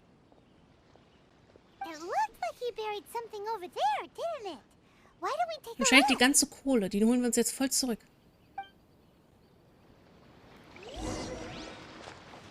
Gibt's hier sonst noch was? Mal ganz kurz glutschen.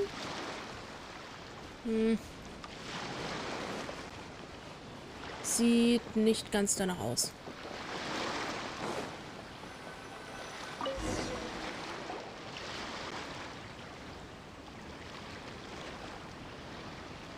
Whoa, it's a ledger. Boring. Paimon thought he'd hidden a big pile of Mora. Ja, der wahre Grund, warum Paimon uns begleitet. Selbst wenn wir Mora gefunden hätten, würden wir sie der Handelsvereinigung übergeben. Let me take a look here. Aha, yes! This is what we're looking for. A clear and complete record of every single transaction, each one proof of his guilt. Great! Well, now we have our hard evidence. Let's go tell Karisu the good news, shall we?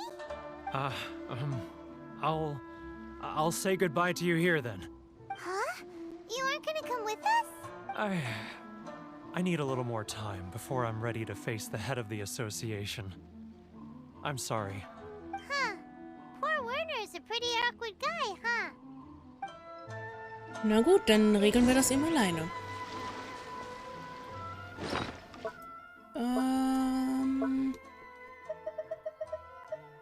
Ein Hauptbuch, das die aktuelle Steuersituation der Kaufleute in Rito zu enthalten scheint. Sein Besitzer ist Keijiro.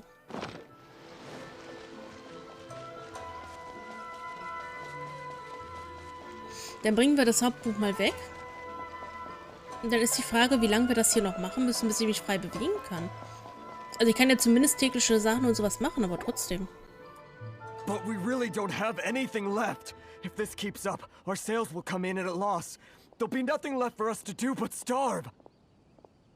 You know the decree. The rules are the rules. No discounts, no exceptions, and no excuses. Was denn? Du bist derjenige, der die Regeln hier ins Lächerliche zieht, Keijiro. And who are you? Another new member of the association? It just so happens that we found your little ledger, so now we're here to tell everyone all about how you embezzled crystal marrow to sell it right back to the taxpayers. Huh? Is this true? You've been swindling us. Well, you see, the taxes, Let me take a look at the ledger.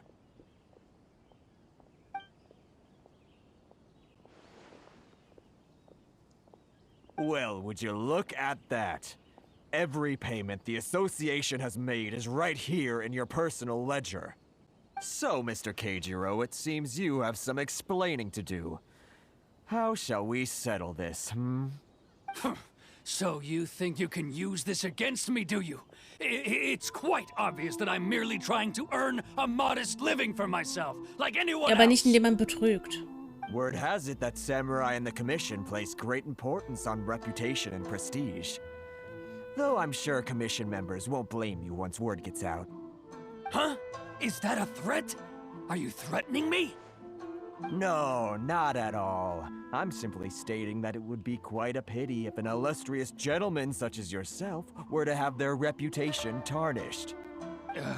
Well, even if what you say is true, what do you suggest we do about it? I believe you still have a quantity of crystal marrow in your possession, correct? Perhaps that crystal marrow could be used as compensation for the recent tax hike, and us merchants could finally have some more breathing room. Is that it? Oh, do you have any idea the hoops I had to jump through to get the crystal marrow and keep it hidden? Fine. In that case, I'll send it over to you today. And not even an ounce of shame for his actions. So that's it? My shop's been closed for weeks now. I've even had to ask my friends to help bail me out. What about my losses? Come on, Harrison. We've already struck a good deal here. I'm sick of being pushed around like this. I won't let him off so easily. Harrison! Hey, what's all this racket? Does someone dare question the decree? Ah, Chief, you've arrived. What was all the commotion I heard just now?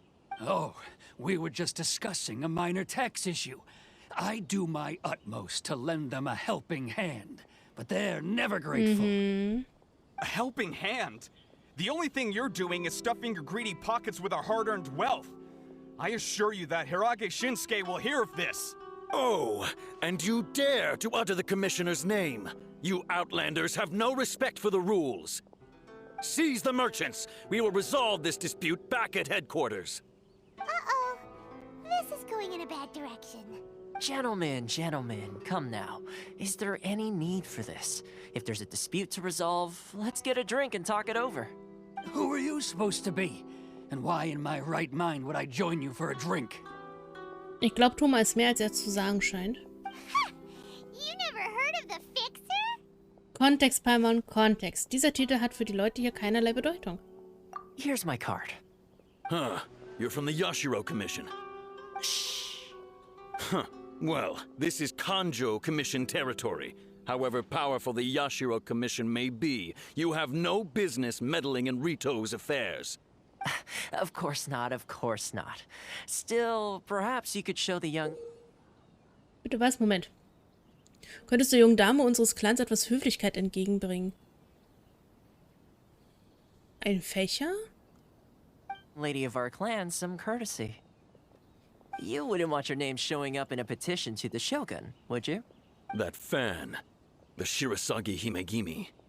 I don't need any trouble with her. Okay, let's forget all this. It'll give us one less thing to worry about. But, Chief! Enough! We're leaving. Let's get dinner one day soon, gentlemen. My treat, I insist. No response, huh? I suppose that bridge is well and truly burned then. Thank you so much, Toma. But I'm sorry your relationship with the Kanjo Commission had to suffer for our sake. Ne, die Kamisato ist gefährlich. Wir werden sehen. Hey, I was joking. It's a small price to pay, and you're more than welcome. If there's anyone you should be thanking, it's the Traveler. She's the one who found a way to turn things around. If nothing else, I'm sure the tax collection Ashigaru will tread a little more carefully in the future. Toma, what was all that? Shh, not here. Too many people listening. Let's move somewhere else. Uff. Wo bist du hin? Ach, hier bist du. Mitten auf dem Platz, hm? Corruption seems rife in the Kanjo Commission. They truly are rotten to the core. All right, time for me to answer your questions. What would you like to know? So, erzähl mir von der Yashiro-Verwaltung, erzähl mir von Shirasagi Himegimi. Straight to the point. Let me reintroduce myself. I belong to the Kamisato clan of the Yashiro Commission on Narukami Island. I'm an attendant of the Shirasagi Himegimi. You've been keeping your true identity a secret from us this whole time? So, the Yashiro Commission. Guessing that's another branch of the Tri-Commission? Correct. The Kamisato clan is the head of the Yashiro Commission, who manage ceremonial and cultural affairs. I'd go into more detail on what exactly that covers, but I'm not even sure myself. I'm just someone who was fortunate enough to be taken in by the Kamisato clan. My role is to take care of the daughter of the clan, Kamisato Ayaka, also known as the Shirasagi Himegimi. Seems like she must be super famous in Inazuma, given the reaction of those guys just now. Oh, most definitely. She's graceful, dignified, and kind-hearted, too. The people of Inazuma quite adore Miss Kamisato. Her fame even somewhat eclipses that of her older brother, Kamisato Ayato, despite the fact that he's the current head of the clan. I suppose those who treat others with compassion earn themselves the same treatment in return. Miss Kamisato's situation certainly seems to attest to that. Take me, for example. I'm just an attendant, and yet she treats me as an equal, as she would a friend. Also, wo kommt diese Vermittler von Rito-Sache her? Also, als ihr Begleiter, helfen wir dann dir oder ihr? You're asking the right questions, and to be honest, I don't want to keep you in the dark any more than is necessary. Firstly, you should know that being a fixer is not something you can fake. I spent the better part of a month tirelessly building up a network of relationships on the island, and I got to know Captain Beto during that time too. Still pretty good going for just a month's work. Ja. Naja, ihr Bruder ja auch. Also beide sind spielbar. Soweit ich weiß. Well, maybe I have a slight knack for schmoozery. But the main thing was, I had to make sure I'd be in time to receive you when you arrived. Oder meinst du mit gefährlich eher im Spielsinne? Also wenn man sie spielt? Inazuma may have closed off to the outside world, but that hasn't stopped a lot of people from hearing about your feats in Mondstadt and Liyue. So, when Miss Kamisato heard of your intention to come to Inazuma, she began looking forward to your arrival with great anticipation. She's excited to find out whether the rumors are true. Na, ihr Name war ja so gesehen auch noch nicht gefallen. Erst jetzt. Vorher hieß sie ja anders. That is, that you have what it takes to change the tide of the times. Change the tide of the times? In the test I gave you earlier, although there were a few hiccups at the end, it was you who found the way to turn the situation around. Navigating powerful people, using their character flaws to your advantage. It's just what Miss Kamisato had hoped to see. Nee, wenn ich nur einen Fächer sehe, weiß ich ja nicht, zu wem er gehört. Also im Prinzip nein. Du kannst nicht davon ausgehen, dass du das direkt schon damit erschließen kannst, wenn andere das nicht können. Nur aus einem Fächer weiß ich doch nicht, wem das, zu wessen Person das gehört. Ich habe ja nur den anderen Namen gehabt, aber nicht Kamisato. With your help, even the Vision Hunt Decree. Also am besten mit sowas zurückhalten, wirklich. Weil ich kann es nicht aus einem Fächer deuten und dementsprechend zählt es in meinen Augen nicht. Mit eurer Hilfe selbst das Augenhatzdicke. Also tatsächlich muss ich sagen, wenn sowas läuft, dass du mir... Nicht im Ernst, aber du hast den Namen trotzdem erwähnt. Und er ist noch nicht gefallen. Wenn Namen erwähnt werden, wenn sie gefallen sind, kannst du sie verwenden. Vorher vielleicht eher nicht. Mit eurer Hilfe selbst das Augenhatzdekret. Ich habe nie meine Hilfe angeboten. Ich lehne ab. Eiskalt, ich lehne ab. Ah. That's an unexpected development. Perhaps our sources were misleading. Ich habe hier ein Ziel, Shogun Wayne zu treffen. Yes, of course. I completely understand, and as agreed, I shall help set that up for you. Toma sure didn't put up much of a fight. Well, my work on Rito is done. So I suppose this is goodbye for now. Oh, one more thing. This invitation letter is for you. When you get to Narukami Island, you can find me at the Komori Tea House, as per the letter. Good luck with everything. See you soon. Das heißt, dafür muss ich erstmal hier wegkommen. Toma's not such a bad guy, huh? Lady Kamisato ist schon gefallen? We should get going. Aber mit Lady Kamisato beziehe ich Ayaka Kamisato ein. Aber gut. Toma ist gar kein so schlechter Zeitgenosse. Wir sollten uns auf den Weg machen. Da gibt es ein Problem. Huh? What's up? Fremde können Rito nicht verlassen. Oh, right! Paimon forgot all about that! Wait, so, did Toma forget that too? Ich vermute mal nicht, das muss der nächste Teil dieses Tests sein. Oh, darn it! No wonder he was so matter-of-fact about the Ja, whole natürlich. thing. As soon as we get off Ritu, Paimon's going straight to Komori Tea House to settle the score! Mach das, Paimon, mach das. Well, guess we should give it a try. Let's head to the border and see how far we get.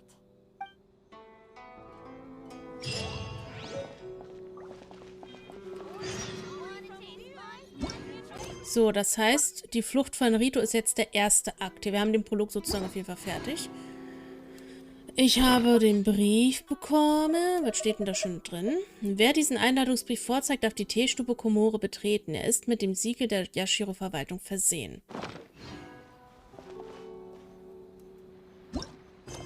Quatsch. So, da geht's hauptquest-technisch weiter. Ich muss aber gestehen... Warte mal, Kamisato Anwesen. Inazuma. Ich denke mal, ich darf die Insel hier ja trotzdem nicht verlassen, Rito. Das heißt, ich muss die Quest ja erstmal weitermachen. Ich würde aber sagen, 2 Gespräche von der Freiheit. Dann machen wir die 2 Gespräche noch. Ansonsten hätte ich jetzt Feierabend gemacht. Aber wenn es noch 2 Gespräche sind, dann machen wir die 2 Gespräche noch. Dann können wir beim nächsten Mal nämlich direkt losrennen. Stop there. Present your travel permits. Sorry, but we really gotta get to Narukami Island. It's kinda urgent. If you don't have a travel permit, this is as far as you'll get. Those are the rules. As expected. Traveler, you gotta think of something. How do we get out of Rito? Wenn die Yashiro-Verwaltung von uns gehört hat. Ich frage mich, ob die Kanjo-Verwaltung von uns gehört hat. Are you saying we should go and meet with the Kanjo Commissioner? Guess it can't hurt to try. Even if Paimon has a few choice words to say about his subordinates. Who knows? Maybe he's our biggest fan. Das bezweifle ich.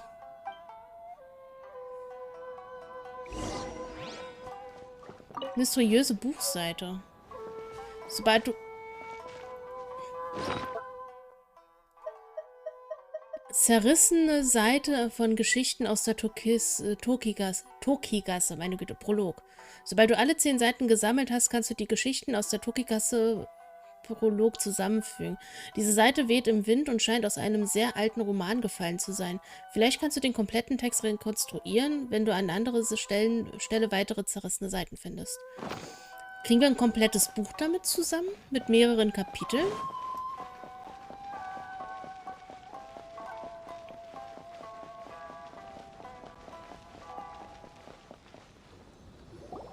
Halt! This is the Kanjo Commissioner's office. No trespassers. We're here to see,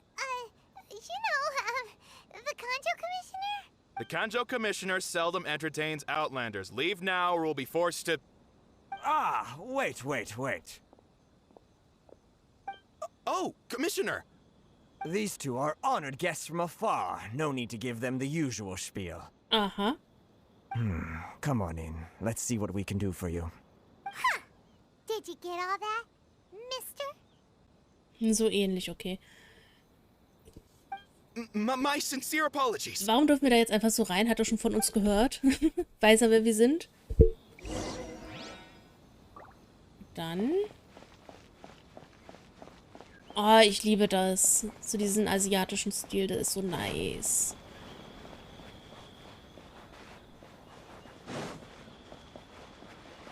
Aber mehr gab es ja auch nicht. Ich habe ja vorhin schon geschaut. I am Hiragi Shinsuke, Kanjo Commissioner and head of the Hiragi clan. It's an honor to meet you both. Auch mir ist es eine Ehre. Hallöchen. Nice to meet you, sir. So, the reason we wanted to come and see you was because... All right, all in good time. 2 travelers renowned far and wide have shown up to see me, and I should very much like to make their acquaintance. Let's not limit this to business only. So what you're saying is, we really are pretty famous, huh? Paimon, lass es dir nicht zu Kopf steigen. Absolutely. How many other people in the world have what it takes to knock the wind out of Storm Terror's sails and put the Overlord of the Vortex back under the sea, eh? Exactly! Paimon thinks you make an excellent point. And I hear you also foiled a Fatui plot in Liyue Harbor. Even beat one of their harbingers in a duel. Is that true? Whoa, you heard about that too? Yep, it's true, all right. As I thought. Paimon wird noch rot. Die ist schon rot. Oder hat schon rote Flecken. Something wrong? No. I'm simply awestruck by you both is all. Das ist so freundlich. Am Ende haben sie aber doch ihren Willen bekommen. Rito is greatly honored to have you visit us. One other thing I heard about you is your great zeal for helping other people. This makes me wonder whether you might be so kind as to render your assistance to the Kanjo Commission. Oh, sure, no problem. Whatever you need, right? Ist es wieder Zeit für ein paar Erledigungen? Das ist meine Stärke. Excellent. Well then, you must know the Qingxian. A flower grows on the mountaintops of Liyue. Ja. Yep, we've picked a few of those before. So, you want us to go back to Liyue? Yes, bring me 300 Qingxian, would you? Freshly picked, I mean. Did Paimon hear that wrong? Ich glaube, die Größenordnung hier ist etwas aus den Fugen geraten. Sie bleiben nicht frisch, nachdem man sie abgepflückt hat. Too much trouble, is it?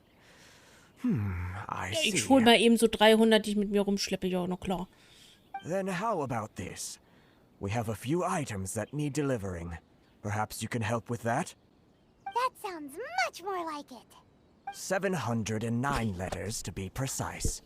Was ist mit dem Typen falsch?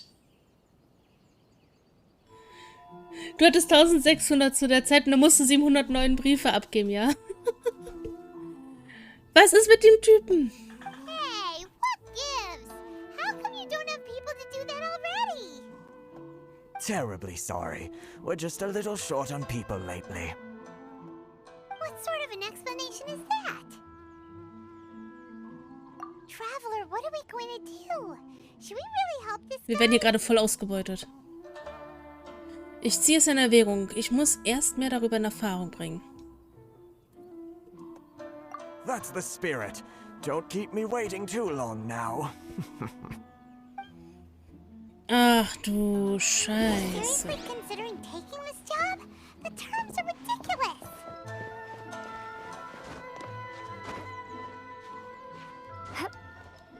Warte mal, da oben ist was. Ich will da ran. Wie komme ich da ran?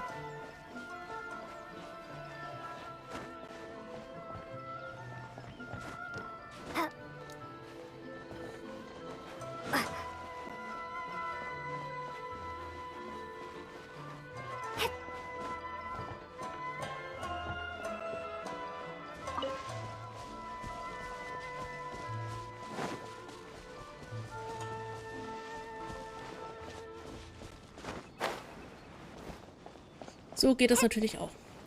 Kann ich ein Detail zu dem Mädchen sagen, weil du dir die Stimme wahrscheinlich bis in ein paar Wochen nicht merken wirst?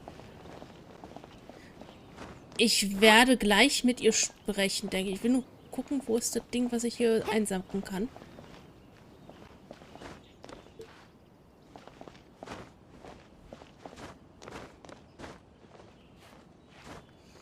Ich will da hoch, verdammter Mist.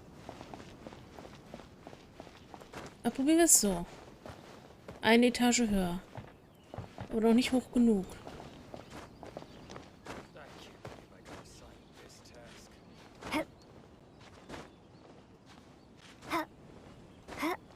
Nein!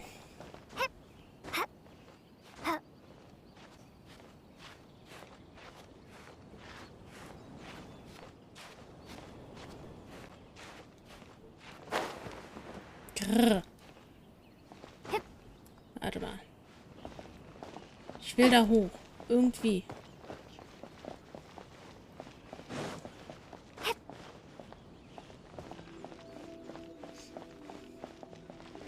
Ja, aber ich probiere es ganz gerne erstmal so. Mann. Wenn es danach ginge, hätte ich auch noch eine andere Möglichkeit. Weil Songli ist wenigstens gerade im... Nein, das wollte ich jetzt nur nicht, Songli. Schäm dich.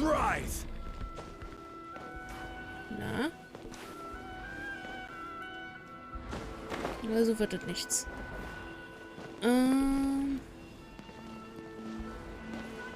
Ich glaube, wir machen das anders.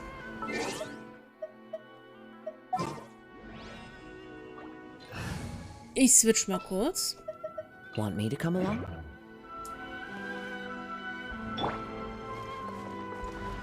The wind knows me. Beziehungsweise in Kombination. Mal ein bisschen schneller. Okay, wir machen das in Kombination hier. Crumble. Into the wind. So, soweit so gut. Oh mein Gott. Komm her.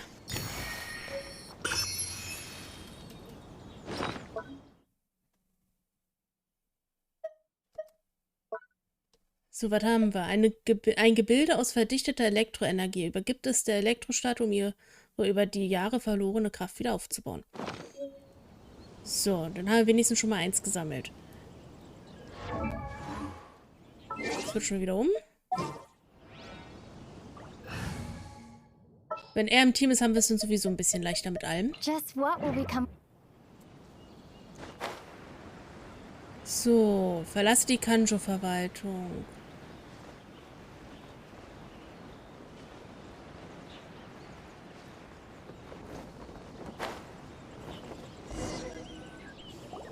Halt, you two. Genau wie ich erwartet habe. Das habe ich kommen sehen. What did we do? Miss Hiragi has a letter for you. She insists that you read it immediately. A letter? Quick, let Paimon... Leicht parfümierter Brief. Sieh den Brief als Botschaft. Es tut mir leid, dass ich den Brief so abrupt abgebe. Ich hoffe, ich habe dich damit nicht belästigt. Einen Brief zu schreiben, der einen Fremden aus einem anderen Land einlädt, ist auch für mich neu. Aber ich glaube, dass die Begegnung mit dir kein Zufall war. Nun denn, zufälligerweise scheint der Mond heute Nacht noch, also hoffe ich, dass es dir nichts ausmacht, mich zu treffen. Bitte mach dir keine Sorgen, dass die Vasallen und Wachen auf Patrouille sind. Ich habe meine eigene Art, sie wegzulocken. Ich freue mich auf deinen Besuch. So this means she wants you to secretly meet her at night? Ja. But you didn't seem surprised at all by this. What's going on? Wir haben Blicke ausgetauscht. Shinsuke hat nicht die Absicht, uns gehen zu lassen. Paimon knew something just didn't seem right about him. Let's ask her tonight and see what she has to say.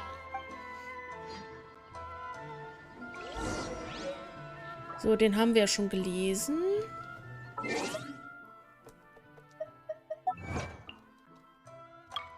Ah, das haben wir jetzt auch vollständig.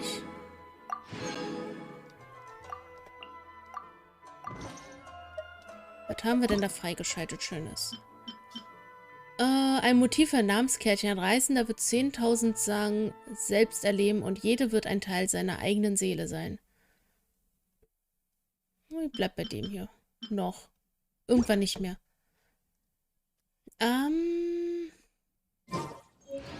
18 bis 24.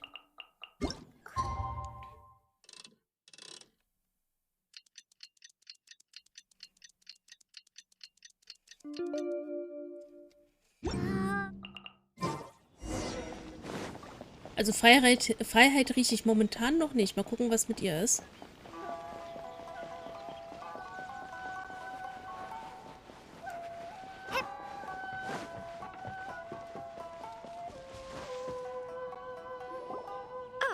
You finally arrived. Allow me to introduce myself. Fischl. I am Hiragi Chisato. Fischl, oder?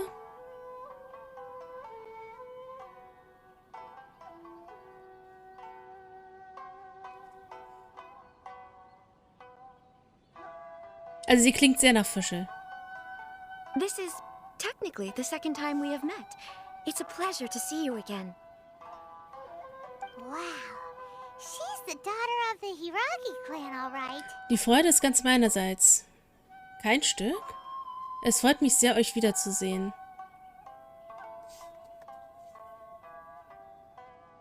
Moment, euch wiederzusehen? Das hat nichts mit dem gerade eben zu tun gehabt. Haben wir sie vorher schon mal irgendwo getroffen? Ist es das? Weshalb mir deswegen die Stimme so bekannt vorkommt?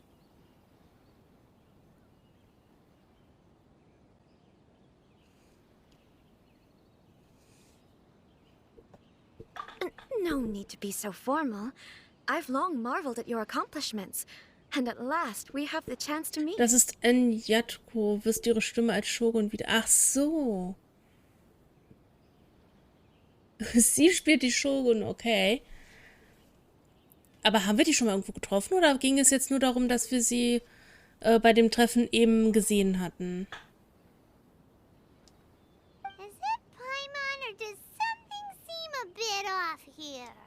The reason why I wanted to secretly meet you here is, well, I feared that I might never have another opportunity to discuss this with you. Discuss what? Ahem. I should like to ask for your help with delivering a letter. Okay. Bild bei der Auslieferung eines Briefes. Ich gehe. Like father, like daughter.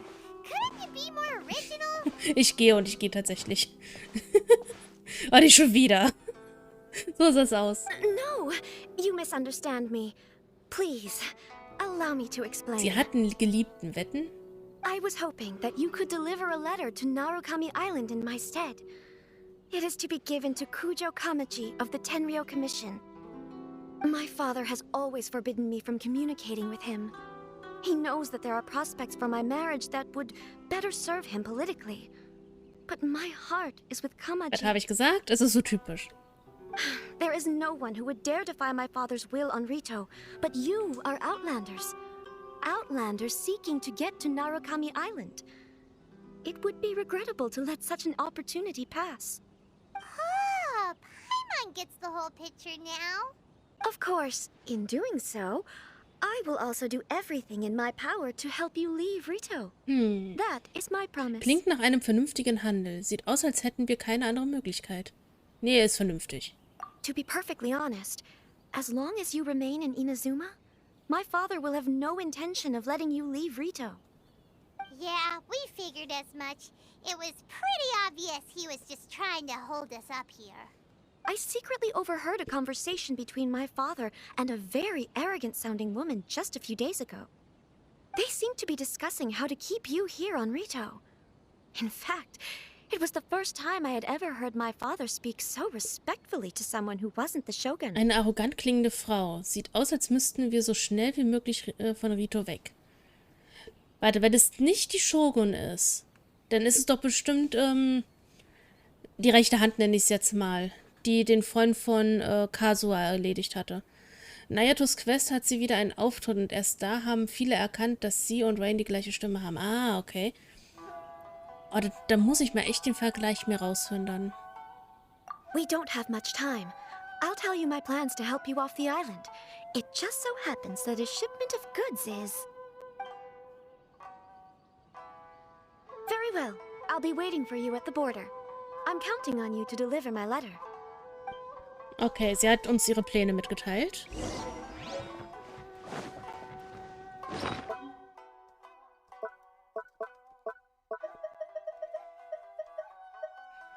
Ein Liebesbrief, ein Brief an Hiragi Shisato für Kujo Kamaji abgeschrieben hat. Sie wäre sauer, wenn du ihn ohne ihre Erlaubnis öffnest. Wir könnten ihn zerstören. Nein. So, wieder die Fatui und wieder eine Frau. Kann ja nur La Signora sein. Ja, dann wahrscheinlich.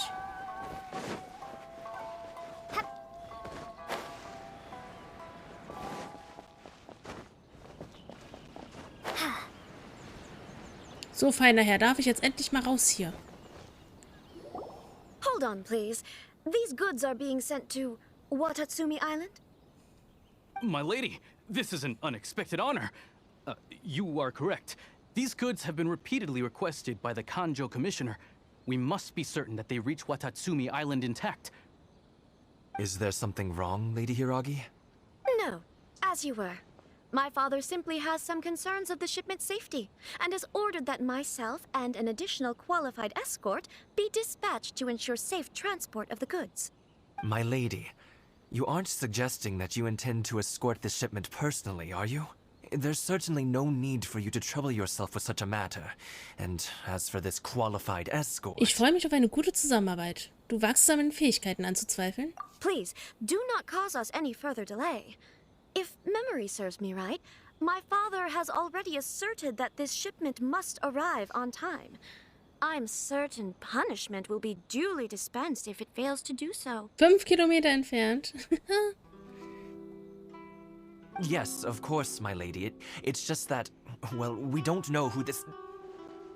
Now, need I remind you of the penalty if anything were to happen to me en route? I'm sure you are all quite familiar with my father's temperament. Do you really presume that you can fully guarantee my safety on your... Oh God. Sorry. Chisato can talk the talk. They don't stand a chance. Yes, my lady. Very well then. It's an honor to have you accompanying us. Your safety is our highest priority. Sie klingt jetzt komplett wie Wayne. Okay, ich habe Wayne so noch allgemein noch nicht reden hören. Ich bin gespannt. Shinojo, you can't really be agreeing to this. Well, the request is from Lady Hiragi herself. It is our duty to serve her in the utmost capacity. Yes, but that's not the problem here.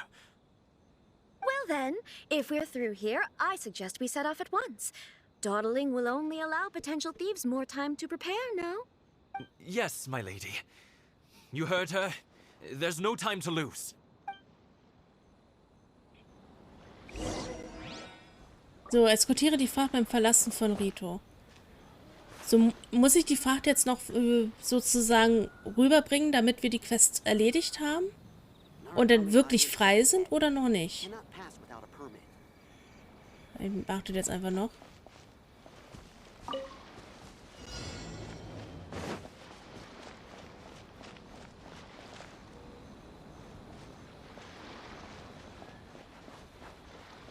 My lady, please stay back. We'll handle it. Not as well as we'll handle it.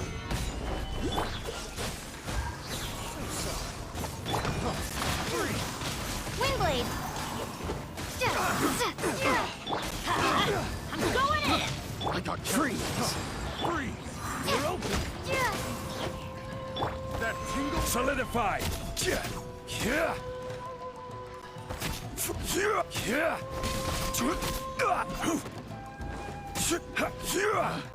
Picked the wrong test subject. Amethystbrocken. Stabilize. Dodge this. Monster sighted. Prepare to counterattack. Protect Lady Hiraki at all costs. We'll take care of this. Stay with Chisato. The fairy. Cool it.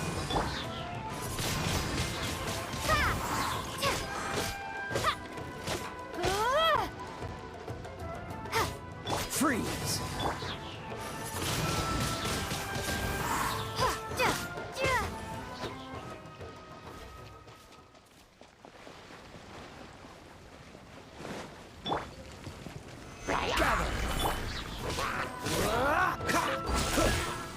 Watch out! More monsters inbound! Lady Hiraki, stay close.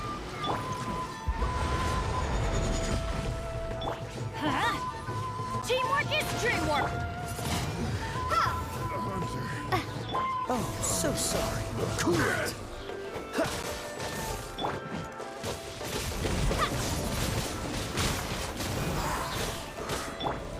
Stabilize. Dodge this. Windblade. The fairy. Solidify. Cool it. Ready.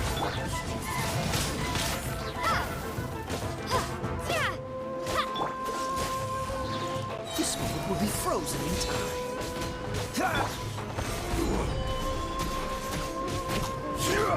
Cut down.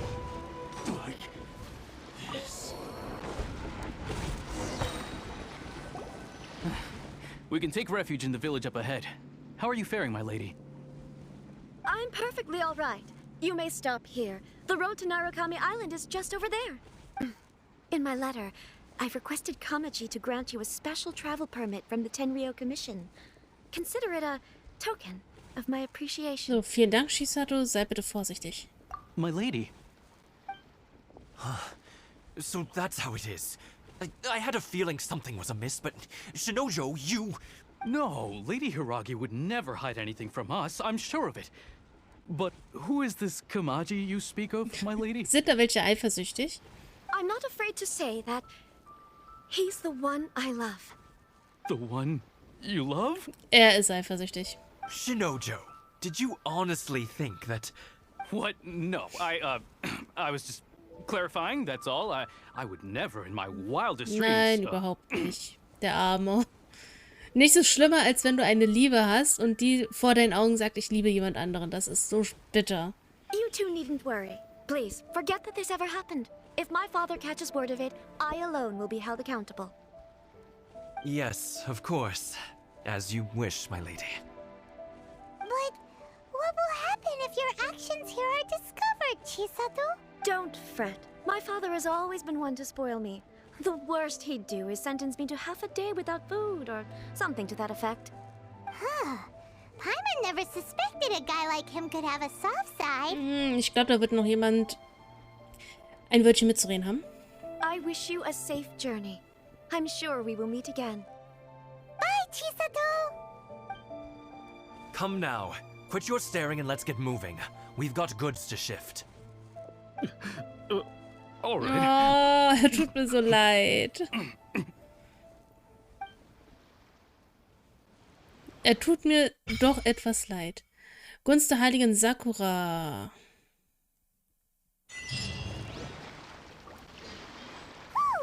We're finally on our own way again. I suppose it's time we find Toma. Now, where did he say he would meet us again? Oh, right! Kamori Tea House. Ah.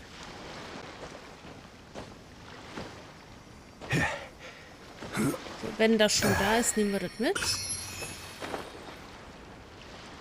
Da ist eine Fuchsstatue, aber ich gehe jetzt ehrlich gesagt erstmal nur noch einfach nur hier hin. Auch wenn er schon aktiviert ist. So, was haben wir hier? 3 Wünsche. Du betrittst zum ersten Mal Inazumas Hauptinsel, die Insel Narukami, und trägst deinen Einladungsbrief zur Teestube Komore, nicht wissend, was als nächstes passieren wird. Was haben wir noch?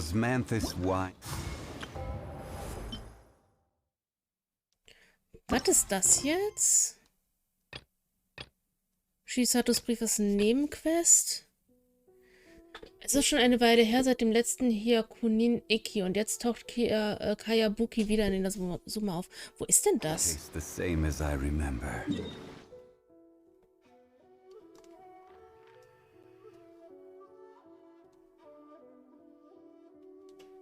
Ach, das ist da. 3 Tage. Wie lange braucht das? Ich bin frei, yippie, yay. Wie lange, also die Quest geht noch 3 Tage und ein bisschen. Wie lange braucht die Quest?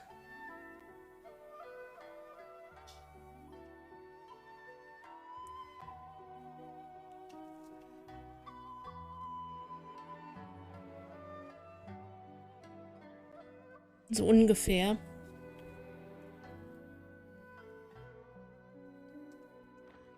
Ach, hier gibt es schon wieder so einen Baum. Kommt auf den Skill an. Das Event kann dauern. Die Quest dauert ohne Laufen 40 Sekunden.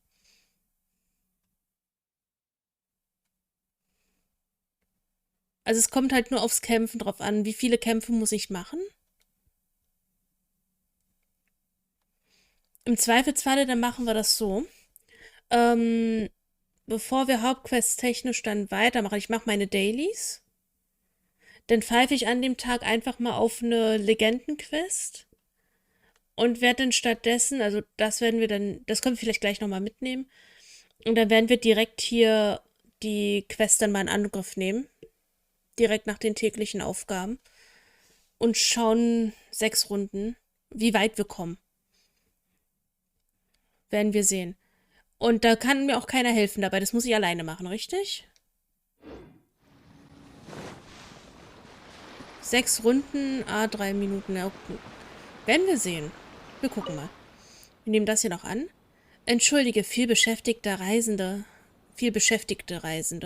Aber ich muss dich um einen Gefallen bitten. Ich kann Demo-Chars mitnehmen, okay? Bitte schau dir die Himmelsfuchsstatue da drüben an.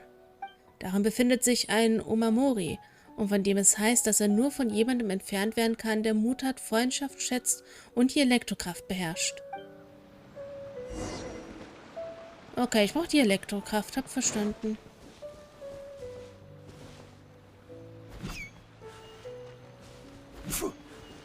Okay, ich kann den Fuchs nur erschrecken. Der arme Fuchs. Erstmal zu Tode erschreckt. Okay, das ist angenommen. Also, dann habe ich da noch was.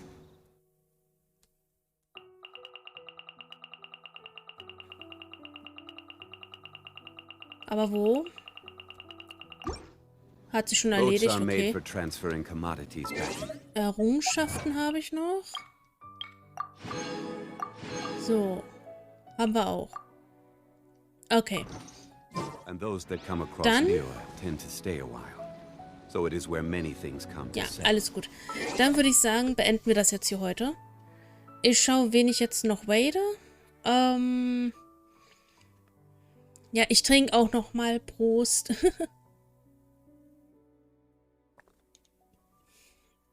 Dann ist mein Gläschen jetzt auch leer. Ich schaue, wen ich rate. Ich schicke euch derweil in den Pausenscreen, nicht Pausenscreen, in den Endscreen. Und dann sehen wir uns später zu 18 Uhr mit Danganronpa. Dann den Samstag zu 18 Uhr, dann nochmal mit Genshin. Vielleicht auch früher, muss ich mal schauen. Aber 18 Uhr ist so das...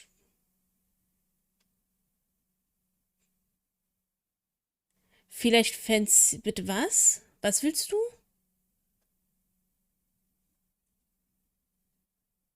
Ach so.